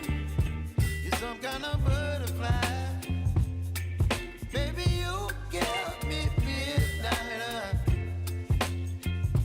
You whip up my appetite. Don't leave me here high and dry. Oh, well, I don't wanna jinx it, baby, and twist myself at the spine.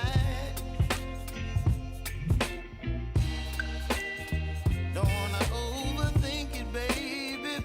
It's just twist your body and mine.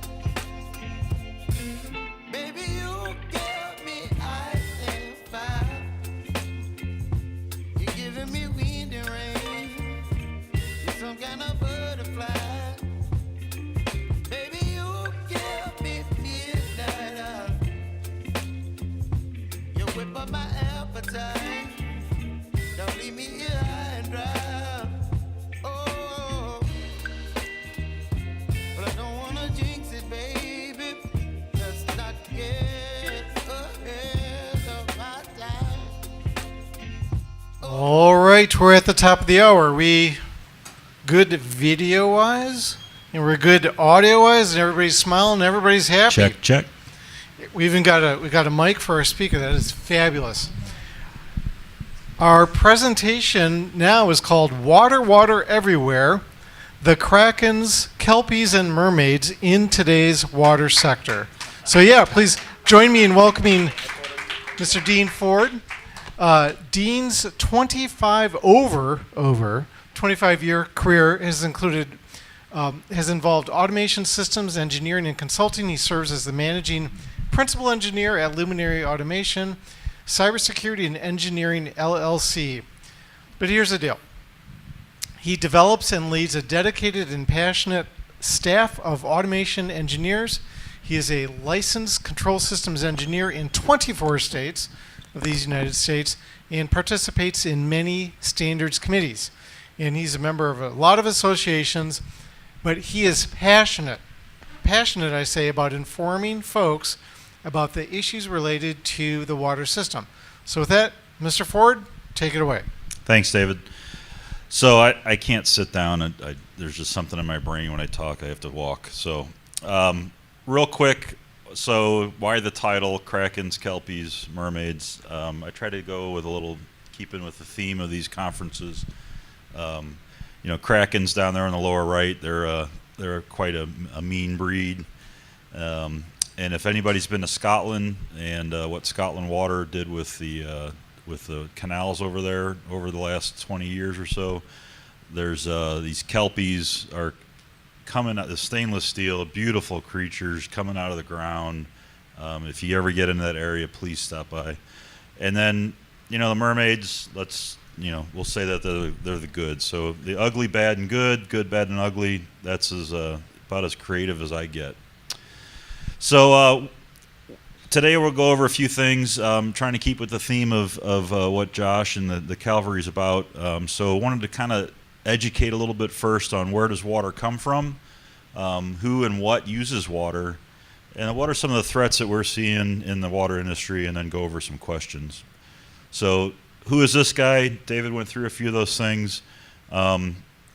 Key parts to focus on: I am not a hacker, I'm not a cyber guy. And in 3 different separate personality survey study deals, the results came back that I challenged people's basic assumptions. So there's some things I might say that might not work out today in your mind, but I'm challenging your assumptions. And then I operate on 4 really foundational principles. I don't believe in accidents. I don't believe there is such thing as an accident. Somebody somewhere made a decision that caused an incident. I focus a tremendous amount on people and how people work with technology, how their brain works with technology. The last 5 to 10 years, technology has increased to a point where you can analyze how your brain works with that laptop, that device, the different parts and pieces in your world, and really the destruction that we're doing to the human brain because of all this technology. I look at cyber as a great unifier. I see it as an opportunity for all these systems that have not been able to get money to label something with cyber so that the money flows freely. You know, that's my world that I live in, is I got to get money to get stuff done. And I got to talk to boards, and I got to talk to funding sources. And for some reason, when you put cyber on it, nobody wants to talk about it. They just want to give you the money. And then for us in the water industry specifically, cyber is just one of the many risks that we have to manage. And it's not one of the higher risks that we have to manage, as we'll get into. So audience participation time, where does water come from? Water cycle. Good answer. That was fast. Where, what's that? The ground. The ground, okay, so underground, fair answer. It's stored in the cloud. It's stored in the cloud.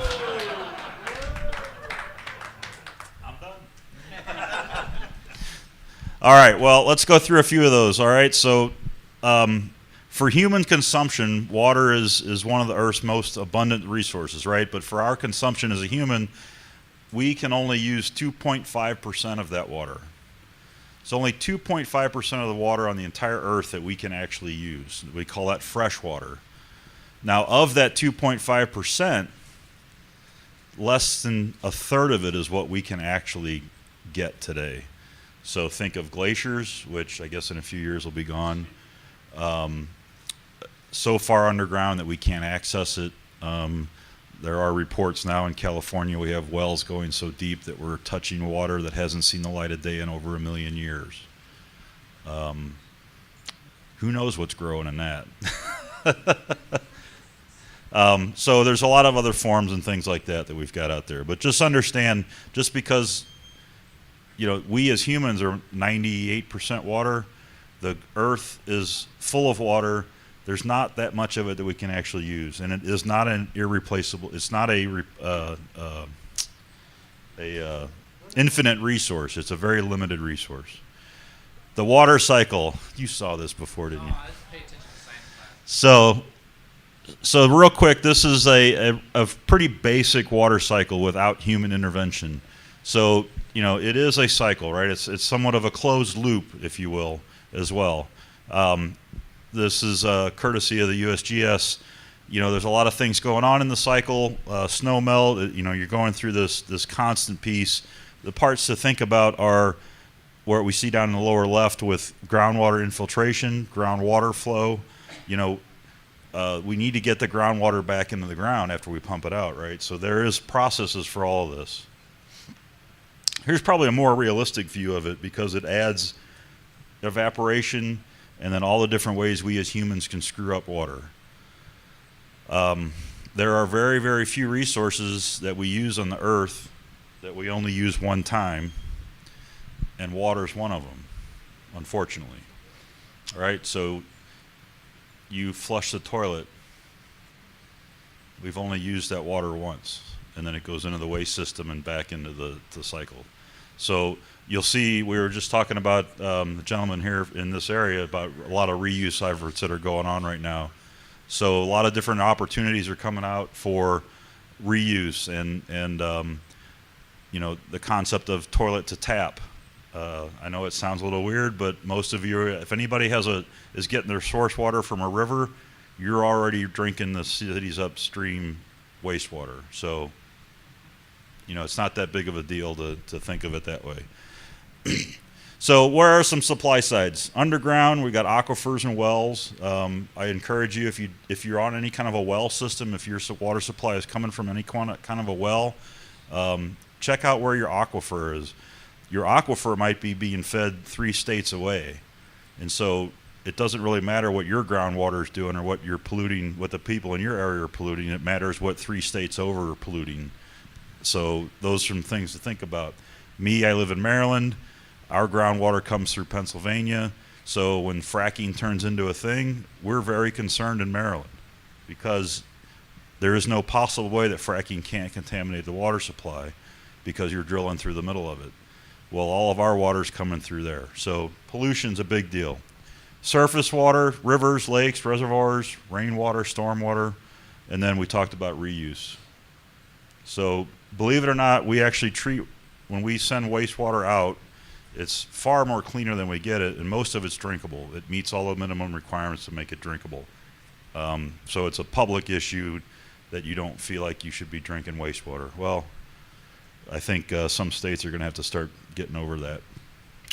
So where do we differ from electricity? We had a lot of discussion about the electrical grid. So everybody thought 2,000 public utility electrical systems were a lot. In the U.S. today, there are over 151,000 public water systems. 151,000 public water systems. That is only serving 80% of the population. So where's that other 20% coming from? Folks like me that have a single well out in their yard that's serving me. There's 16,000 wastewater systems serving about 75%. Guess where the other 25%? It's a septic system. Of that 25% of the septic systems out there, the overwhelming majority of those are failed or failing and dumping dirty water back down into that cycle that we saw before, right? The other interesting thing is water systems are local. There's not a massive grid, so if my power plant goes down in my local next to my house, the grid still stays up, right? Well, that doesn't work that way in your water system. If your water plant goes down, generally you're going to have to backfeed from another water plant. But if your entire water system goes down, you're done. We don't have a lot of cross connects between utilities. There are some that do that, but very few. So small failures can lead to a very specific and local outage.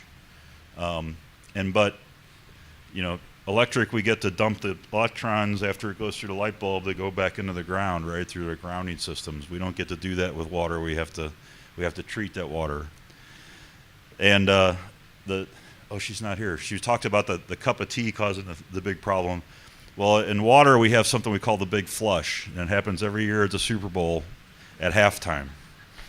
And every water utility across the states goes, you can see the spike. It's very it's a massive spike of water usage, and then there's a slug that runs through the wastewater system back to the plant.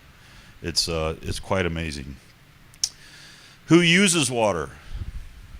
We all do. What are some industries that use it? Agriculture. Cement.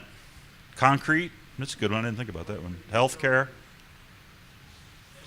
So centers, I mean the cloud again. the data centers. That's very good. I got to start adding that in here. Yep. Right. So there's quite a few. You know, to your point, everybody does. You know, residential. We call that potable water, right? You want to be able to drink clean water. Commercial buildings. What a lot of folks don't understand is a lot of commercial facilities are cooled with water. There's a water component that's in that heating and cooling system. Industrial, same, cool and heat, flushing, production, transport. Energy, power generation, we'll show that in a little bit. Public safety, you know, fire hydrants, sanitation. Healthcare is a big user. Food, we talked a lot about the ag side before, but there's the production side, right? There's all the different parts that go into that. Transportation uses it. Think of your waterways. And then we all use it for recreation as well. We don't want to go out to a burning river and try boating on that, right? So we talk about freshwater withdrawals, and this one still surprises me every time I see it, but this is only from 2010. This number hasn't gotten any better. But thermoelectric power, so basically power generation is our biggest single user of water. Irrigation comes next, and that's not you watering your grass. That's us making green fields out of desert. And then, you know, a lot of different things after that. Public supply kind of is the residential space. So, again, 2010 data, this stuff doesn't come around very often. They haven't updated one recently. I think there's something from 2015, but think of the trends, not the exact numbers. And then there's a huge discussion going on right now about the water, energy, food nexus. And so this group of folks got together and they researched 1,455 articles, and they just started pulling words together, and I forgot what that's called, some kind of a social area network or something like that. But what stuck out at me right away on this was, so water is in the lower left, and on the right is water and energy. So you got two giant lines going over there, and then over on the left again is water, energy, and food. So there's a huge connection of those three resources, if you will, and they really, none of them can operate without the other. Again, food production relies a lot on surface water and groundwater. So of all the users, we in the U.S. use about 330 how do they call it? 330,000 million gallons per day. So we do everything in the water industry in million gallons per day. So it's 300,000. Well, to the rest of us, that's 300 billion, right? So 300 billion gallons a day. And so this works out to some very, very large numbers. Hospitals was a specific ask. I have a client in the South that makes this statement. I'm going to read this. Hospitals are the most critical customers that we serve. Even a few minutes without water is detrimental and presents a major life safety threat. We'll go into that in a little bit. Our hospitals are some of the most significant water users in our system. This particular healthcare system at this utility is their largest customer. I think they've got 4 hospitals there. And then also each hospital itself is one of the top 15 users out of that utility. That utility serves 700,000 people, almost 800,000 people, to give you an idea of the amount of water we're talking about. Where does all that water go at a hospital? So this is from Boston, Massachusetts Water Resources Authority's Boston. So the sanitary number probably makes sense, right? The cooling, HVAC, probably a little shocking. Medical processes, the rest of these make a lot of sense. The HVAC number continues to stand out. But again, in large building commercial space, that HVAC systems are all based on water.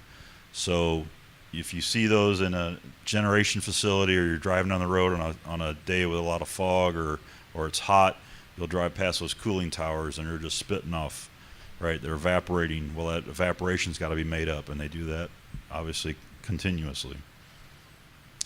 Power generation, fossil fuels don't necessarily generate power directly. They do in peak stations, but in base loads, we're creating steam. Steam is made of water. Checking my science here. So both in fossil fuel and nuclear power, the heat that we generate is transferred to steam. The steam spins a turbine, right? We generate power. Pretty straightforward, right? So this is just recently, there was a small attack on a dam. Russia attacked a dam in Ukraine, blew the dam up. There's also the Europe's largest nuclear power plant that relies on that reservoir to cool. So they rapidly started pumping water out of that lake and making some ponds and doing some other stuff. So they feel like they're in good for a little while. But that's an example of how these things can cascade into, your largest nuclear power plant shuts down because of a simple thing as a reservoir that it was pulling water out of, right? Hydroelectric, obviously, that's kind of needs water, right? Well, not a big deal except your Hoover Dam. I don't know if anybody's seen the picture of that lately. It's frightening how low that level is. Even with all the snow melt and everything, that only increased like 20 feet, I think was the only amount that it went up. So it's still down to like 1,000 feet or something crazy. So, these are all big supply sides. Power generation consumption, again, it's just kind of shocking how much water something like that uses. So 11,000 gallons or almost 12,000 gallons of water per megawatt hour So in 2020, it was 47.5 trillion gallons of water.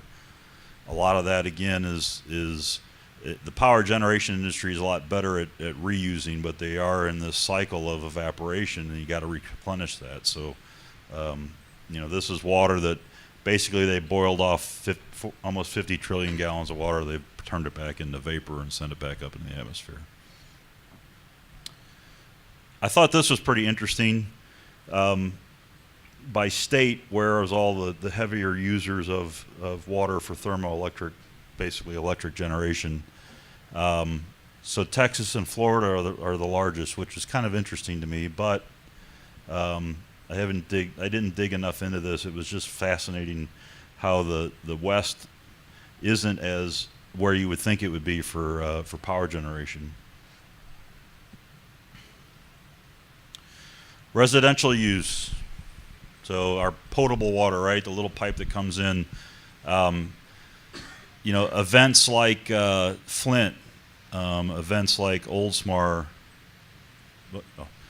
were not necessarily cyber incidents. Those were, again, decisions made by folks that should have known better.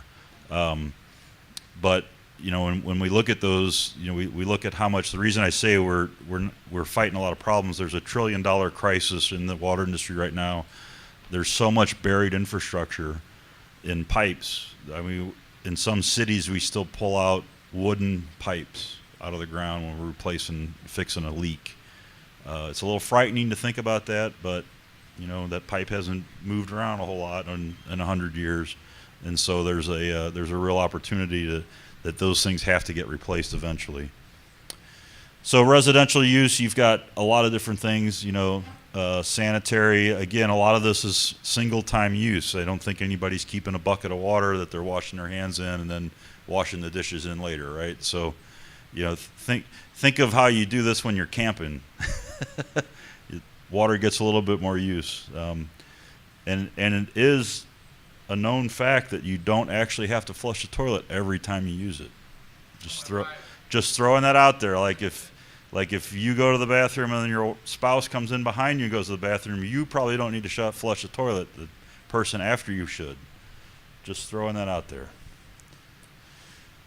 Again, some surprising numbers on the amount of usage, gallons per day per person. The mid what is it, Idaho, Colorado, Wyoming, Utah really are up there.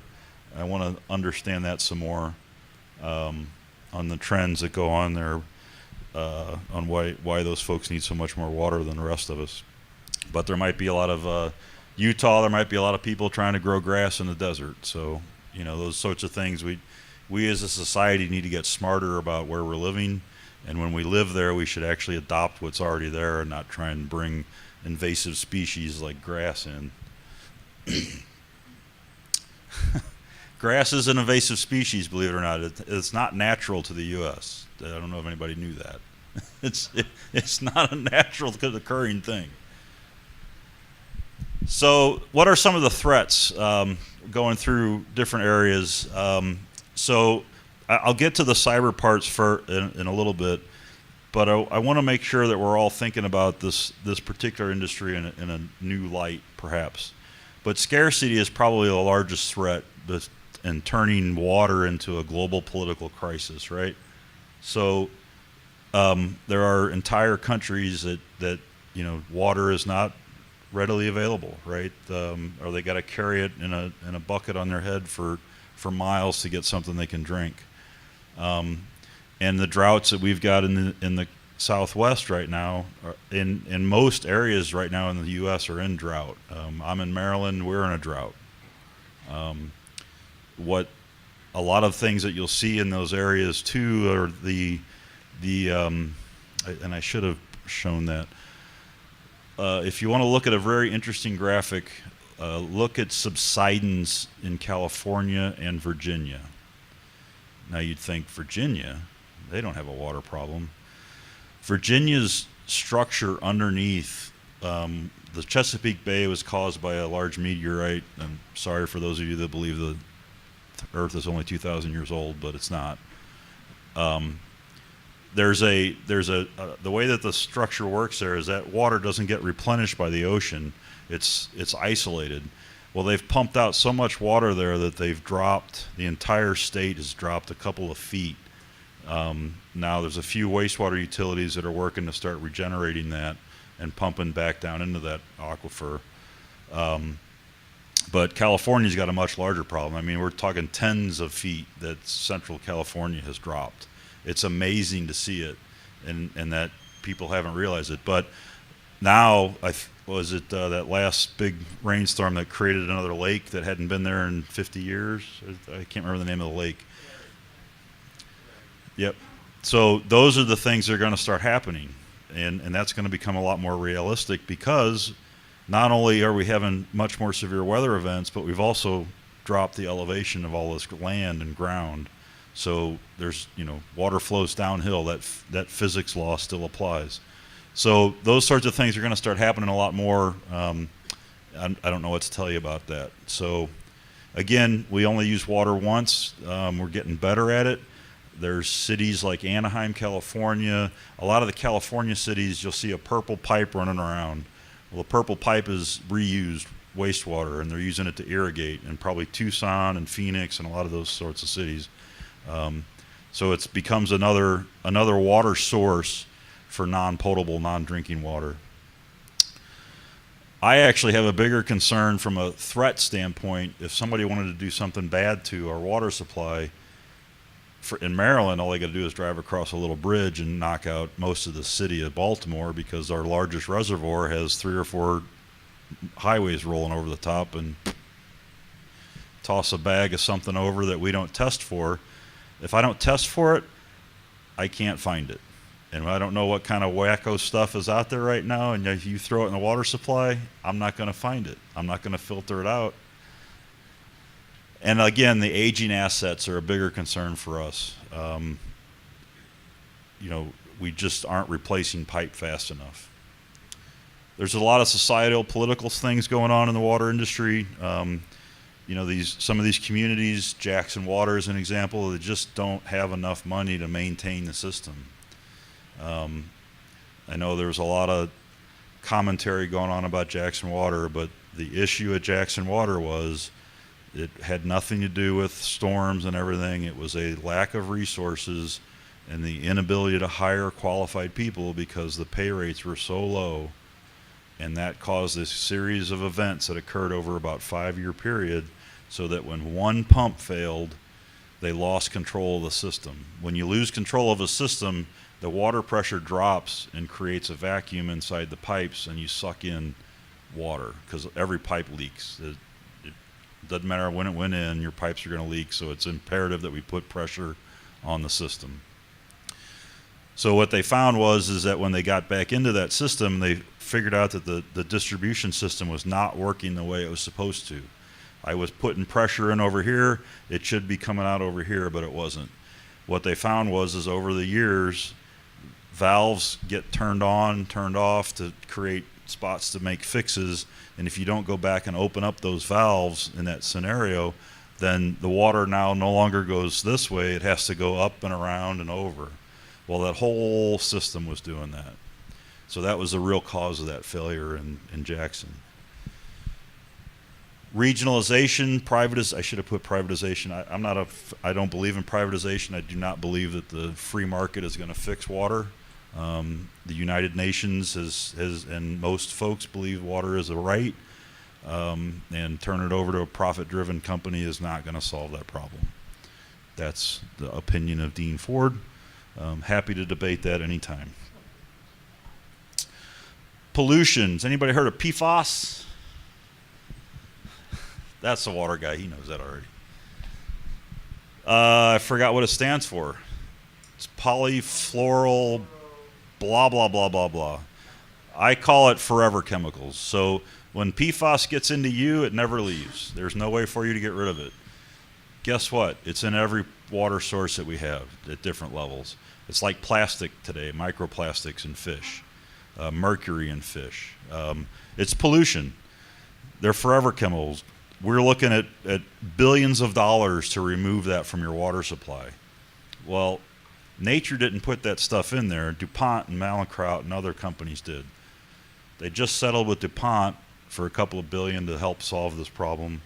But again, we can't expect a water utility that already is struggling to do this, to produce water, to just simply add filtration to take care of this problem as well. Stormwater and sewer overflows, it's the world of our climate change right now, right? We're going to have a lot more problems with these. Sanitary sewer is not supposed to get in, or water and sanitary sewer is not supposed to get mixed. Stormwater and sanitary sewers are not supposed to mix. There's a lot of stuff that goes on under the ground that we don't know about. Things get put in a certain way, it might not be working that way for very long. So sanitary sewers end up overflowing into our waterways and contaminating the waterways. That's a big problem. Our people that work at the water facilities today, in our water utilities, you know, we're suffering from everybody else. We've got the gray hairs that are getting to the point where they're ready to go. We don't have good knowledge transfer, so somebody that might know where all those valves are that are buried in the streets and roadways all around your town, when he retires, she retires, we don't have that record anymore. And that, you know, unfortunately the pay is low. That used to be an industry that had a lot of great pensions, a lot of great backup retirement systems, but as cities continue to struggle financially, they continue to cut those programs as well. So staff turnover and staff reduction is a big problem. That leads us to funding. So at most utilities, it costs more money to make water than what they're charging you for.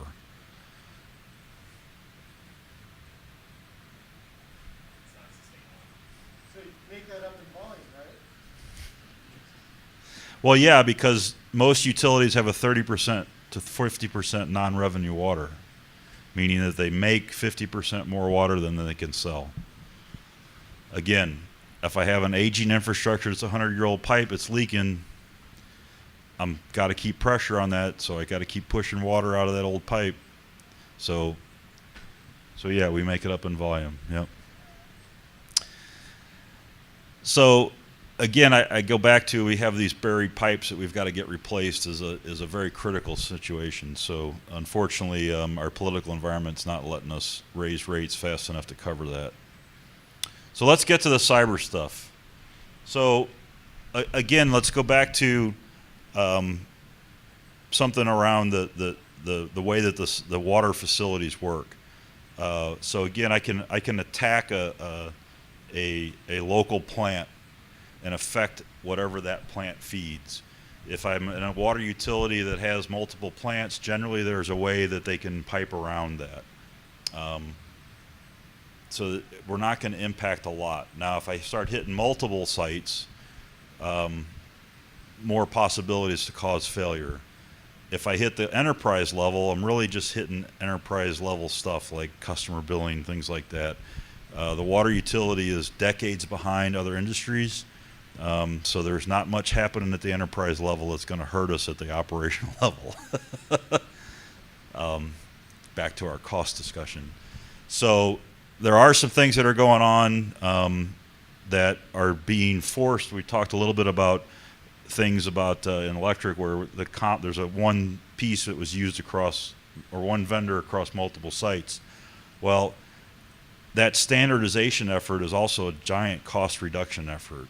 So that's something that we're going to have to address that I hadn't really thought about till that was brought up. But, you know, spare parts and keeping things running, and if I only have to train my team on one thing instead of 17 different platforms, I'm going to take that risk. So standardization is a big component of that. So a unified architecture is going to potentially open up more challenges that we're going to have to mitigate. Fortunately, I think we've got that problem solved, so we just need to copy that if we can get over our problem of not invented here syndrome. But on the operational technology, I think the thing that's keeping us the most safe is the gigantic technical debt that we've got. I'm still working on controllers out in the field that have been there for 30 years, 40 years. These things don't even have letters in them to hook up to the internet, to an Ethernet cable. I don't even know what the protocol is that I'd use to do it. So we're still pretty protected from that obsolescence. However, as things continue to move forward, the automation industry in and of itself is struggling with finding new talent, and the talent that we are finding is not, needs to learn some fundamental foundational issues around keeping things secure, and that you can't just plug everything into the internet and things of that nature that are going to potentially create this problem, this tsunami of a problem that we're trying to modernize our facilities, and we're making them less secure as we reduce our costs. And so there are some challenges that we're going to have to deal with there. There's also a terrible trend going on in our industry right now, in the automation industry, of migrating to newer platforms to fix security holes. So, I can go take a 30-year-old controller and I can copy it and convert the code and put it in a brand new hardware platform that's modern, but I didn't fix the code. The code is still 30 years old. And so the way we would do things today is not the way we would do things, right? Not the way it was done before. So one thing about most networks, most utilities, water utilities, is we cover geographic areas of thousands of square miles in one utility. Well, we have to talk to all those sites, and we collect data off all those sites, and that's done with old radios. Old radios. Yeah. And you count, somebody throw out a spectrum, and I'll tell you a utility that's using it. Anywhere from, I got some stuff down in the 100 megahertz, and this is great, it flies through trees, no problem. All the way up to 450, 900. I'm desperately trying to get everybody switched over to mobile, to pass off that they can't work on these systems anymore anyway. So they're just at risk there, then turn it over to Verizon and letting Verizon handle the cyber component of it. Most of the stuff is being fixed at the component level. They're finding Joe Blow's garage. It'll get his oscilloscope out and figure out why the radio doesn't work anymore and replace that transistor. And of course, every radio manufacturer's got a pathway to a new piece of equipment, but it's still got the same problems, right? And we are not going to pull fiber out to the middle of some field in the middle of nowhere. That cost is too great. We also suffer terribly from the shiny new object effect. I have this problem. Let me Google it. This piece of software and this piece of hardware will solve that problem for me. Let's put it in. I could buy that on my credit card.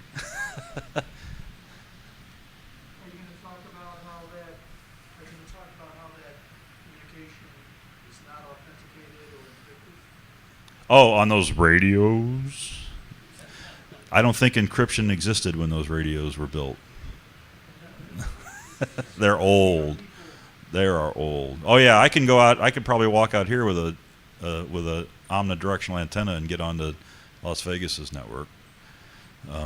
It's scary, but what are you going to do? You got.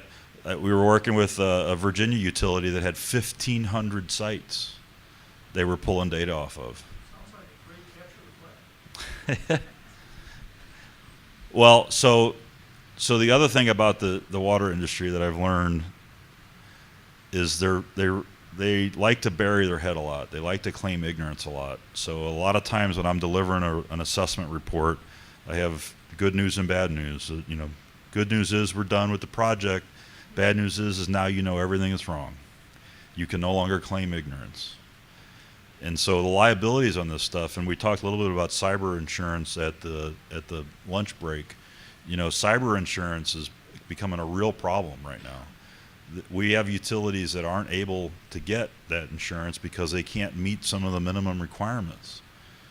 Like, who's going to insure you when you got this list of vulnerabilities? Well, like, why don't I just write you a check now?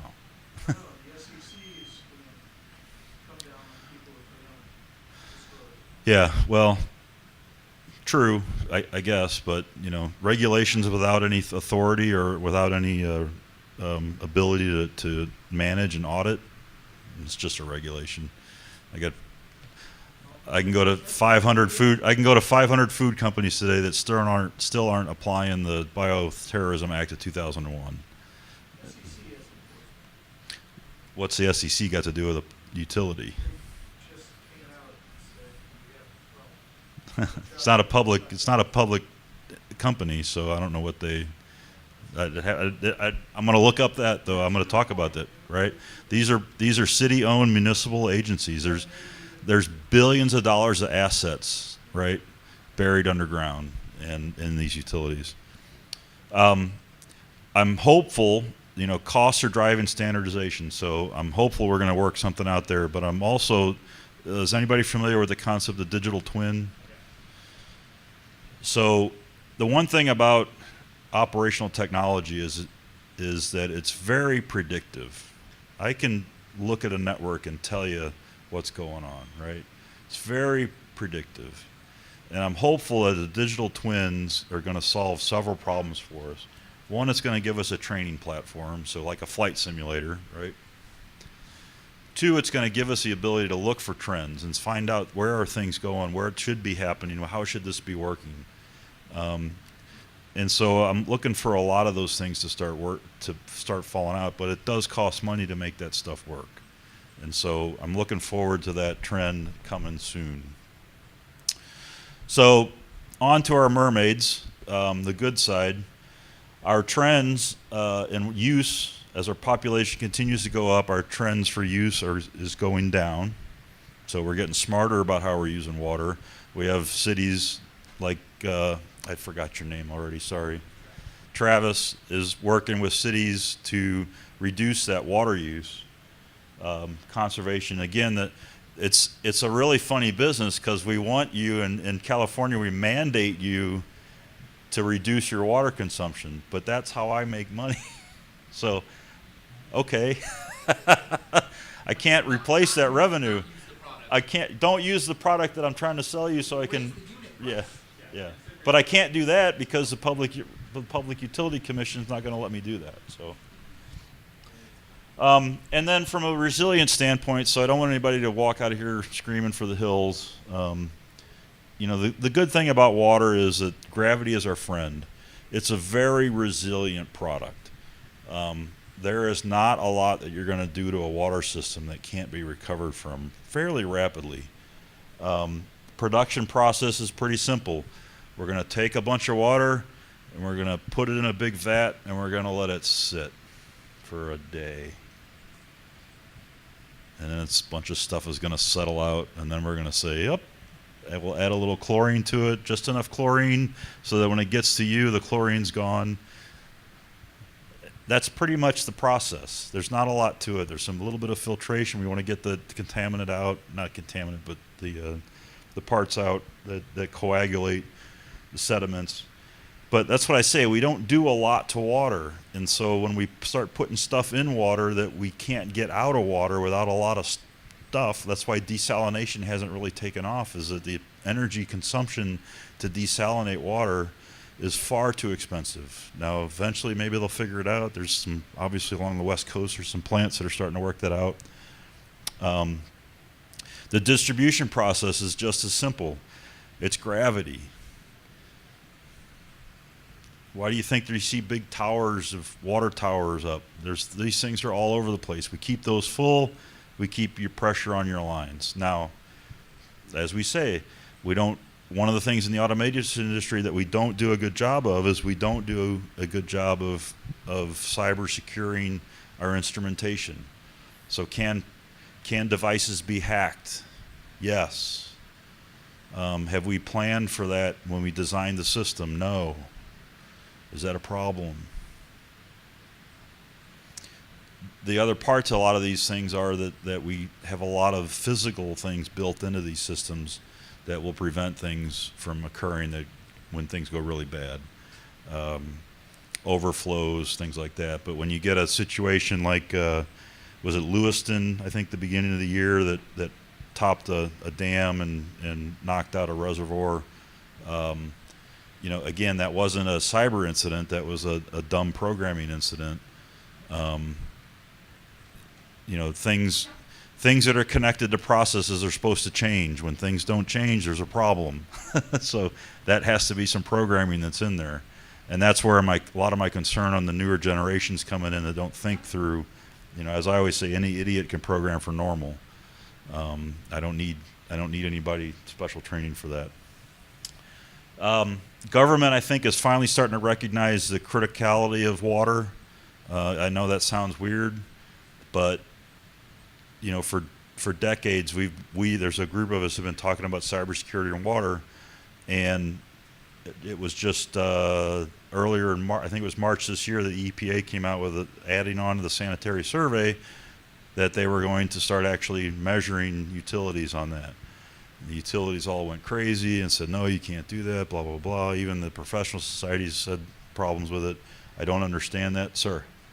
So I like the idea of getting into this, you know, government is recognizing. And I just wanted to, you know, just mention that in Europe, we're getting regulation called NIS2. And, Oh, I'm sorry. I forgot about that. No, that's right. 15 minutes left. Oh, great. Perfect. So in Europe, we are getting NIS2, which is a regulation where we're trying to look into supply chain dependencies for being able to deliver critical services. And water is now being part of that umbrella, so being seen of something that, you know, you'll be regulated on, that you weren't regulated on before. But what is really interesting is that other companies that depend on water in their supply chain, like factories, you know, they want to know what's going on, manufacturing, right? medical, blah, blah, blah, they're going to be measured on that. And that drives me back to a question you said, you know, we cannot increase the cost of water. But I think we need to get to a point where we understand what is the dependency and how can that drive, you know, the cost of securing that supply chain. Right. Because right now we're saying, you know, water can cost more than, you know, the it's dependency a to 2%. me. What's the UN's 2% of? I can't remember what there's a number of whatever, right? Yeah. But we're not seeing that, you know, bringing that to, you know, the multi-billion-dollar manufacturing companies that are depending on water. They, you know, we need someone to pay for that cost. Yeah. Are you volunteering? Yeah, I got a little bit. Take up the pass a hat. That's a great point. And so, you know, I look at things like that and I say, well, what's the value of our water that we're supplying you, treated water? If you had to go out and build your own plant for that, you should be paying a little bit of something different, right? So I was talking about government recognizing that. We've had a water ISAC for a while. It's been horribly underfunded, and they really just did a relaunch, I think. We were one of the first, Luminary's one of the first water ISAC champions. So I'm hopeful about that. There's a lot of effort going on in the industry, in the water industry and in the automation industry, with different groups that are really driving out a lot of these things. And I think the regulatory agencies are finally starting to engage. So we had talked about the EPA. Well, that got shut down by, I think, Missouri, Arkansas, somebody else. All the really progressive states decided to step in and shut that down. So, you had a question? Yeah. Thank you. This is a really good, wide-ranging talk. They filled in a lot of blanks for me. Could you talk? No, really. Each one of these topics could be its own conference. Absolutely. We actually have those. Could you talk about where chip fabrication fits in? So I miss semiconductors. Yeah, so like Columbus, Ohio has 3 water plants, and Intel announced that they're going to build another factory there, and to supply like an average chip fab, or at least that size, uses of a small city. So Columbus is going to build we just talked about. a 4th one. Yeah. It's like 145 million gallons. Yeah. Just for that Right. plant. And who's paying for that? I'm well, gonna so look that up, I wanted to ask you, because there's the CHIPS Act. Yeah. Right, and there is incentive, there is money to do that, and because there is such a focus, there isn't an option to build it someplace else. Yeah. So, like in Arizona, TSMC is building their huge thing, and they're really pushing forward, I think, at least. But this is what I want to hear from you on recycling their water. They're at like 98%. So. Yeah. Do you There's no see reason that? not to. Do you see that as an opportunity? Are you optimistic about that? There's so many imperatives pushing it forward. Some of the things you talk about, it's not going to be rid of overnight, but there's an opportunity for innovation to kind of lead the way on some of this. Absolutely, and that's why I talk about this in such a broad range, because this is kind of like the magical electricity where you just flip the switch and it just comes on, right? You turn on the tap and there's water there, but water's got an additional challenge. You normally don't see it. You have no idea that your water supply, who knows where your water is coming from? Well, that's a terrible example. Bunch of educated people. But those are the things that the public just isn't aware of. And so we've got a huge public relations problem, because our users don't even understand how they get their water, right? But something that Columbus could be doing is maybe they double the size of the plant and shut down an old plant. There's just stuff that could be done around that that I would be looking at as well. But the reuse, the concept of reuse has to be something that is looked at, and we've just got to get over ourselves on that. I mean, nobody wants to do it. You have 10 minutes. Thank you. The other thing about the water industry is I have yet to meet a group of people that are not more focused on making this place run than the maintenance staff and the operators inside of a water utility. Both on the it's like a personal mission that they've got, and they have done things that are simply amazing with junk. There are motors out there that are 100 years old and they're just cranking away. These guys just make stuff work. I can wait till you're done the good Okay. slide. So anyway, kind of wrapping things up on this slide. So cyber is a risk. It's something that we have to be aware of. It's not as big a risk today as it will be in the future. So companies like me, my company, and others are working really hard to make sure that we put systems in. That's what the topic on the S-bombs was so interesting to me. It was like, I'm not going to be able to accept just more data and more problems. It has to come with a tool that's going to monitor itself. And so the systems that we put in today at water utilities are fully automated monitoring. So there's an opportunity for actually the water industry to leapfrog most industries, because we aren't going to have the staffs, but we can spend money on technology and capitalize it. And then the big part that I'm doing right now with a lot of our water utilities is there's a massive convergence opportunity that I see between the operational technology, the informational technology, the engineering technology. So in a water utility, there's a tremendous amount of engineering done around hydraulic models and just the documentation. And then what I call the security technology, the ST. I've got physical security at all these sites. Most manufacturing facilities, most water utilities, security is its own little box over here, but it still uses the same servers, the same wires, the same everything. And I don't understand why those aren't sharing. I'm already doing a lot of work together, so we're working on bringing and collapsing all that stuff together. I no longer am the proponent of physically separated systems. We have enough technology now and enough monitoring capability that I can load everything onto a couple of servers and monitor that traffic.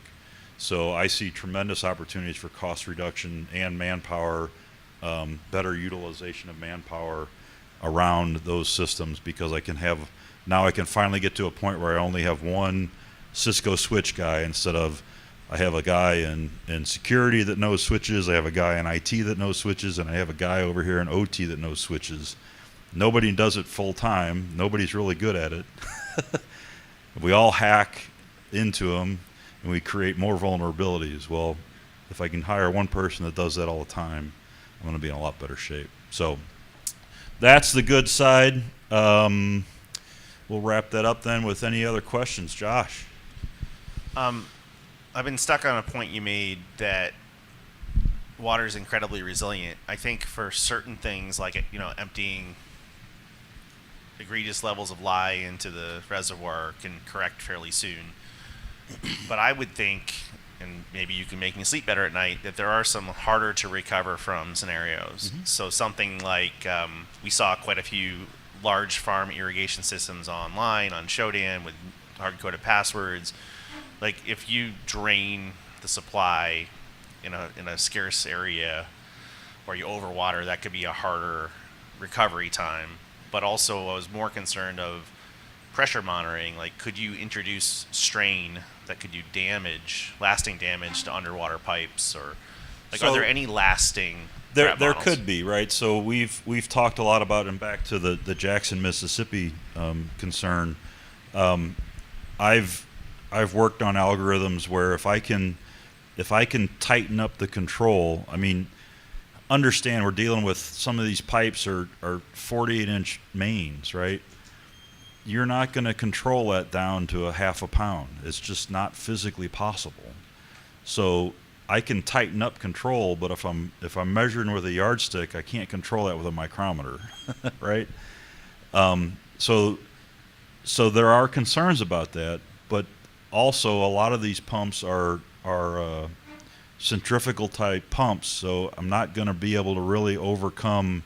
Like there's a minimum, there's a maximum that the pump's just going to stop running or stop working, right?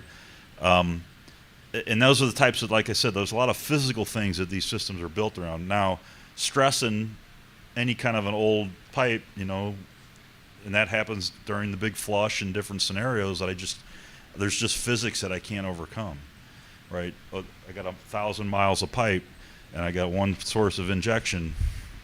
That's why a lot of times we'll work off of gravity, where we can take that the mains will feed big tanks and the tanks will feed the distribution system. So yes and yes. I mean, there are going to be scenarios like unfortunately, a lot of this material you can log on to any site and really get, these folks don't keep track of where their contractors are storing their data, that sort of stuff down the supply chain of where all this information's sitting. So somebody like me could open up a few documents and figure out how they're running something and get in and work it out and, take care of some stuff. But yeah. Okay, we've got time for one brief question. Before we wrap it up. So, in terms of the resiliency angle for water sector, we've had conversations in the other sectors around how automation could be dialed back in an event of a business continuity event or a disaster recovery event. How do you see that in the water sector? Is that a pipe dream, or is it possible for these kinds of initiatives? That knowledge transfer. So the one thing when we design, it always amazes me when I walk into a water system, a water plant, I walk into these control rooms and there's dials and there's buttons everywhere. Some of them work, but they always tell me, if we ever lose this here SCADA system, we can go back and start running it. And I said, well, I'll go pull the plug, you can show me. Nobody wants to do that because the problem is we don't exercise that, right? We don't exercise it, so we don't write it down. We have no idea. There's nobody left at the utility that's ever run, doesn't even know what that switch is for because the label's gone. So yeah, and he retired, right. So can it be done? Yes. And again, that's where I'm excited about the digital twin concept, is because we can start doing that knowledge transfer. At the end of the day, it's just a bunch of pipes and pumps and valves. I can figure out how to establish flows. You know, if they shut the power off, I'll bring in a generator. It's not, you know, weather is a bigger risk than somebody attacking my system, and I don't treat that very well. So how the hell am I ever going to spend time on the cyber side of it? But those sorts of things, when I start to solve for tornadoes and hurricanes and other stuff, I automatically solve for cyber. So when I say cyber is a great unifier, I can go get money for cyber, dress it all up, make it look pretty, get a bunch of money, but I'm actually solving a whole bunch of other problems. So I look at the cyber front as a great unifier for us to solve a lot of money problems inside these utilities. Because like I said, I'll write some kind of cyber function on it, and the board doesn't even want to talk about it. They don't want to know. They just, how much do you need? Don't tell me. I don't want to know. Yeah, plausible deniability. All right. Listen, Dean, this has been fabulous. Please join me in thanking Dean Ford for this really fascinating discussion. And so people can you can't leave the room, but you can stand up, take a breath, be thankful for Dean and water, and then we're hitting the end stretch for today with a fascinating presentation. And I need my presenters to come on up. And do you have slides? Do you have slides?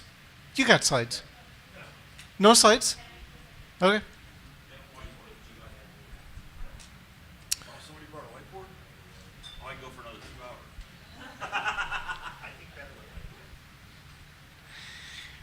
So come on up, Ayan Islam and Spanky. Now, yay! All clap. Now, I am going to, on purpose, not introduce them very much because what they are going to talk about is going to function as their introduction. And if I get into it, I'll just wreck it all. So I don't want to do that. They've got a great story that they need to share, and please pay attention because I think you will learn important things. So let me turn on your mics. No pressure. No pressure. Under pressure. I think I'm on. Well, awesome. So you made it to the last presentation of the first day. Nice work, and thanks for being here. Certainly appreciate your time.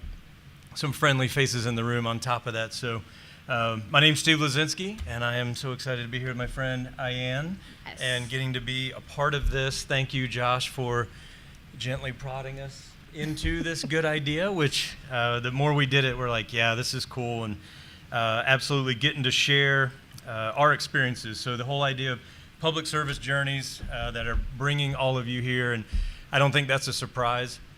That's what this whole track is about. Exactly. And that's what we're, things that we have done and being able to share that. I know, so we were thinking back on, and we'll get into how we know Josh, Bo, others in the Cavalry and the things the Cavalry has done, but my first exposure was a 10-minute lightning talk, sharing the stage with Mr. Botts over here, Carolyn Wong, and do you remember what year that was?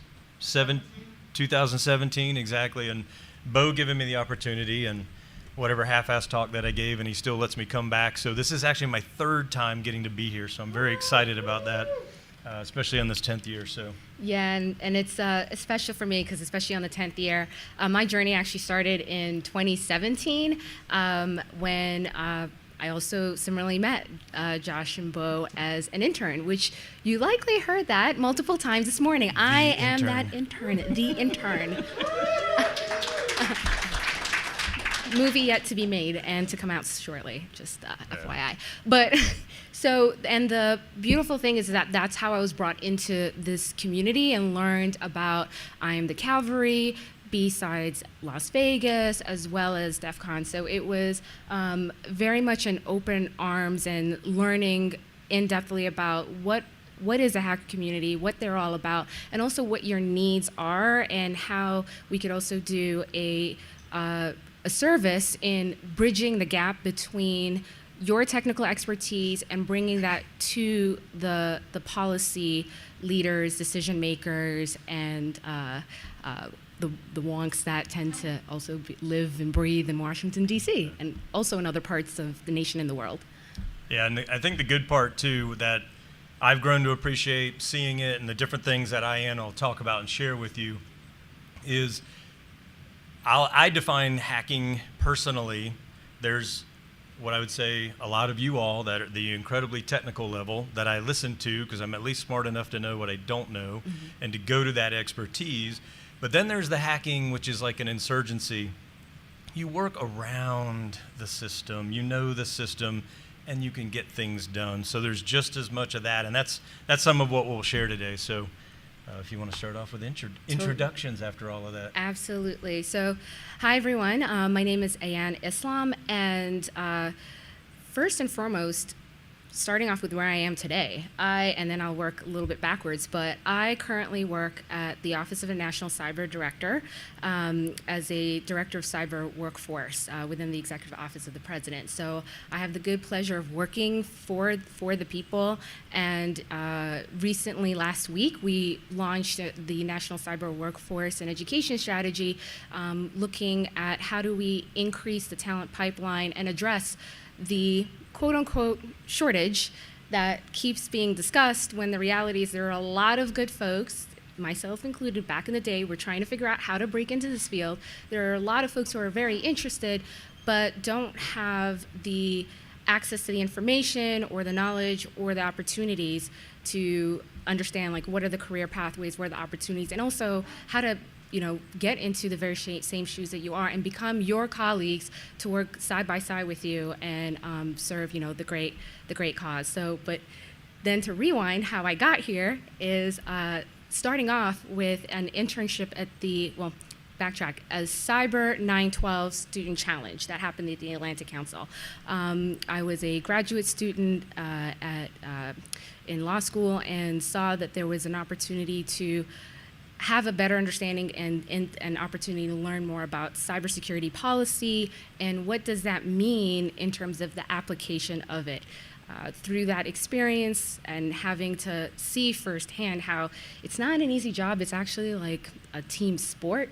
There are also individual players who are extremely smart, but at the same time, at the end of the day, it requires also a lot of hands on deck. So from there on, then that's where it led me to an internship, and that's also where I had the internship, and being the graduate intern, having a great chance to also support and learn about the healthcare cybersecurity issues that are happening across the board and the attacks on our hospitals, our healthcare providers, and as well as schools, small businesses. It's not just, we heard the presentations earlier today regarding the water and wastewater systems and as well as the electric grid. It's just like there's so much interconnectivity in our lives that I just felt that there was like this mission-oriented aspect where I could help and serve and give back. And so that's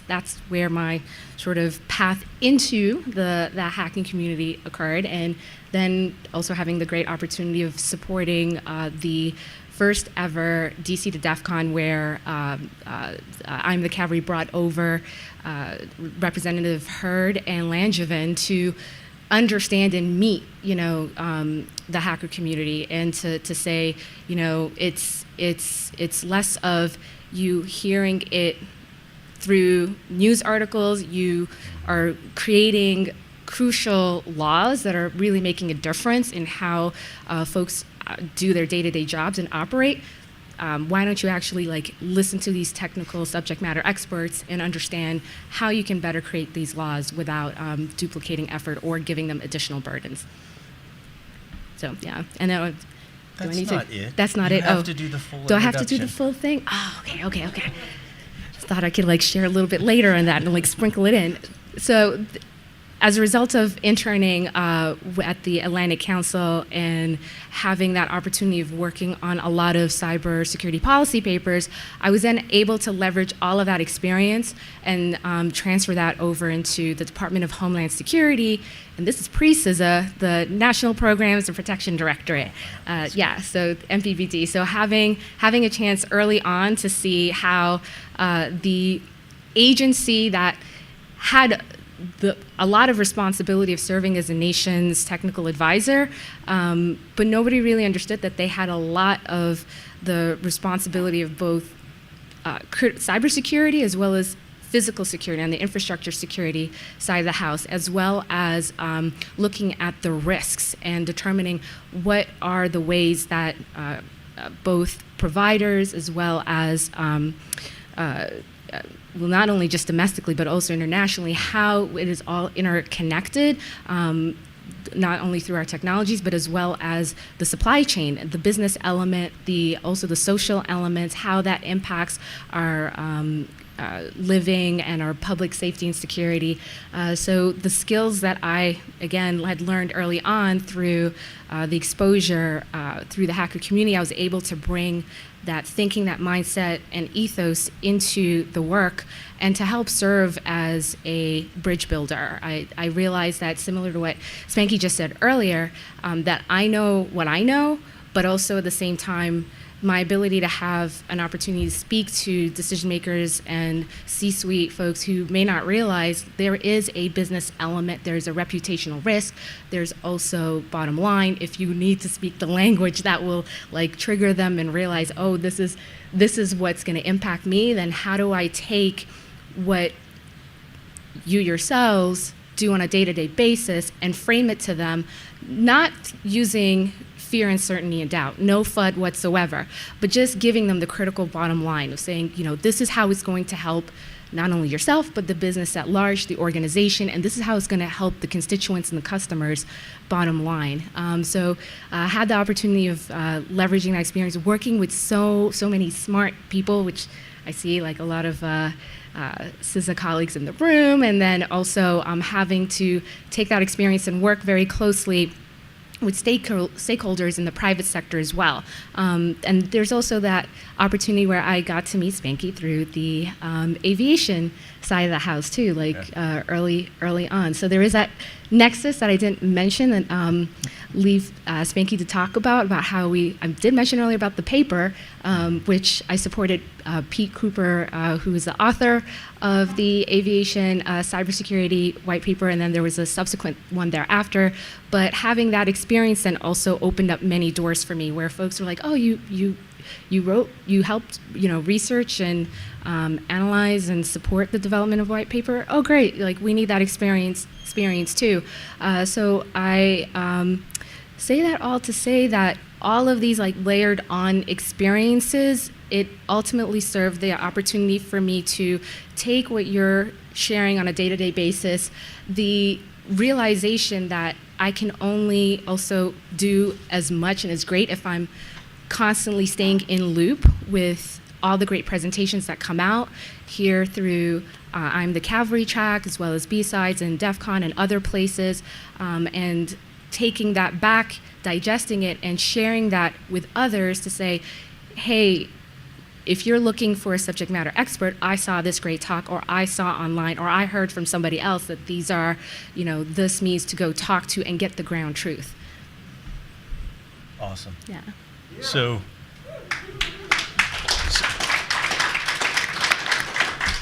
this background, as we're sharing with you, is on purpose, just because of all the intersections, and that's what we're going to focus on.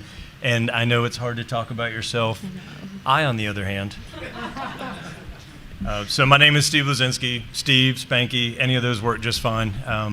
I spent 24 years in the Air Force flying, so hence the talk about myself and wave my hands and tell airplane stories later on. But I had a great time doing that. In the time that I was in the Air Force, I had the opportunity to go off from flying assignments and get into cybersecurity, doing things with the Navy back before there was a cyber command, and then working my last 3 years at the Pentagon. My penance for all the good times I had prior to that was where in government in the Pentagon, seeing how government works, seeing it from both the DoD side as well as all the rest of government and things like that. So before I go too far, how many folks in here have never worked in government? Man, so we're kind of jealous in some respects, so that's awesome. And then how many have worked in government at some point? So yeah, good mix. So awesome. This is perfect.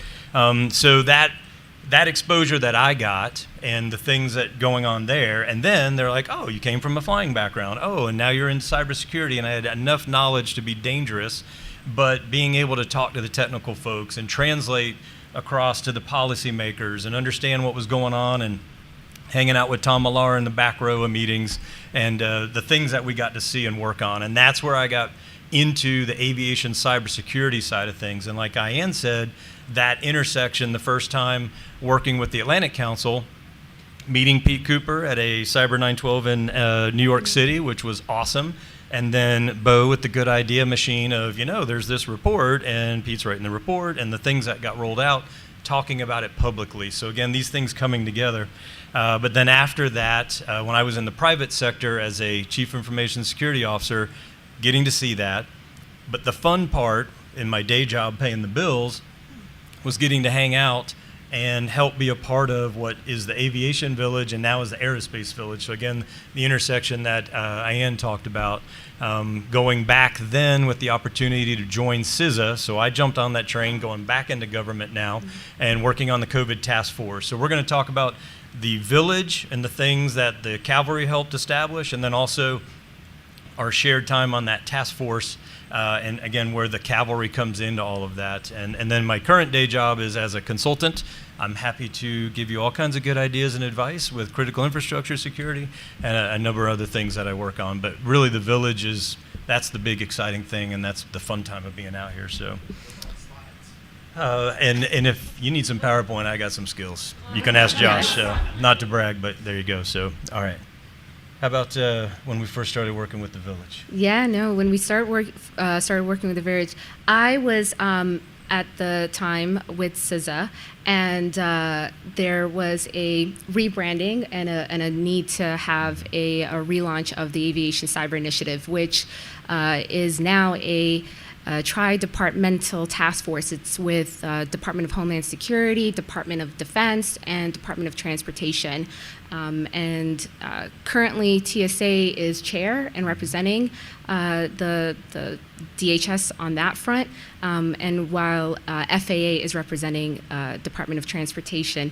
But at the time, TSA did not have cybersecurity office and equities, so the responsibility initially was with CISA, with TSA being a very, very close second counterpoint and lead, and secondary co-lead in that respect. So there was a lot of opportunities in seeing that, similar to also the current theme with I'm the Cavalry. Government needed to have a better understanding of what security researchers were doing and thinking, and what they were seeing, and what vulnerabilities or potential issues were facing the community. But come to find out, security researchers were also having a hard time connecting with the very manufacturers and software providers to essentially share the vulnerabilities that they had been discovering. And so the wonderful beauty of also serving as part of the task force, and one of those initiatives was, how do we create a paradigm shift? How do we change the thinking of, we don't understand this community, therefore, and since we don't understand, we're not going to communicate with them, and that's not the case. And so with that bearing in mind, CISA took it upon themselves, seeing that there already was a pre-existing coordinated vulnerability disclosure program, and an opportunity where security researchers come in and have essentially a third party, i.e. government, serve as a neutral individual and arbiter to help facilitate the conversations between themselves and the private entity that they were trying to communicate and share this information with. So there were back in the day, like a number of presentations, one specific to a satellite communications regarding a particular manufacturer's, flight. Think back 2014, 15, 16, different things being published, what the media is reporting, Black Hat Talks. I remember DEF CON 22, there was a huge presentation of this is why you cannot do this on airplanes with companies and pilots and talking about. So that was the context of the things that I saw in the Pentagon that eventually IAN's working on and where it's grown to today. But that was the situation at the time of what wasn't really being talked about and why having that Atlantic Council report and the work that Pete and Bo and others have done to start that pea rolling down the mountain that turns into a snowball of goodness today. So yeah, and essentially sharing or dispelling myths and preconceptions of who what communities were and stuff. Like there was distrust on the towards government. Of course, there was distrust towards private sector. There's distrust towards the agri community. There's just distrust all around. And so the question was, okay, how do we undo these roadblocks and better communicate and understand how we're all looking to address the same issue, but then at the same time find trusted partners that could serve as a voice that could bring us all together. So thankfully that's where bringing those thinking and the mindset helped also foster multiple conversations across the board, where we could then turn around and say, wait, Aerospace Village is now being stood up, and there's also an opportunity to further engage with the community, learn from the community, receive inputs, ensure that we're not stepping on each other's toes or duplicating efforts, or inadvertently, maybe making you feel shunned when you shouldn't be. Yeah. So that's where the constant conversations and being a part of communities like this that are very organic helped. And the building on what Ian said, what I got to see in the Pentagon, right? Sometimes government talks to each other, sometimes it doesn't. Then it's trying to talk to industry. That doesn't always go well, but at least we both hate talking to those hackers over there. There's our common enemy. We can dislike them. So getting past that, like watching that firsthand, going, this, I've read about, this isn't a stereotype, this is really what happens. So the fact that in that context, when the idea of the aviation village, that's what we were in 2019, right? So I know Pete, Bo, Roro, Alex Romero, Katie, there's Jen Ellett, there's a whole crowd, and I know I'm missing names, but that crowd getting this thing going, getting past that reluctance of, now you got two groups that don't really want to talk to those people at that crazy conference, but when you have an agency coming in, like Ian said, but before it was called CISA, but CISA is much easier to pronounce. So when Chris Krebs is rolling in going, what's up? I'm here in the aviation village. We're like, thank you. And helping that conversation and helping get over those obstacles. And when you have the government, and I'm just going to keep pointing as Ian as government, coming in, being able to say, you got a disclosure, let's talk about it. Again, if you remember 2019, Rapid 7 researcher Patrick Kiley had found a CAN bus vulnerability, built a plywood cockpit to demonstrate what that vulnerability looked like, because he'd already coordinated it through CISA and revealed it and did all the right, responsible, coordinated disclosure.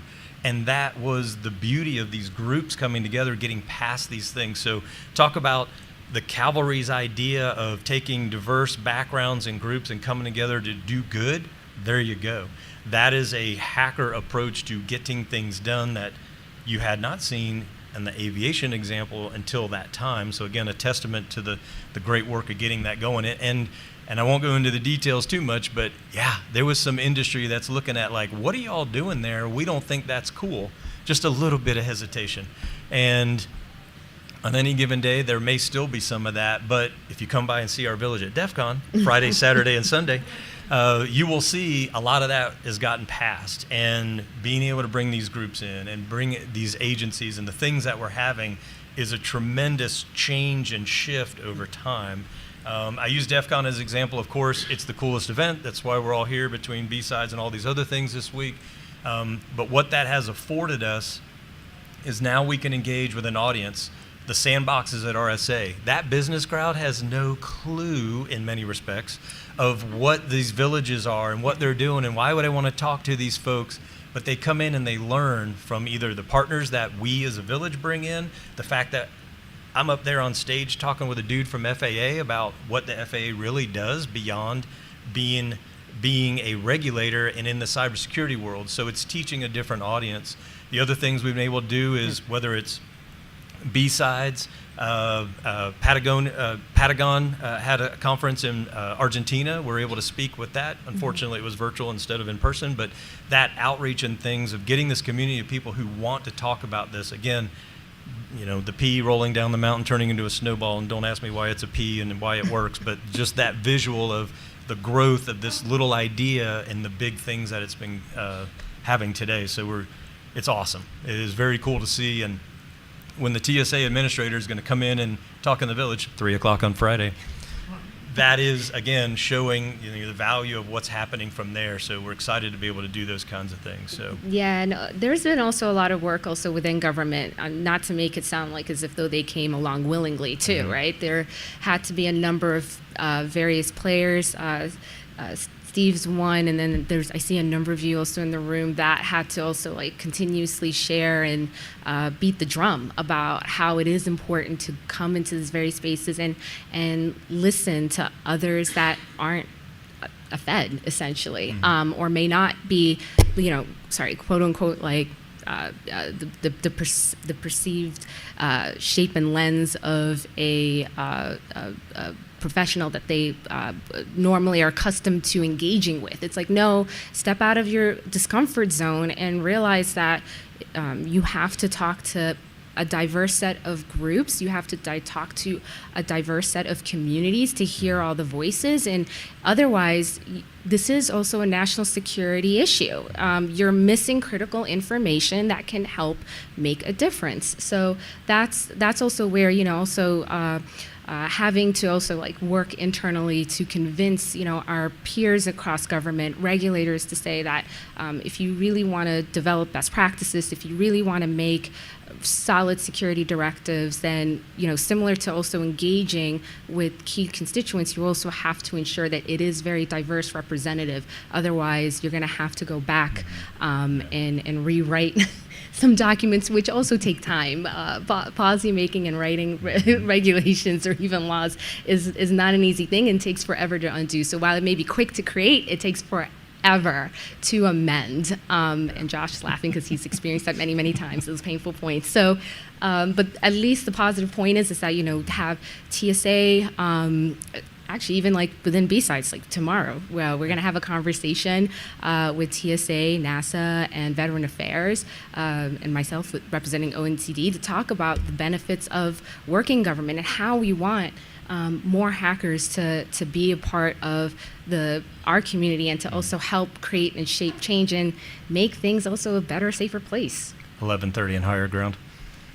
I feel like I get to do these good commercials. So, and the conversation changing. Again, the fact that these entities are here, and it seems intrusive that government's here, and maybe that's not a good thing, but the value of seeing that, like Ian said, and what's coming out of it is great. So, and you can also career change. I mean, the one thing I didn't even, the proof, that's exactly, being able to go back and forth. Yeah, a number of you raised your hand about being, on both sides, and so you then have both perspectives, and then you're able to help dispel the myths and, share what the other side may not be thinking, and be like, you may not realize, but I used to be a government, and this is what I used to see, and this is how they didn't understand you just as much as we didn't understand you, and vice versa.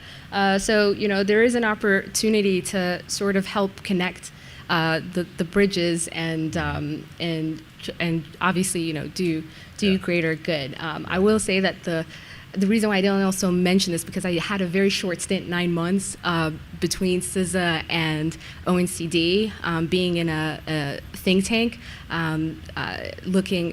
serving as a deputy director for cybersecurity threats and policy over at R Street Institute, and it was so refreshing, let me tell you, so refreshing to constructively critique what was happening in government. So for the first time ever, I'm like, ooh, the things that I wanted to say out loud and may have not been able to sneak into various briefing memos in the past, I'm now able to do it in white papers again, and work very closely with a number of fellows who also are looking at a myriad of issues across the board. One of the points that we also looked at was whether it was cybersecurity data and the potential establishment of a cyber Bureau of Statistics, to then also the new cybersecurity critical infrastructure incident reporting law, looking also across the board of, okay, are folks really having pragmatic conversations when we're talking about water security or also healthcare security. So it was a great chance for me to take all the network and the connections and the experience from CISA, from as well as the internship experience at the Atlantic Council, and also being a part of this community, to then say, let's have honest dialogue. Let's all get in a room, and even if it's recorded, that's great, because then we can share it along with others in our communities and others who are not a part of the community, to expose them and share that there is a way for them to also partake in this effort. Yeah. So I teased before in the sense of working in government, and I told you, left the military, went into the private sector, and then I went back to government.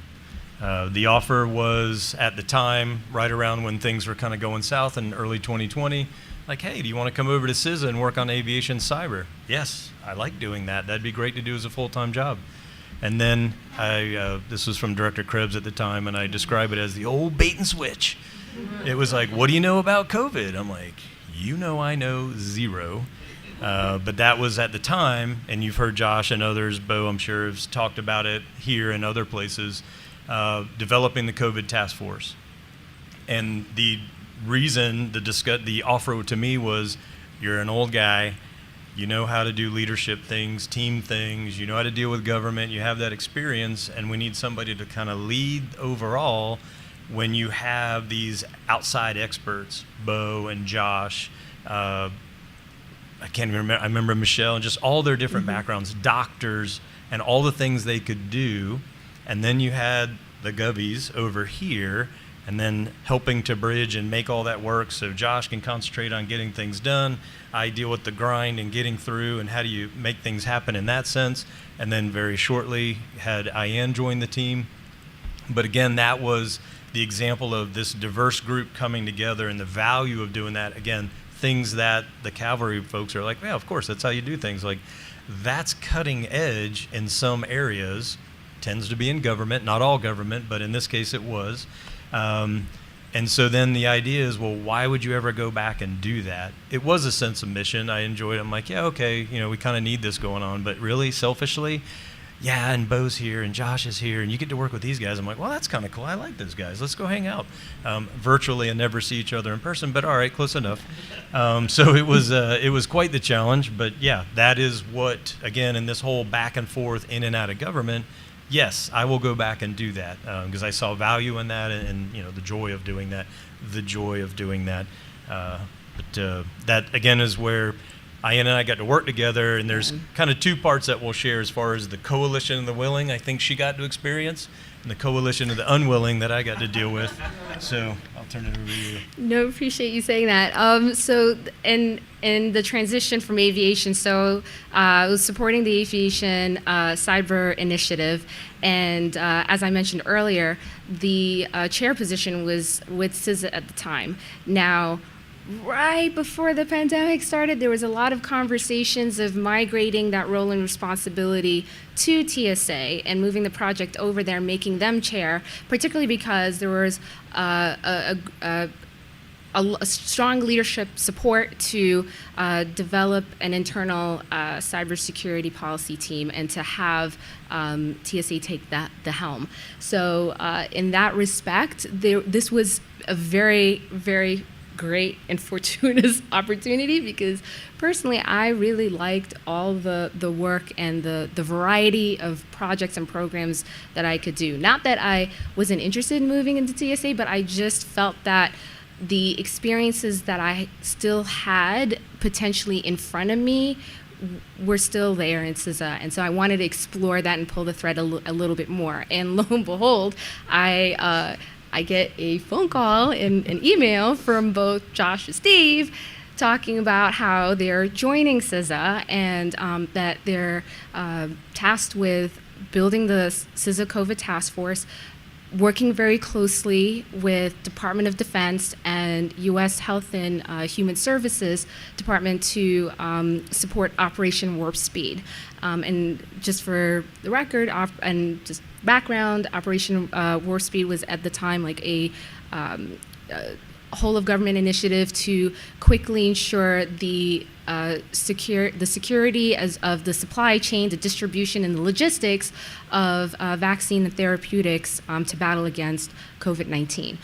So to me, that was a huge honor that I was being asked to come and not only work again with folks that I highly respect in the community, but also to be given a very special position to serve as liaison from the task force within CISA and represent CISA to DoD and HHS and talk about what are we doing as an agency to offer cybersecurity, as well as, and this is the other awesome thing that I thought about, was that it was going to open the aperture a little bit more to see also how the infrastructure security, the side of the house worked, and where were the linkages between the two, and how we can ensure that there's greater cross-communication, cross-functional communication between divisions, between teams, also on the regional side of the house, and being much more further connected with our various federal partners and agencies on the ground, such as FBI, and then multiple parts of HHS and DoD, and seeing the very local connections to companies, to the distributors, to hospital, healthcare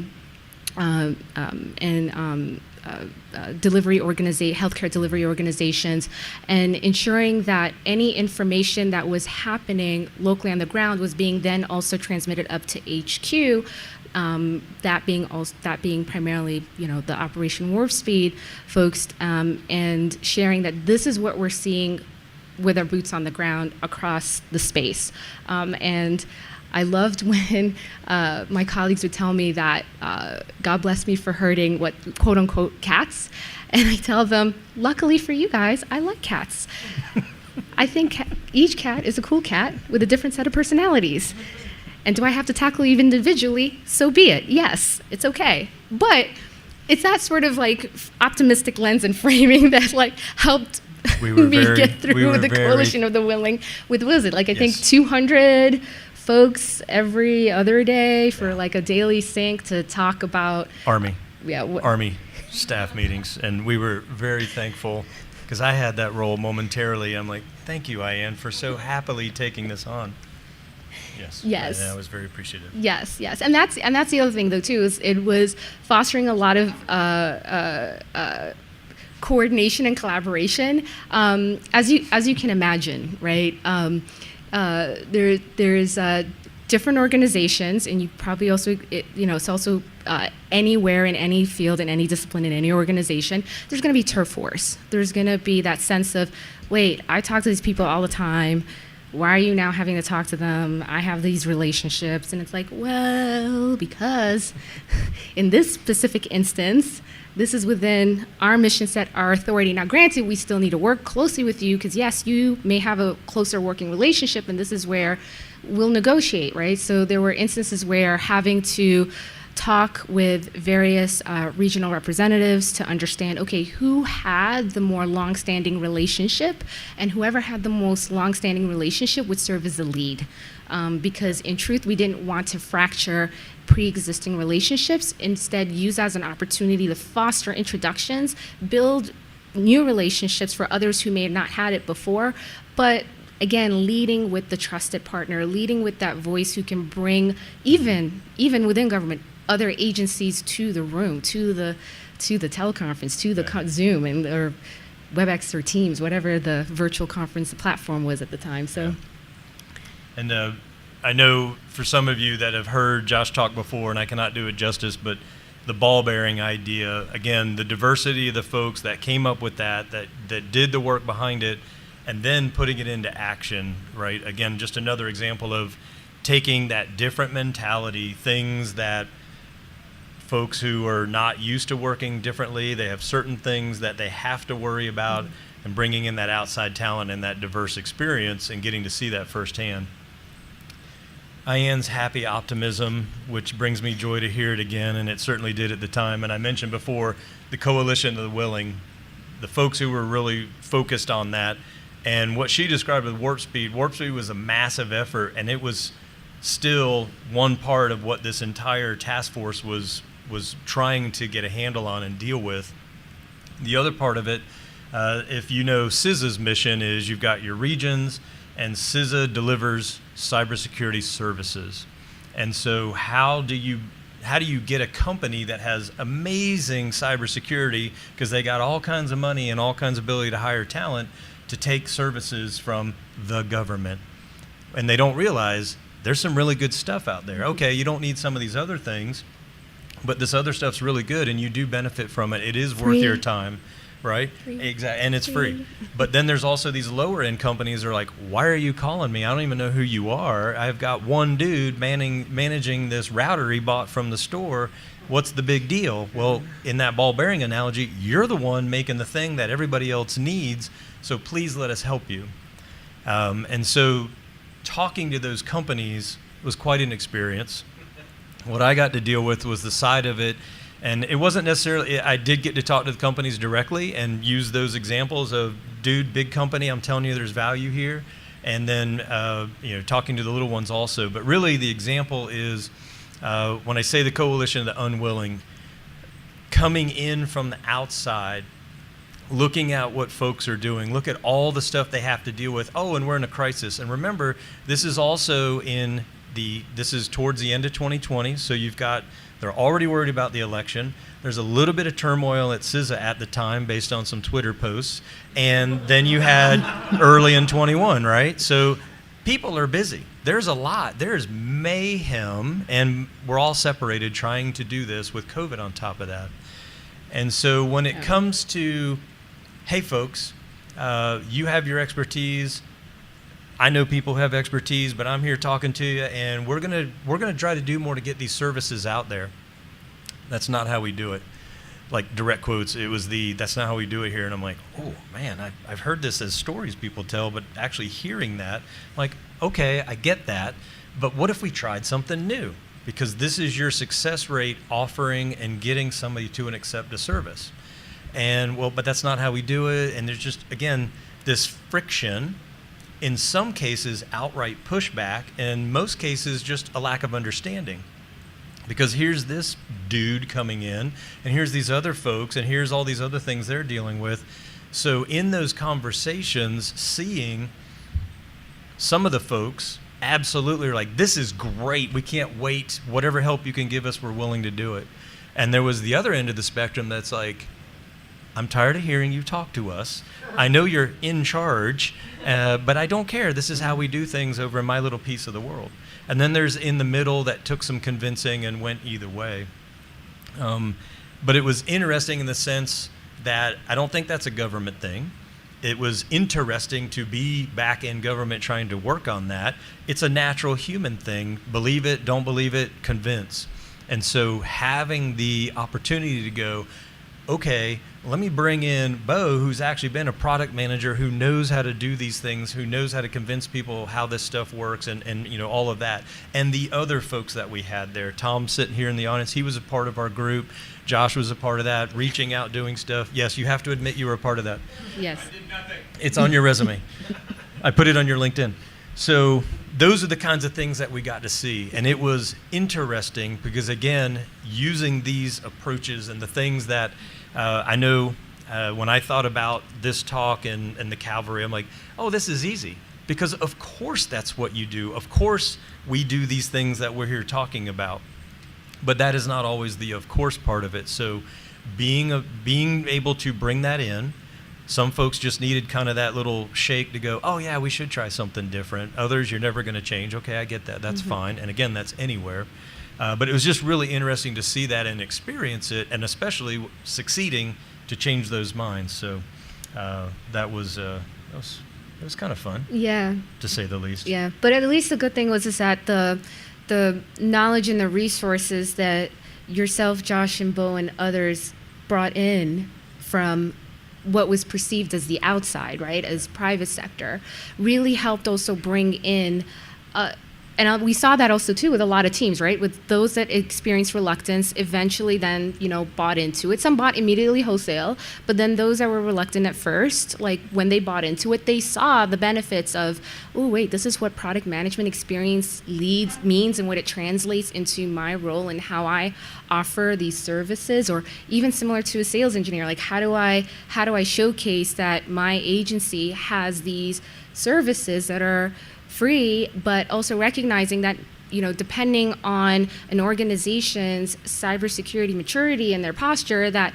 they may not, you know, have to go all the way out for the special high grade 6-month red teaming and pen testing. No, that maybe fundamentally everyone needs to start off with these free, like these free hygiene services. Like let's offer like the web scanning and recognizing that folks may already have their own internal monitoring tools, but if you layer that with another one that's free, it might help, you know, give you a better visibility of your you know, network and your landscape and your assets. And we saw also on the you know, organizations that took advantage of that they also appreciated, because it either validated what they're already seeing or it helped address like the gaps that they didn't realize were missing in some of the tools that they thought were going to cover the basis for everything. So it was a lot of convincing, but taking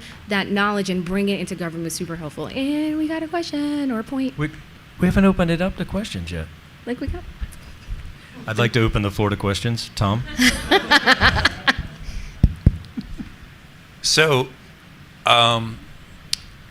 I'd like to lead the witness. Ooh. What did we learn during the COVID task force? Because I found this to be extraordinarily interesting, and I'd love to hear your. I'd love to hear you put it in your own words. What did we learn about the makeup of all the different organizations that turned out to be critical infrastructure, especially maybe the ones that weren't obvious? Because you did mention Operation Warp Speed was all about trying to deliver R&D for the vaccine, manufacturing the vaccine, and delivering therapeutics and diagnostics. But I think there was a lot more that we learned in the ball bearings exercise. You're right. So I think it might be beneficial, like maybe to talk about some of the organizations that were some of the unusual suspects that we ran into, the friends we met along the way.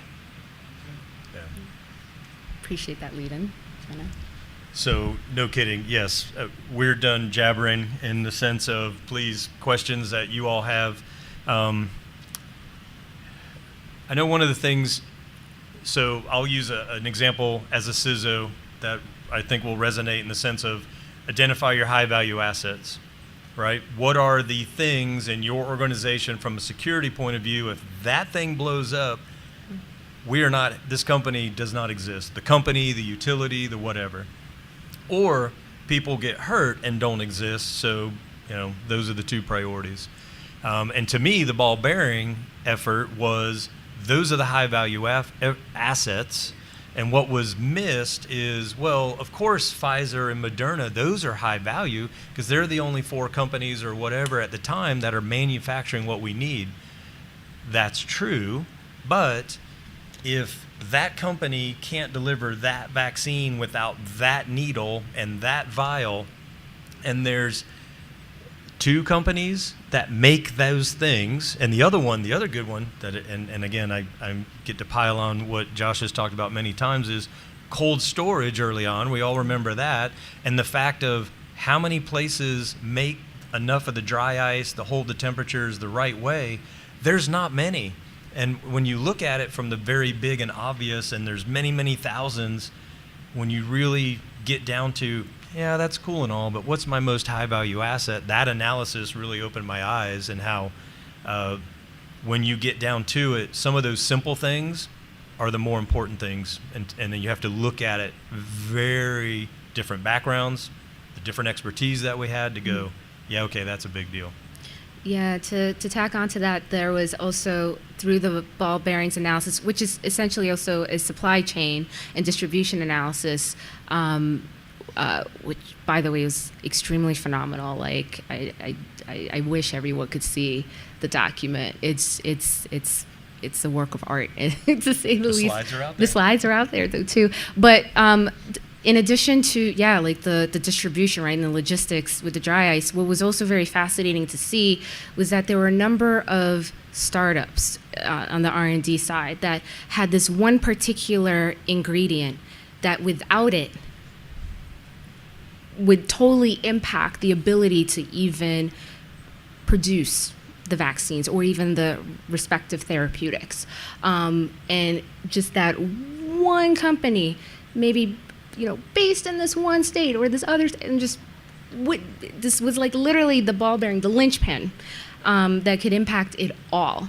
Then there was also similarly with the chemical manufacturing and the facility side of the house, where you have that one ingredient, but then if there's an impact to the processing in that chemical facility, then that literally shut it down. So the best analogy I could think of was similar to the baby formula, distribution and the like. Like you have like one company that's making one thing that makes up the entire product, and this is something that's created domestically within the U.S. It's not something that we can get shipped abroad, especially since logistics was a whole nother, issue in itself. That would totally set us back and, have that public safety impact. So it literally was a lot of times a matter of life and death for a lot of folks. Tom, did you have something else to throw out there? Did you have anything else? Cardboard. What was the cardboard? Oh. You got a better memory. Oh, is it the packaging? There you go. That's right. How quickly we forget. Because there was also... Tom did not have any trauma from that whole experience, clearly. Yes, sir. I'm really appreciating the opportunity to hear viewpoints from what I consider, it sounds like, inside the Beltway. And I say it that way because I'm from Silicon Valley, and so much of what we hear, it's like, in the news, it's, 3 time zones away and in some senses a world away. And I wonder if you could take a moment to talk a little bit about the perceptions from where you live of the culture and activity that happens with the 40 million people in California and add another 10, 20 million up in Seattle. How, in the context of all you've been talking about, and I may just add at the tail end of it, there's this new thing that's getting discussed, especially the last year. I think you know the initials, AI, and how that's being perceived. Haven't heard any talk about that. So the second one, if there's time, but the first one, I'm really interested in the perceptions from where you live. to start off. Yeah, so appreciate that. So I'm thinking about it in multiple ways, because perception from the government perspective is that engaging with regional partners helps us keep a pulse on what's happening within that community, right? As you say, a number of us, particularly also with headquarters, tend to fall within the Beltway, the DC, Maryland, Virginia, right, the DMV. And so there is also a recognition that we have to have multiple offices across the nation to like have closer ties to the various communities that also influence, shape, and are respective to the sectors that we're also serving and also overseeing and regulating. So in that respect, that's where having close relationships with multiple agencies, that each of them having like a stakeholder engagement office and or even, you know, like a very localized programmatic office is critical to then not only having that department agency function the way they do, but then also to cross-share that information. Now, could we do a much better job of like sharing that information and understanding? Absolutely. But there is also the recognition that, like you said, not everything gets portrayed in the news, and there's all not only different time zones, but there's also happening like, you know, all within Central America and then the South and other places within the U.S. that the synergies of the work happen a lot behind the scenes, which is also why we felt it was important to like have this talk and share from our perspective our public service journey and how engaging with communities back and forth helps, you know, create that two-way communication lane. Now, when we're also talking about, you know, like you said, with AI and what's happening, I will just share that the White House obviously has a lot of initiatives happening in that area, and have even pointed to the AI village that's happening in DEF CON. And so if there's further interest, I would highly recommend that you check out the village and see what they're about to share, seeing that there is a keen interest in ethical, responsible, safe use of not just AI, but machine learning and these large language models, and recognizing that we have to also talk about the data, how it's being used, and is the technology also being used responsibly, and last but not least in the people aspect. So like with my day job, it's also having to have conversations of the awareness piece. How do we just educate and share awareness of the various skills, not just respective to one technology, but across the board. But then also it's like, okay, if you're interested in getting in the field, how do you get into the field and ensuring that there's diverse, inclusive, accessible representation for all? So, yeah. I think of what you asked as like the stereotype. We hit on that a little bit. The panel tomorrow at 11:30 in Higher Ground. It's a bunch of gubbies, and the idea is, what is the reality of working in government? And I say bunch of gubbies, having been one, not just to be, I don't mean it to be derogatory. But the idea, and I've talked about this before when I've used the example of the village, that the perception of this is what government and industry does, right? The dude in the white t-shirt, and it's an old white guy. That's me. I'm like, well, that's the government bureaucracy. I'm like, well, no, let me tell you, yeah, there's some of those, but let me tell you about all the other people I know and their backgrounds. And then the same thing, if I'm talking to a different audience, it's like, well, this is what those hackers look like. Ooh. And yeah, that's what they look like. And let me tell you the talent they have and why you want to talk to them. So I think similarly, like getting past those stereotypes. Well, you all in Silicon, you're just trying to make money and you're a bunch of startup, you know, blah, blah, blah. The same way you would look at government, it's being able to go, there are some crazy smart people who really want to get shit done. And they really want to fix things. And government, if government, other, you know, you name the group, if you don't talk to them, and Ian mentioned it before, if you don't engage them early, you're going to make all these mistakes that you could have brought in these different backgrounds, get to know them before a crisis. So while you're working here, when things are nice and normal, or when there's a crisis, you can go, I don't know, but I can call Ian because I know where she works and she knows where I work. And we've had at least an introduction, if not a full relationship of working together. So I don't think you'll ever get past that. And I'm not going to say, oh yeah, it's all good. It's not. it's humans, and it's always work to do that. And these examples that we've used, I think what I like seeing is, and I use the village as an example, the engagement that happens, the fact that Spot the Fed at DEF CON is not very hard, right? And Bryson had a great Twitter, Bryson Board, if you know him, had a great Twitter post. He's like, how about we spot not the Fed? That's getting more difficult. But it's the fact that this is where the talent is. This is where the smart people with good ideas are. Let's go talk to them. And the villages, like, we'll help you talk to them, and I'm sure the other villages are too. And so the policy village is another one of those. It's great to see. So I think it's at least working to get past that. So. Quick question. So long time listener, first time caller, and I'm getting the BDI from Josh. So you've talked about lots of different perspectives, lots of different groups, things like that, and there's been lots of lessons that have been called out from COVID task force and all that effort there. But from a sort of root cause analysis, sort of double loop learning, how do we fix the root causes of a whole bunch of these issues? Each one of those groups you're talking about does that at a different clock rate, through a different perspective. COVID was a really good moment in time for pulling all of those groups together in a crisis. Now there isn't a crisis. Do you still see that urgency across all of those groups to go, hey, let's get to the root cause of not being in this position again? How do you tackle that? And in that 1 minute you have left, how do we get there? I'll throw out one of the best things in my most trying, why the hell did I do this, jump back in. It's okay that it's frustrating, and it's okay because it is planting the seed in their minds, and something's going to change. And the couple of people that our group made a difference with, they will be the little seed, the snow pea at the top of the hill, and start rolling down, and they'll get somebody else at their agency to change their minds, and then they'll start looking at it different, and it'll slowly grow.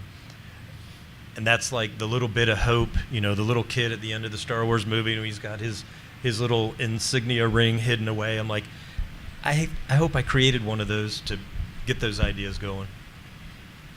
Yeah, it's really interesting how, depending on the sector, some of the changes that it took a long time to finally create are now sticking and improving and scaling and moving forward, such as, the aviation aerospace industry. Like before, there was a lot of, there was a huge divide, and even, talking to different communities and uncertainty. Yeah. And in other sectors, there's a finally, right? There's a stern look at sectors such as healthcare and water and wastewater systems, and I understand that food is next, agriculture is next, but the truth is that that's still going to take time and work, and this is where having the patience and recognizing that it's a marathon, and you're in it for the long fight. You're in it knowing that you're gonna be doing this for a long time. As long as you have the passion, it's there, but also know that you're not alone. And this is the other reason why I decided also to shift into the workforce and education side, was because there was a point in time when I was working CISA and work and addressing also and serving alongside a lot of colleagues with the Log4j response.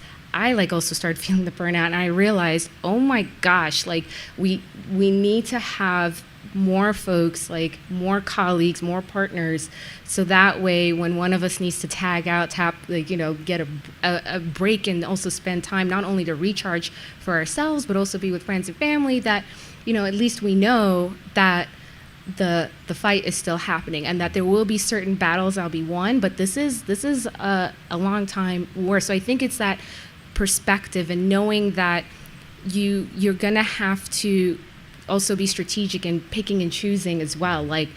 Is this the one? Am I targeting this? Am I talking to the right person? I'll keep going. Eventually, there is going to be someone who's listening and seeing this, right? And so that's where it's a message of where I say, keep going. There's a lot of folks that are listening and observing.